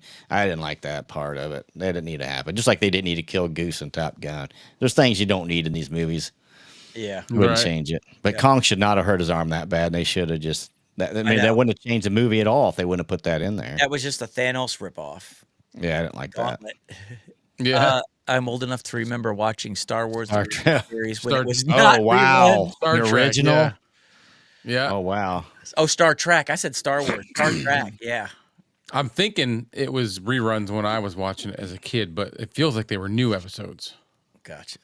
All Well, right. they were new to you, To me, it was probably. new. Yeah. Yeah. As we're wrapping this up, we've got a few more minutes here. Which Star Wars is your favorite? The 60s, the movies of the original movies, or Next Generation? Who's answering? Chris is. We'll go clockwise, starting with Clay.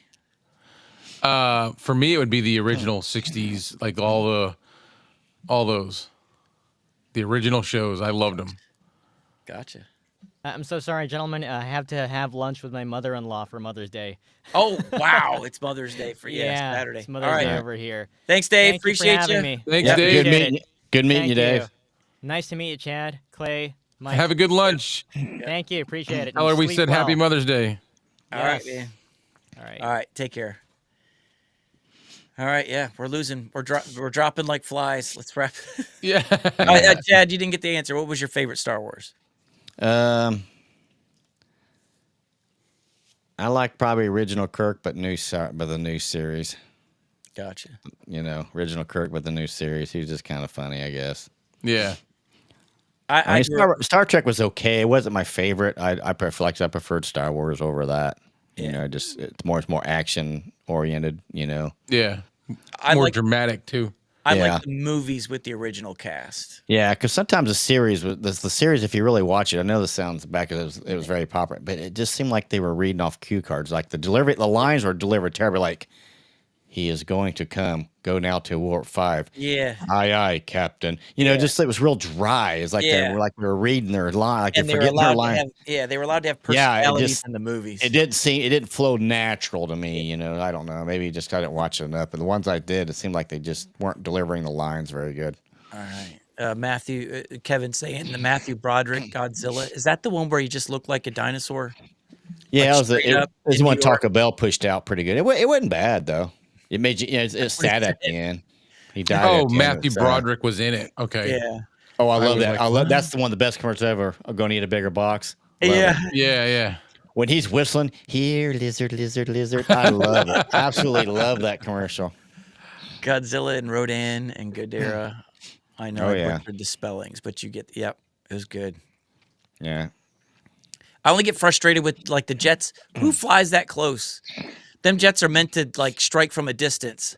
Yeah. Why go are like you right like- up, they go like right up? Yeah. on Why it. are they Just within the arm's top. reach? Yeah, let's go Yeah, shoot him down. exactly. All right, let's get Would this you? close. Yeah. Yeah.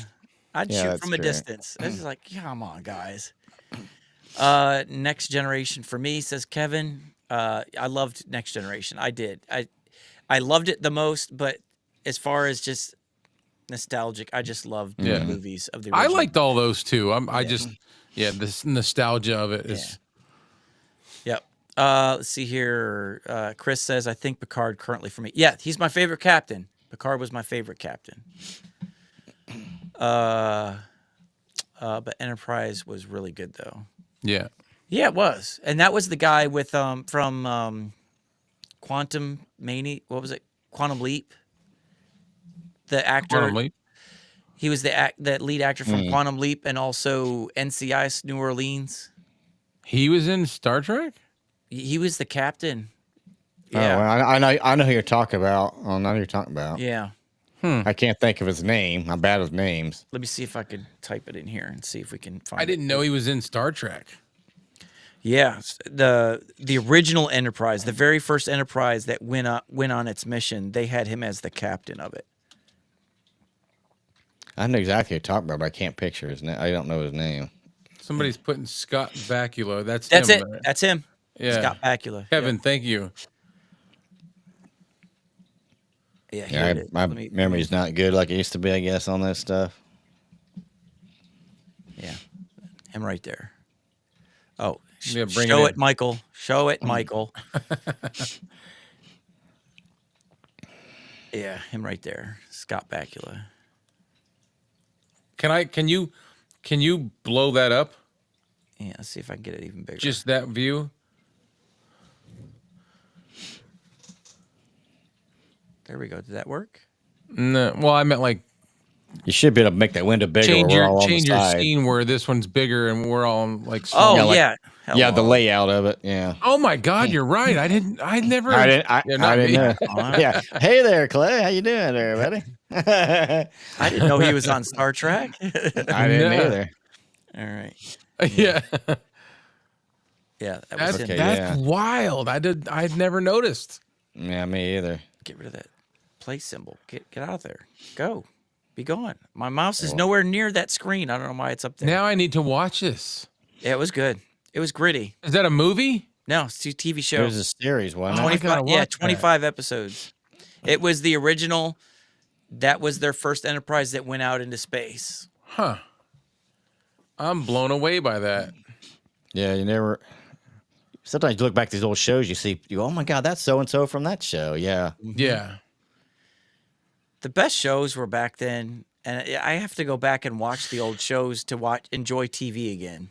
Well, I like all the '80s shows. Like I love Pretty in Pink, 16 Candles, Breakfast Club, that kind of Oh, stuff. you want to Cinema talk about Fire. That's good favorite stuff to me. 80s, I good- guess, good 80s shows? Airwolf, Yes, Yeah, I String remember that. Hawk. That was yeah. MacGyver, Yep, watch that. Knight Religiously. Rider. Night Rider. MacGyver was Monday nights, and then it went to Wednesday nights. But that was 8 o'clock. We Yeah. always watch that as a family. A-Team. Yep, A-Team.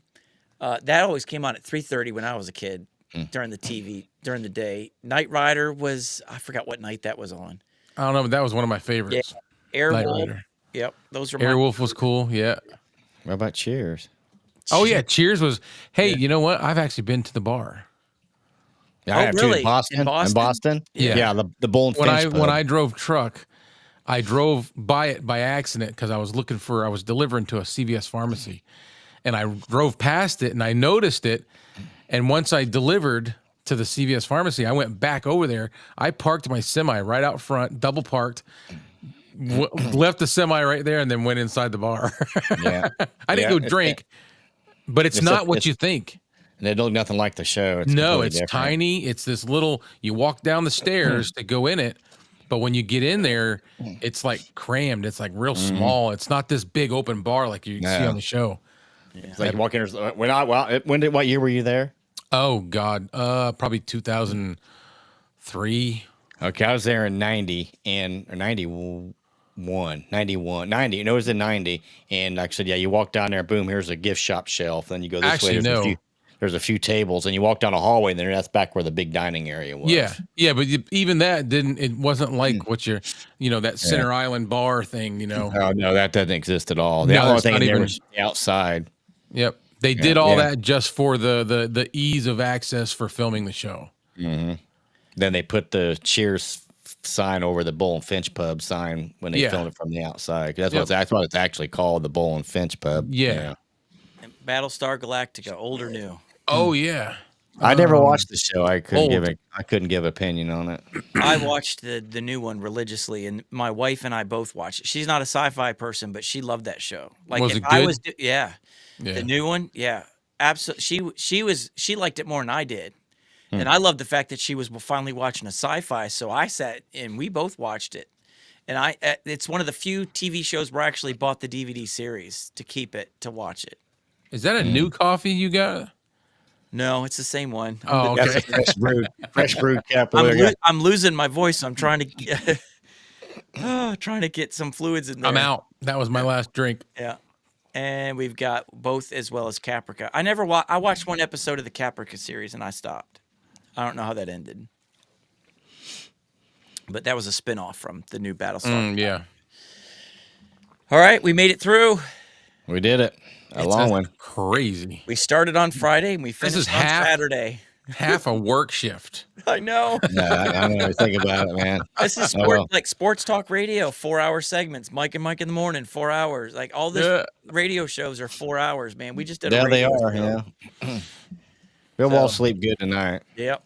Yeah. Well, I've told Mike before. Friday nights are they're no boundaries for me on Friday nights. I'll stay up late. That's when I do most of my videos. Friday Right, nights. Gotcha. I'll sit down and you were talking about like we've talked in the past about like your workflow, right? I'll sit down and think of a video, film it, edit it, and post it all at once. Yeah. I used to do that, but I found myself getting too giddy on microphones. Like Yeah. it's the new car smell. It could do no wrong. It was so cool. And then 2 weeks later, after you've posted the review, like I don't like it as much anymore. Probably should have held on to that review a little bit longer Yeah. No, that's a very good point. Yep. for an very good honest point. review. So if I really like the NT1, I bought that You still 2 haven't weeks done it ago. yet. And I Yeah. still haven't posted it. I've recorded every bit of it except for the closing part. My final thoughts on it. Still trying to figure that one out, huh? because I've noticed on the Vocaster, it doesn't sound as good as it does on the Rodecaster Duo. If you put it on a Rode device for some reason, It and you just put it on matches the up. Rode NT1 profile, it takes it to another level. So I didn't realize that till the other day. I was like, man, I wanted to try it again, and it sounded different on that than it does on the Vocaster. So Interesting. again, it's good.